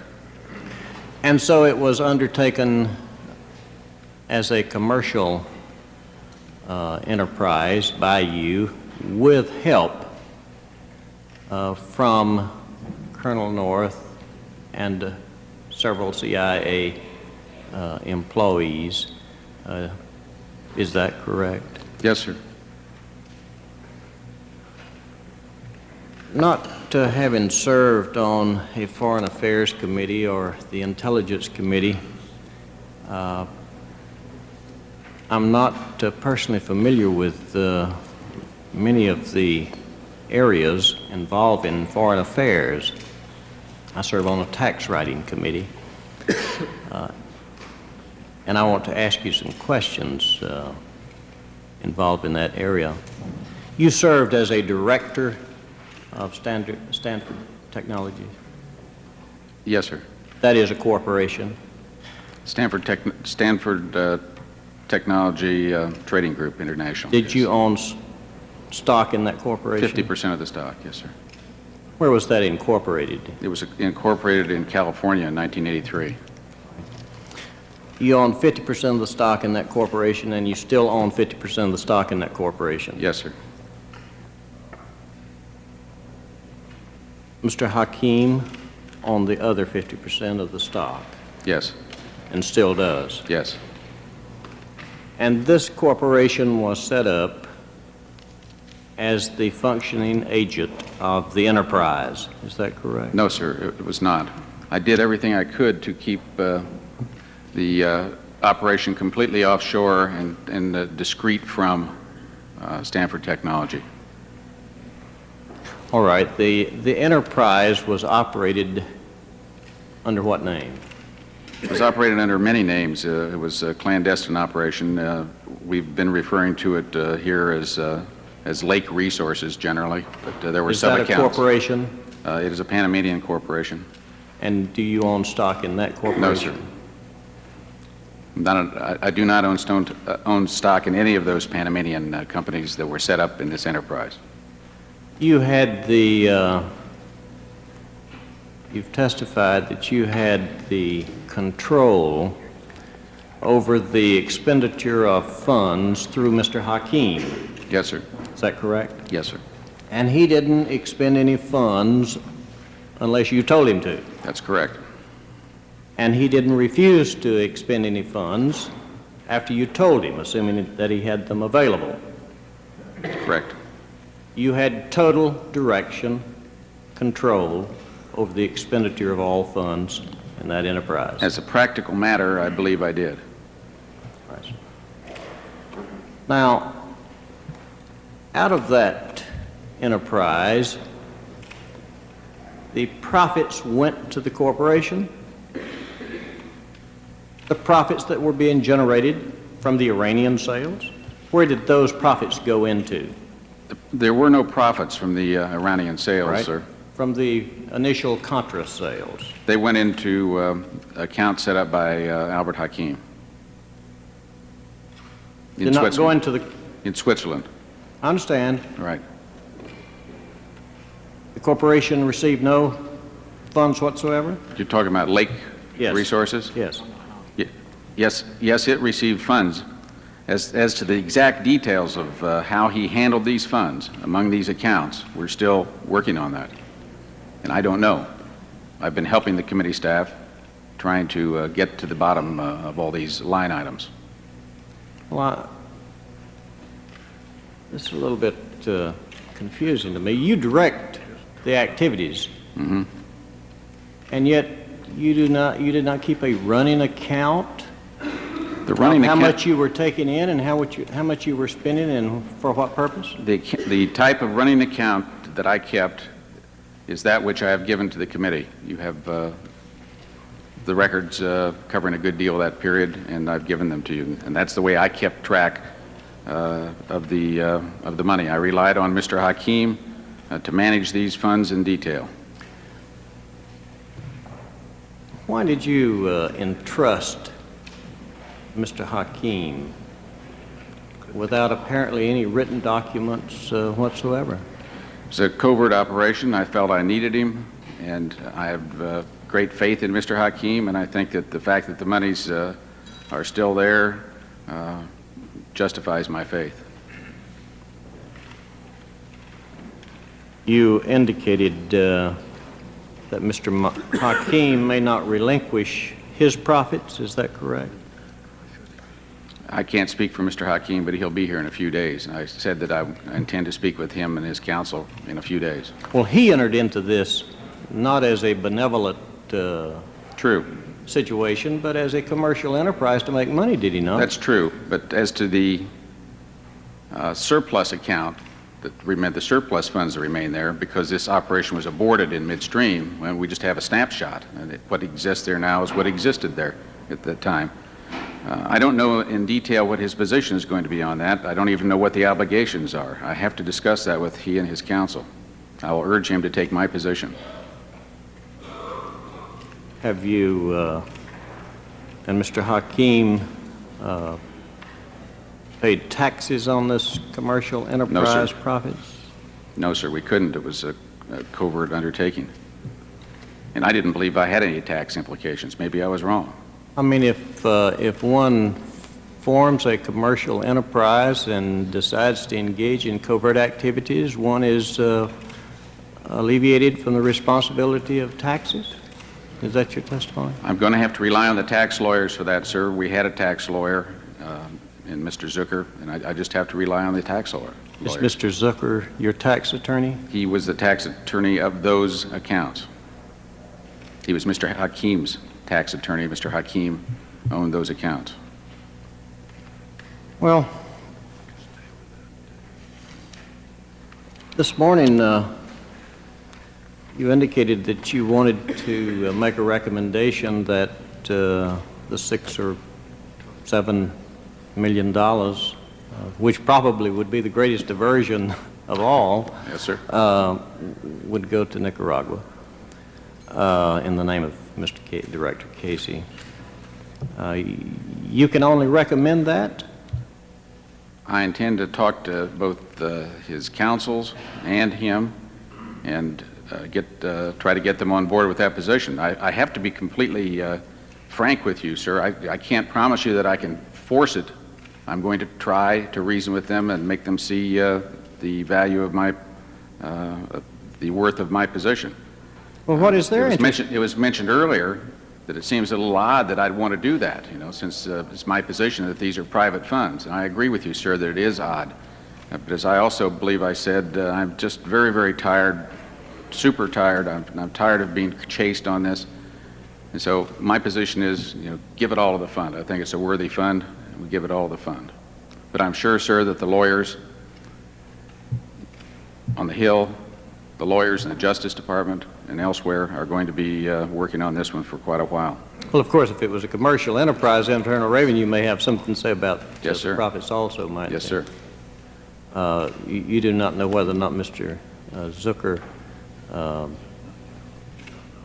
don't know. Made any filings whatsoever with Internal Revenue? I have no idea, sir. You left that entirely up to Mr. Hakeem? Yes, sir. You do not know whether or not Mr.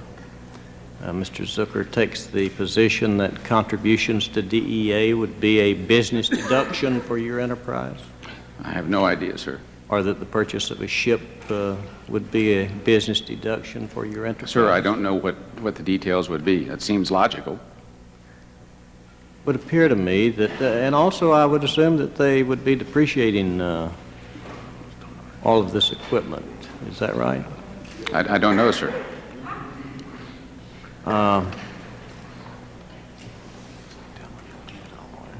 You don't know how Mr. Hakeem does his taxes, of course, either. Well, I've never seen his taxes.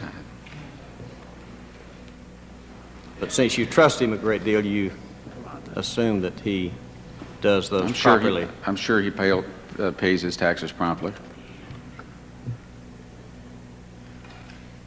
Have you talked to Mr. Hakeem recently?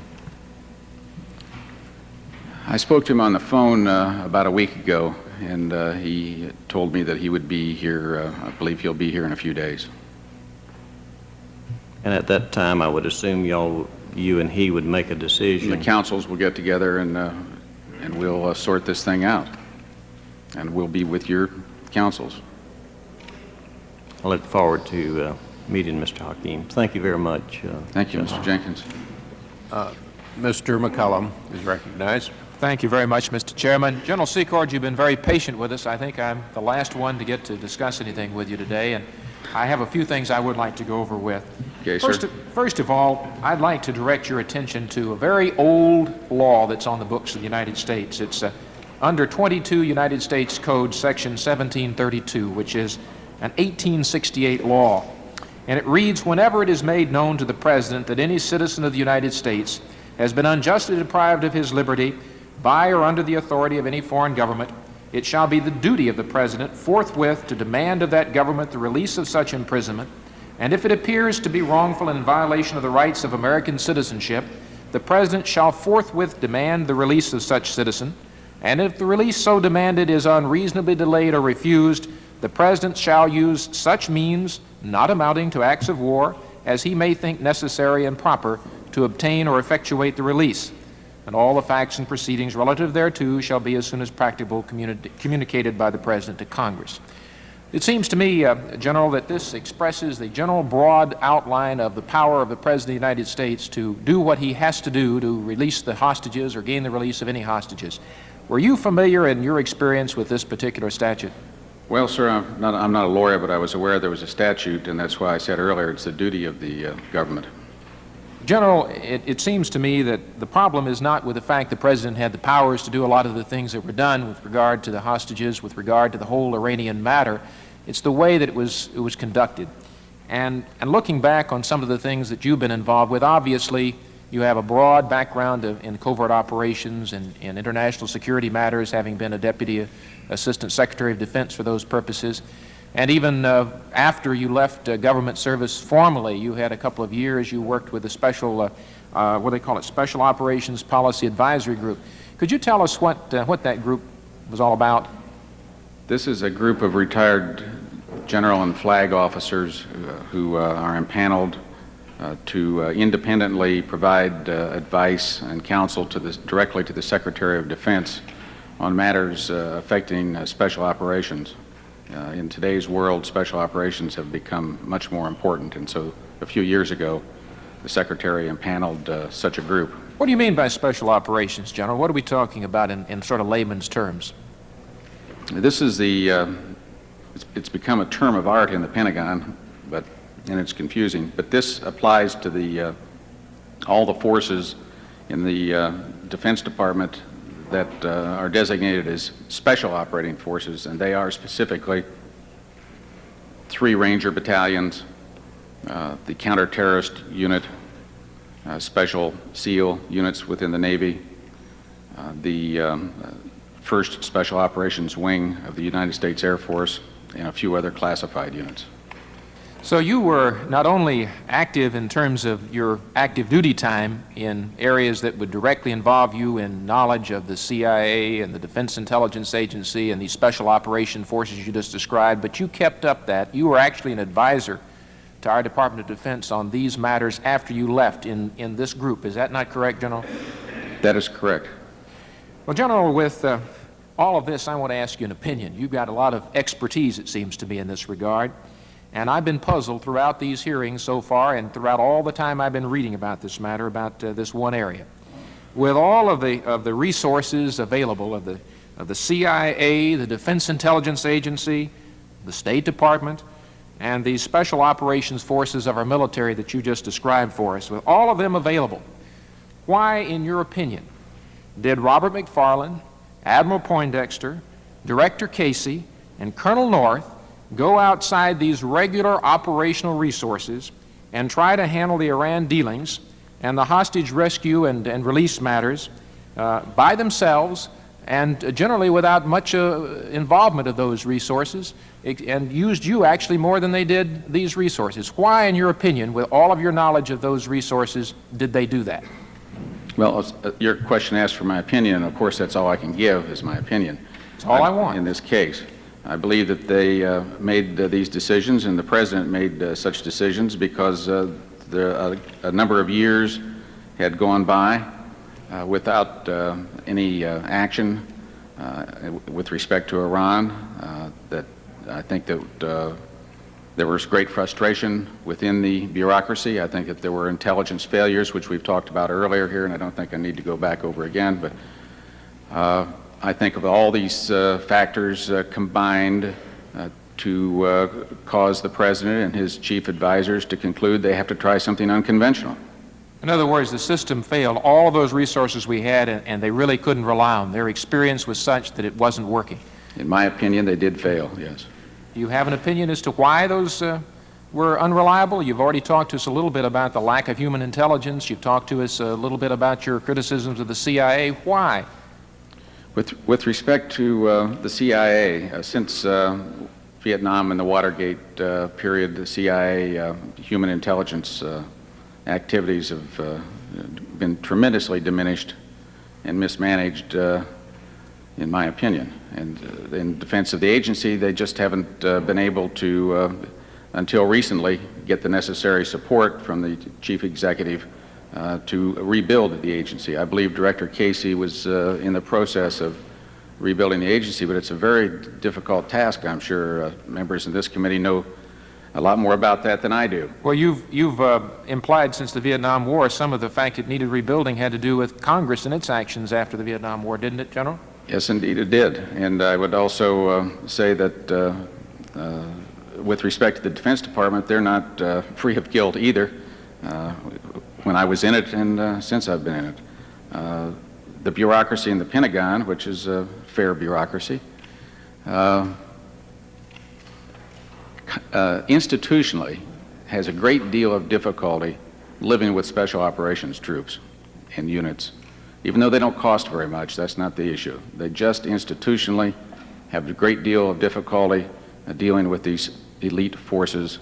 They want more conventional approaches. Most of the generals are conventionalists. They're not unconventionalists, and so you have that kind of bureaucratic resistance there as well. So you have both in the Defense Department and in the CIA, I think, serious problems in these areas. And they're being addressed. General, you even described, I think, in response to one of my colleagues' questions earlier today, the rescue operation that was sort of going on parallel to the trip to Tehran, the one that was not working, the DEA agents may have been involved with. You described that as a flaky operation. Is that a symptom of the same thing we're talking about? Yes, sir, it is. I think it's also an outgrowth of the same frustration that I mentioned earlier. That a lot of people are frustrated. In other words, was Colonel North, in your opinion, a frustrated man in this regard? Yes, indeed. Were other people like Admiral Poindexter and Robert McFarland frustrated, in your opinion? Greatly. Frustrated with the system, the fact that these agencies, these special operations forces were not really up to snuff to do the jobs that they'd like for them to do, and the bureaucracy not there to deliver them? I think Director Casey was frustrated with his, excuse me, with his own system. You have testified about the opinion on human intelligence. I want to ask one specific question on that. Looking back at the Iran initiative, how did the quality of human intelligence and the specific lack of that intelligence affect this initiative that you were involved with? It adversely impacted on the operation greatly because there were very few Iranian specialists, as I've testified earlier, available.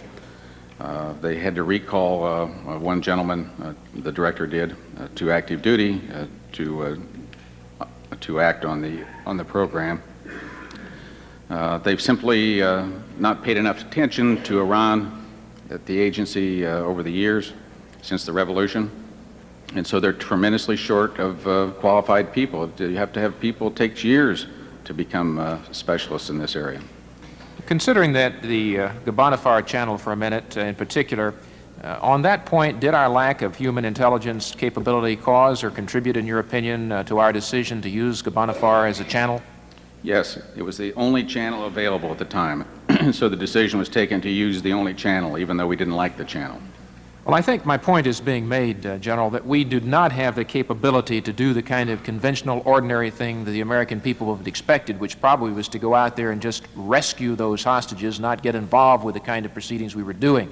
At least that seems to be the impression I'm getting from what I've observed so far, and your statements and responses to my questions are not inconsistent with that. Do you generally agree? Yes, sir. Since the Defense Department created their anti-terrorist team, we've rescued no hostages. Why? Years ago. Why? Can't find them. Because we don't have the intelligence to find them. Right. We got the men sitting over there, we got the units They're and the ready to roll. organization. They're ready, and the best way for this nation, it seems to me, to respond to that kind of thing. Is that one reason why I think you've been supportive of having this new Assistant Secretary of Defense for Special Operations and so forth? Yes, sir. General, I want to turn to something a little unrelated to that for a minute, if I can. A few minutes ago, you were questioned about the Boland Amendment. And it seems to me there's a discussion about whether it was Swiss cheese or not, and you said, I didn't exactly what you said, but the point is that the gentleman from Massachusetts who authored this was very concerned, as he probably should be, about the interpretations or the difficulties or not. In the process of it, there's a lot of discussion about whether the NSC was indeed covered by this and whether this was an interpretation. I know you're not a lawyer, and I'm not going to ask you that kind of a question. I want to point something out to you, though. In 1981, in December 1981, before we got to these Boland Amendment laws that we passed in Congress that we've been discussing that were applicable to the period of time, in that particular month, 1981, the President issued an executive order number 12333, which explicitly, by its definition, excluded the NSC from the definition of an intelligence agency. That was done, that directive, that executive order was done in concurrence and consultation with Congress. That was on the record at the time this Congress passed the Boland Amendment and each of the subsequent amendments. So it seems to me, while I am a lawyer, but I'm not a judge, and I know the courts can interpret things all kinds of different ways, but it seems to me that it more than makes the point that there's plenty of room for interpretation, as you had suggested in that regard.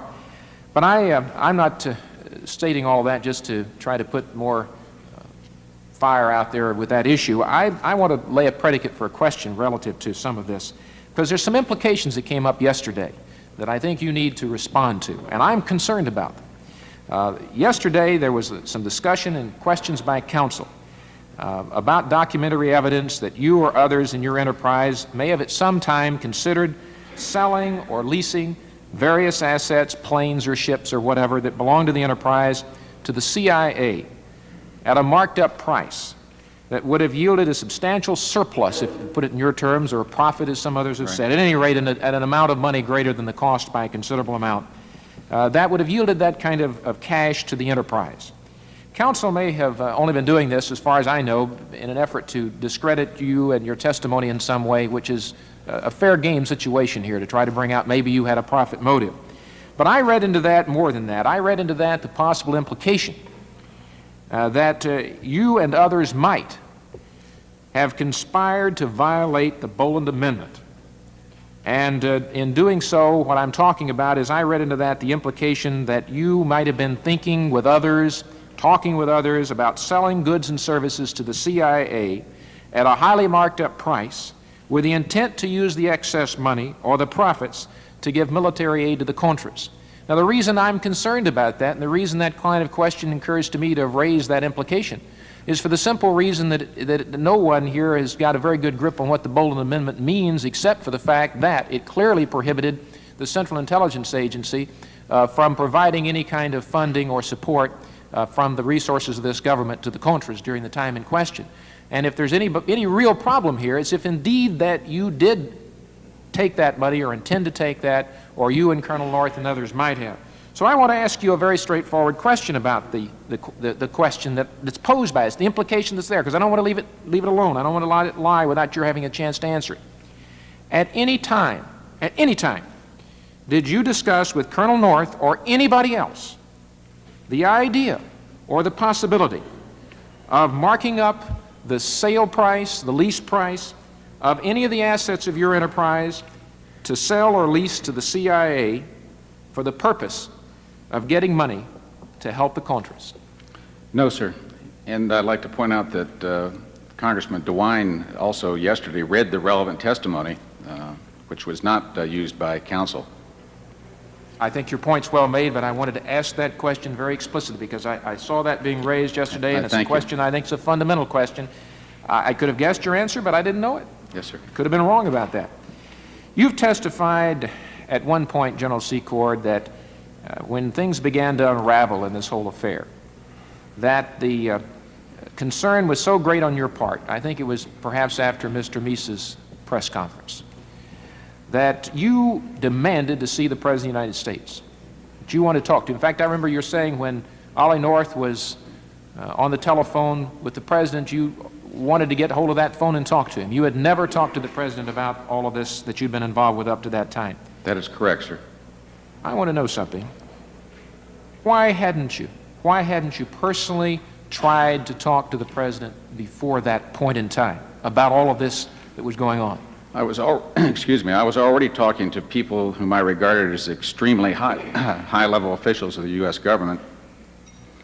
I didn't think it proper to insist on seeing the President just to try to verify what his National Security Advisor is telling me, or what his Director of Central Intelligence is saying, or even for that matter, what Oliver North is saying. They deal with the President. I would have thought it presumptuous. Well, if you'd people had at my level don't deal with the President. If you'd had any doubt about the President's personal knowledge of this whole matter, if you'd had any doubt that he authorized those with whom you did speak to ask and request those things of you that they did, wouldn't you have tried to have seen him earlier than you did? If I had any doubt, I would have, yes. So you didn't have any doubt? My doubts came only just before the Mies statement. Well, looking back now, have you ever thought that maybe the President didn't know, and that perhaps you had the impression that he had, and it was given to you by some of the folks we're talking about, Admiral Poindexter, Colonel North, Director Casey, in part because they wanted you, they chose you for this, and knowing that you were a good soldier and that you would accept the fact that they had that authority, has it occurred to you that that might indeed have been the case? It has occurred to me, of course, but I still don't believe it's the case. General Secord, you have been, as others have said, a most able witness in your own defense and in the defense of what you believed in. I haven't presumed to judge you, and I certainly haven't, and I'm not today, presuming to judge the final outcome of what our investigation is all about. I do, however, see in this process that we're involved in that we have broad policy concerns that need to be addressed. That's what our committee has got to resolve and get to, beyond just the facts that are out here. It's not our duty. As I said in my opening statement, I think a few others have concurred in that. I think everybody generally concurs in it. It's not our duty to find out if any crimes were committed or to prosecute. That's up to the independent counsel to do. And from my standpoint, whatever the outcome of the next few days of hearings, next few weeks of hearings are, as I deliberate on this, I am going to look back on your testimony for these 4 days in grateful appreciation that you came forward voluntarily and gave us the opportunity to learn a lot more about the recesses of your mind and about the operation so that we can have a predicate for the ongoing things that we have to decide. I'm very open-minded at this point. I think it is too grave a matter to have a closed mind on about the pros, the cons, or the fault, or what's to be done for the future. And I greatly appreciate it, and I thank you. And I thank you, Mr. Chairman. Mr. Secord, yesterday your counsel raised the question relating to attorney-client relationship. In order to clarify the record, I will now recognize Senator Mitchell. Thank you very much, Mr. Chairman. As you will recall, Mr. Secord, Mr. Green, yesterday Mr. Secord asked you to tell us what was said at a meeting between you, Colonel North, and Mr. Green on November 25th when you met following Mr. Mises' public disclosure. Other than characterizing it as a sad, hand-wringing meeting, I think those are the words you used, you refused to disclose what occurred on the advice of counsel based upon the attorney-client privilege. when I pointed out that statements made by third persons to a client in the presence of that client's attorney were not subject to the privilege, Mr. Green added that at that time Colonel North was also his client. And when I asked you, Mr. Green, to tell us when Colonel North retained you and when he dismissed you or terminated your employment, you said he had retained you in the previous week, but you refused to respond further on the grounds that the answers to those questions were also within the privilege. It is clear to me that they're not, and I understand that on reflection you now agree that the dates upon which Colonel North retained you and upon which your employment with him terminated are not subject to the privilege, and that you will provide this committee with that information either now or at some subsequent time. Is that correct? I would like to amend that, if I may. I'm sorry, sir. Yeah. Yes. May I respond? Yes. I would like to caveat that, if I may.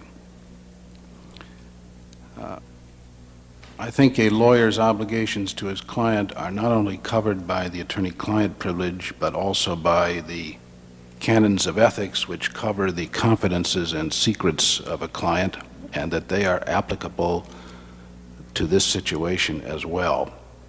What I am willing to do is to confer with Mr. North's present counsel to ascertain his position with respect to whether I am permitted to release that information, and if so permitted, I will certainly do so, sir. Well, let me say to you, Mr. Green, that I'm convinced that there is no basis for your refusal to provide that information. I'm convinced further that Mr. Secord could, without violating that privilege, provide considerably more information than he has about that meeting, and we will await your response, but I want to assure you that we intend to obtain that information, and I would encourage you to provide it to us voluntarily. Mr. Secord has made much of the voluntary nature of his testimony. He has made much of his candor. Indeed, he has used the word candor on several occasions. The very fact that he refuses to respond to questions regarding a meeting which may well be central to this inquiry raises questions about that. I do not mean to suggest that claiming the privilege when proper in any way detracts from your voluntary appearance and your candor, but I would hope that we would be able to get that information so that we may proceed, and we look forward to your response, Mr. Green. Thank you. I believe the attorney-client relationship rule does not apply to your providing us with the date of your retention as counsel by Mr. North and the date of the termination of such relationship. Could you give us those dates? Mr. Chairman, I respectfully decline to do that until I have had an opportunity to confer with Mr. North's counsel, and as soon as I have had that opportunity, I will report back immediately. Mr. Chair, may I ask one further question? Please do. General Secord. General Secord, repeatedly for the past several days you have stressed the continuing nature of what you call the enterprise. Indeed, that has been the principal justification advanced by you for the accumulation of the so-called surplus, or it's been variously described here, that you intended it to continue, that you planned on further efforts in this area. Is that a correct description of your statement in that regard? Yes, sir. Right. Now, as A redirect all the way through on both sides? just that one question, if I might. Well, we had an understanding, I thought, about procedure. Certainly I won't object in this instance, but it seems to me well, I don't have a question to ask, but if we're going to have ground rules, we should adhere to the ground rules. Is there any objection to permitting Senator Mitchell to ask one question? Hearing none, so ordered. Please proceed. Following the disclosure of this matter publicly, several officials within the administration, up to and including the President, described it as an effort to reestablish relations with Iran, which required a good faith gesture by the United States, which good faith gesture was to be manifested by a one-time sale of a limited supply of arms to Iran. Do I understand, based on what you've said, that anyone who said that was mistaken in so saying, at least insofar as you've described the operation as you understood it as the person principally involved? It is mistaken, and I think the record demonstrates that it's mistaken. Right. Thank you very much, General Secord. Thank you, Mr. Chairman. My thanks to my colleagues. Right. Yes. Parliamentary inquiry. Please state it. Is it correct that this committee is bound in its investigation only by the Constitution and the rules of the House? We're not bound by the rules of evidence that would apply in any court? We are not bound by the rules of evidence that apply in any court. Is it also true, therefore, that this committee has the right, if it wants to make a decision with respect to a claim of attorney-client privilege?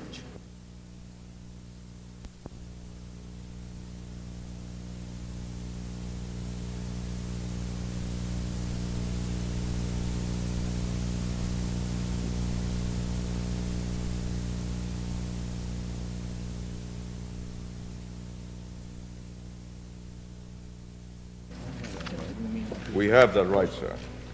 Is it pursuant to the rules of the Senate in this case? Well, hallelujah for the Senate.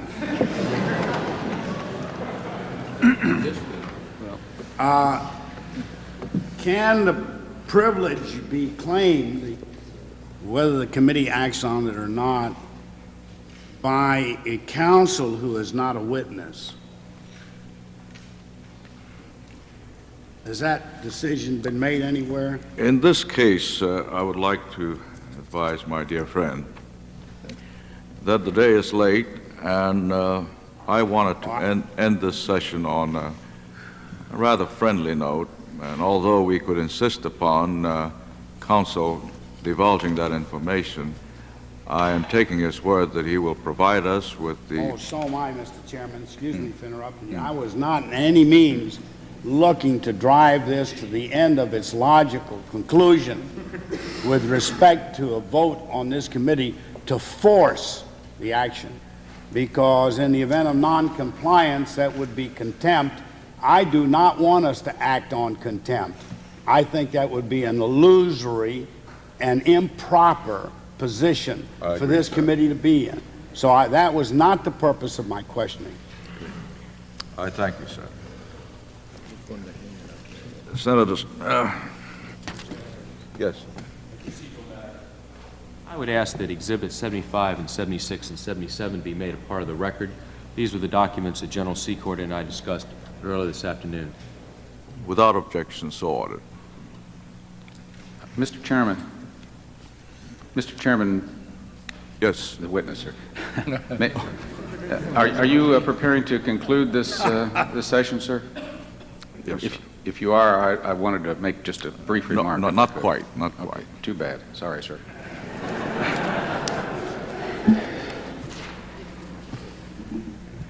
Mr. Secord, in behalf of the committee, I'd like to commend you and to thank you for appearing before us voluntarily and subjecting yourself to 4 stressful days of intensive and vigorous questioning. However, I've been sitting through these 4 stressful days also and waiting for my turn to ask a few questions. I realize that most of the questions that should be asked have been asked.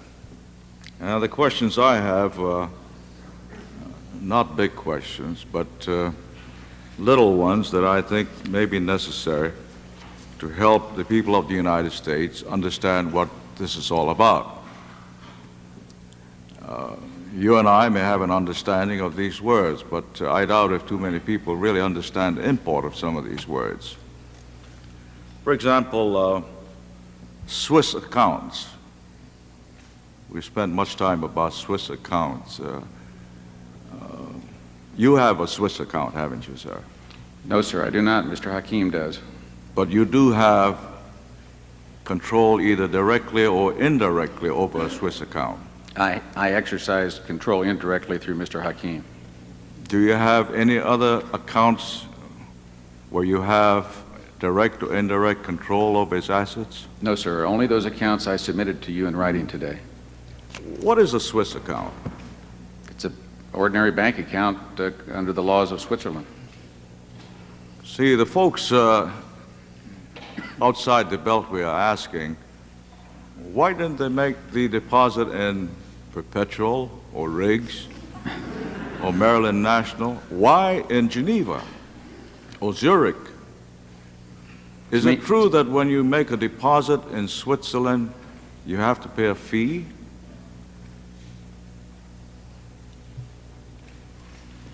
I'm not aware of that, Mr. Chairman. It's possible they charge a fee. Well, let's put it another way. I know they charge a lot of fees. The banks around here, if you make a deposit, even if for a checking account, would pay you interest. Yes, Isn't that correct? Yes, sir. Do these Swiss banks pay interest? I don't think that the checking accounts do. They have other accounts that are interest-bearing. Does your account receive any interest? Hakim managed the funds in such a way as to try to draw interest when he could.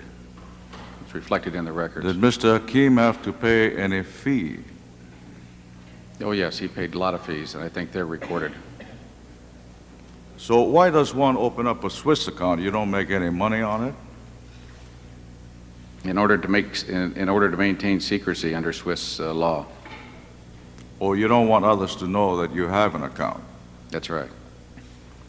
What sort of people make those deposits?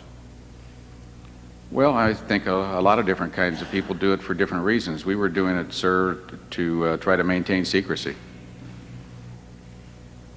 Do you believe that the activities evolving around the enterprise is so secret that it has to be kept in Geneva instead of in Washington, D.C.? Looking back at it, I think we could have probably done it from here just as well, but we didn't. Why don't you bring it back here? It's frozen, and we're trying to bring it back. I'm going to try to bring it back. Speaking of the account, this morning in response to my colleague's inquiry, you indicated that you have a plan to contribute the surplus to the William Casey Foundation. By that, are you advising us that you have title over the assets? No, sir. What I'm saying is that I'm going to consult with Mr. Hakim and the various councils concerned, including government councils. And when the lawyers finish debating the future of these accounts, then I'm going to try to persuade Mr. Hakim to join me after the obligations are met in making the donation. That's why I find it rather strange, because up until now, for the last 4 days, you've been telling us that all you had to do was tell Albert Hakim, spend so much for this purpose, spend so much for that purpose, and he never objected. But now I find that when it involves the payment of taxes or contribution to a charitable organization, you have to confer with counsel, you have to confer with Mr. Hakim. What's the difference? Sir, I think you know that during the period of the operation, there was no special prosecutor chasing us, and we have to be very, very careful with every step that we take to make sure that everything is done properly, because I have no immunity, no grant of immunity from the special prosecutor. I don't think Mr. Hakim does. I have to follow the advice of my counsel, and I think he's following his counsel's advice. I will do everything I can to bring this matter to a conclusion quickly. On January 17th, you met with several people, and I think the record shows the list of those Oliver North, the General Counsel Sporkin, Mr. George, Mr. Commander Thompson, and others. And I believe you told us that you met in the White House Situation Room? Yes, sir. I doubt if too many of us have ever been in the White House Situation Room. What sort of room is this? This is not a very big room. It's not a very impressive room. It's just a small conference room with one table in it and, I don't know, perhaps 15 chairs or so. Where is it located? It's located in the west wing of the White House, right next to the National Security Advisor's suite. Is it underground? No, it's often referred to as being in the basement, but it's not underground. It's, I mean, you walk in at ground level and go down 1 or 2 steps and you're in there. Is it part of the tourist trail that visitors can see? No, sir. They have no tourists there. This is sanctum sanctorum, isn't it? I think it is sometimes because very sensitive meetings are held there. Can anyone go in there? No, sir. Would you say that in order to visit that room, one must have presidential approval? I can't say that, Senator, in a way. I would say that you have to have approval of officials in the NSC. Or approval from the agents of the president? Yeah, that's correct. Now, on that day, you testified that, among other things, you discussed, not you, but people there, discussed methods by which to conceal certain activities from the Congress. Isn't that correct? I said that the discussion which took place around the part of the order which prevented, or not prevented, but which ordered no notification to the Congress was a discussion among CIA people, and it had to do with some precedent that one of the lawyers was addressing. And it wasn't at all clear to me exactly where they were coming from on this. As I testified, I really wasn't familiar with the Hughes-Ryan requirements at that time. But I'm certain in this small room where you can hear everything said. I think I heard most everything that was said. What were they saying? I can't remember exactly. I cannot remember exactly. Did the conversation... There was a conversation, a general conversation about the notification of Congress requirement. Did the conversation suggest that the participants there had any intention to notify the Congress? Not in the near term. I mean, the conversation was about why they were not notifying the Congress in some sort of precedent, which I must say I didn't understand. When did they plan to notify the Congress? It was not stated.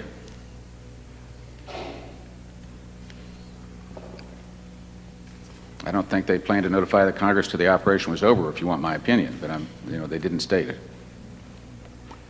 In other words, if someone in Iran had not blown the cover, we would still not know. I can't speculate on that, sir. I don't know. You also discussed in response to one of your questions, you said, there's no question that the covert operation, and you're talking about this Iran covert operation, was designed to be concealed from Congress. And in response to one of the questions posed this afternoon, you somehow concurred that Congress could not be trusted because of leaks, etc. Is that correct? I concurred that from what I know, there have been a lot of leaks, not only from Congress but from elsewhere, with respect to covert operations, and that was one of their concerns, probably their only concern. But I think I said in earlier testimony, sir, that I have no problem. Now that I've become an expert per force on this Hughes-Ryan reporting and so forth, I have no problem with the statute as it stands. I believe that the President would be well advised, of course legally, but also politically, to consult on very sensitive matters that he's afraid of leaks on with the with the officers of Congress that are called for in the statutes directly and make it a partnership. And yet, at that time, when you and your associates there were not only reluctant, but conspiring to conceal this from the Congress, you were willing and eager to share this information with Mr. Ghorbanifar. Isn't that correct? I can't describe it that way, sir. Well, was Mr. Ghorbanifar privy to information? Yes, he was. And I testified earlier that was another real problem. And you've described him as being deceptive? Yes, sir. Untrustworthy and unreliable? Yes, sir, but it wasn't my decision. I had nothing to do with the decision about notifying Congress. I wasn't conspiring with those people. I wasn't even involved. I didn't even know the legal reporting requirements at that time. Why were you at the meeting? I testified that it was rather peculiar, I thought, that I was at the meeting at all until toward the end they started to make it clear that I was to be introduced to the CIA officials and what my role was. And you did not object? Wasn't it obvious to you at that point, being sophisticated as you are and knowledgeable of covert activity and intelligence gathering, that you were being employed to be a cover?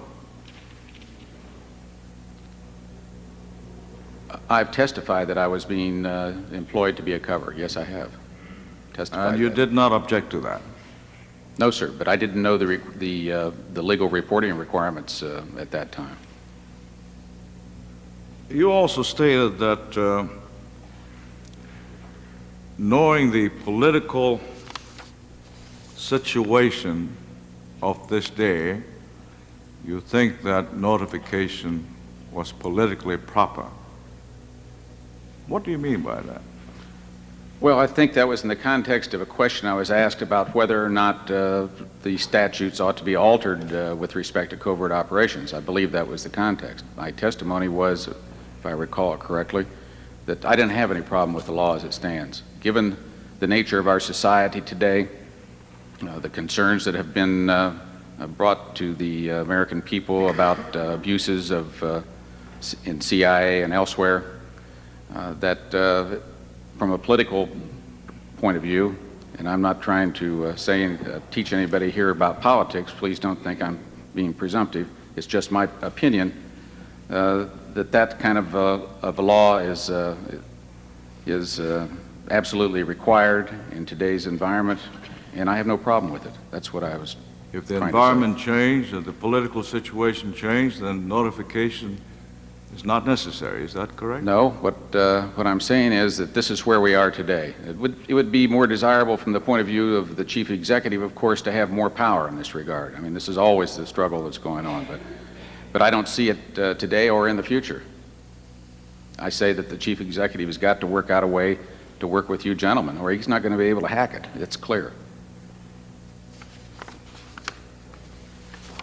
You testified that your name appeared on an account in Switzerland, and it was a forgery. Is that correct? I didn't say that, sir. I said that if my name appeared on such an account, it would be a forgery, because I've never signed anything for a bank account. Referring to this document that Senator Tribble just submitted, the one with file WRVS dated July 4th, 1986. Do you have it before you? Yes, sir. This is on the last page, the handwritten page. The last line, it says, I believe, John Deere Esquire, or equipment, complete plants, and then it says attack Philippines. Well, I don't know what he meant by that, but I think he was talking about attacking the market, but I don't know who John Deere Esquire is.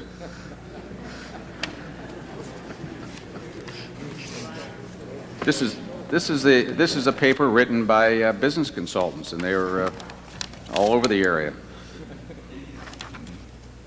This is written by your trusted attorney, isn't it? I don't know if this is his handwriting or not. It could be. Well, you weren't planning to attack the Philippines, were you? No, sir. I'm not planning on attacking Just anything. want the record to be clear, that's all. Touching up the few loose ends around here. I don't need the Philippines, sir. I don't need the Philippines. No. This morning, you submitted a list of bank accounts, and I've just added them up. My mathematics may not be good, but I think it comes out to $5,000 on this date, May the 8th, plus 95 pounds sterling. I suppose that's about, what, $250? Approximately, I suppose, $200. The largest account is a checking account of $1,800. Would you say that if you were required to submit a list, a similar list, 10 days ago, it would be something like this? Well, it would have been a little bit higher, but not much. Some bills have been paid, normal monthly bills in that period, but approximately that level. What sort of mortgage do you have?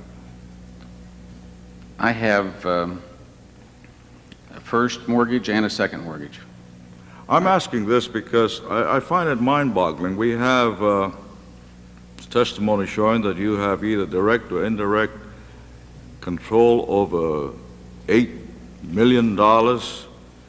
You're a director or president of a few corporations. And if I look at this bank account, it is one of someone in poverty. How do you pay for your utility, your food?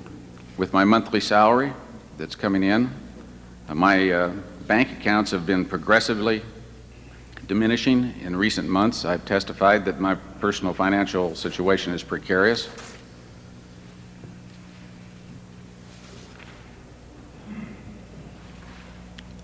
Is it true that you have several parcels of real estate in Florida and elsewhere? No, I have one house in Florida, which is a rental house I've had since 1978. And I have a couple of townhouses that were bought in the Virginia area here around Washington. The one I own a half interest in, and another one that is two others that are rented. And these houses, the total equity in these houses, if you add them up, and I'll be glad to go through this with your councils if you want. In fact, I've been asked, I think, for a financial statement. I'll just have to prepare one and detail all this.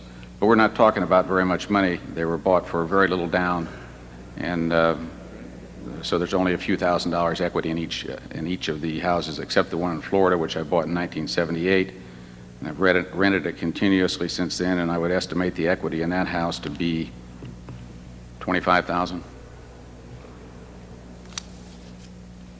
Do you have any other accounts held in the name of your companies?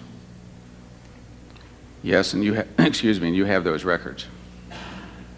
Can you tell us in round figures what the assets constitute?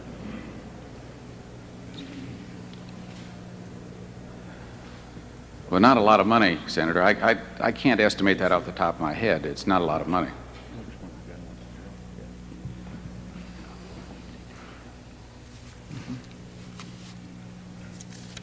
Throughout these 4 days, questions have been asked on your involvement with this Mr. Wilson, and apparently he had some operation there. What sort of interest did you have in that company or with Mr. Wilson? I had none, sir, and I was investigated by justice for over 2.5 years on this subject. There was no connection. Not even a hidden interest? Not even a hidden interest.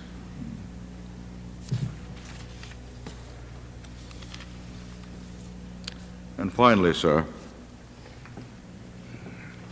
is it your testimony that you did not receive any information from Mr. North advising you that the activities you were involved in were at the request of the President of the United States? Did I not receive any information from him?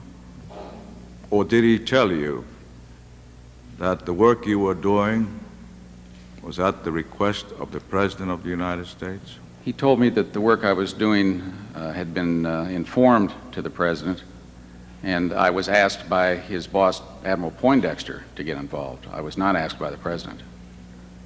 And his boss, Admiral Poindexter, told you that the President wanted you to do the job? He said the President knew of my former work, and Poindexter, was asking me to do the job. He did not invoke the name of the President that I recall in that regard.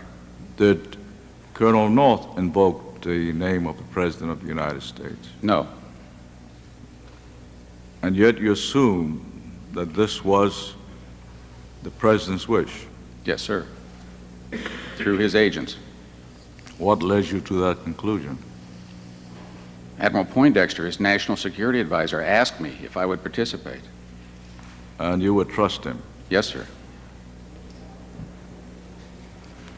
What did Mr. McFarland tell you? Well, Mr. McFarland's involvement with me was limited to December of '85, and then again in May on the Tehran trip. He did not tell me that the President had asked me to do this.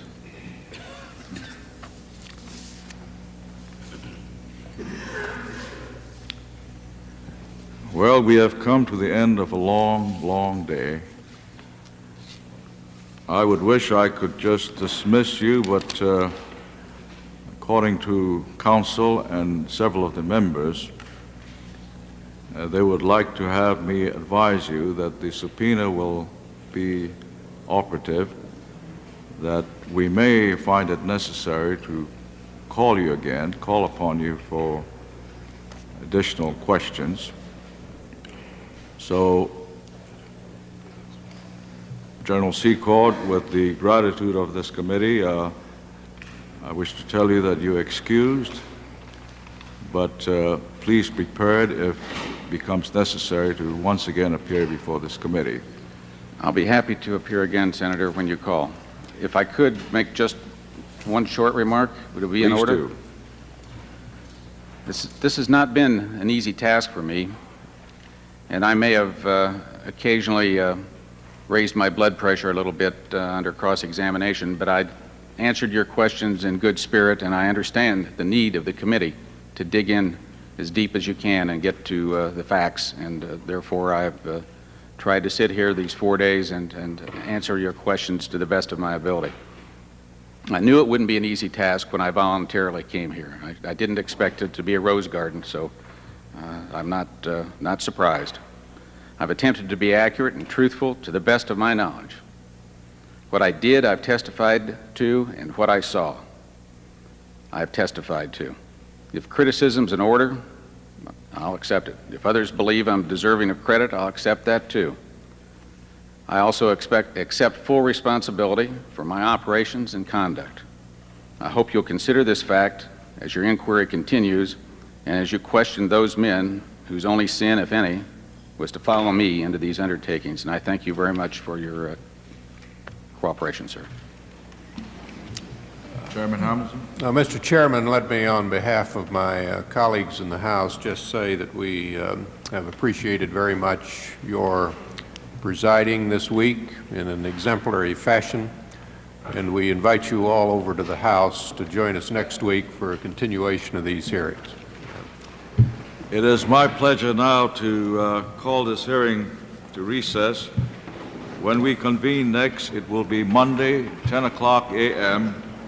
in room 2172, Rayburn House Office Building, the hearing room of the Foreign Affairs Committee.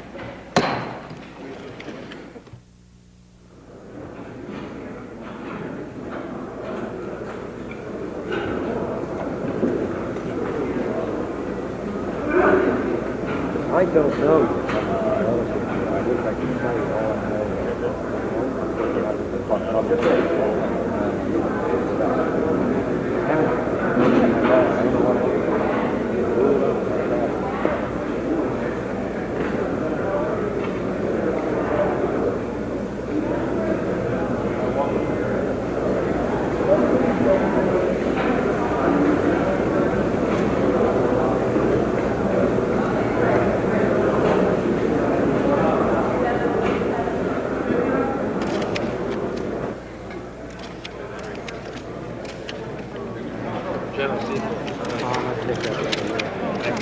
She wants to ask her husband something.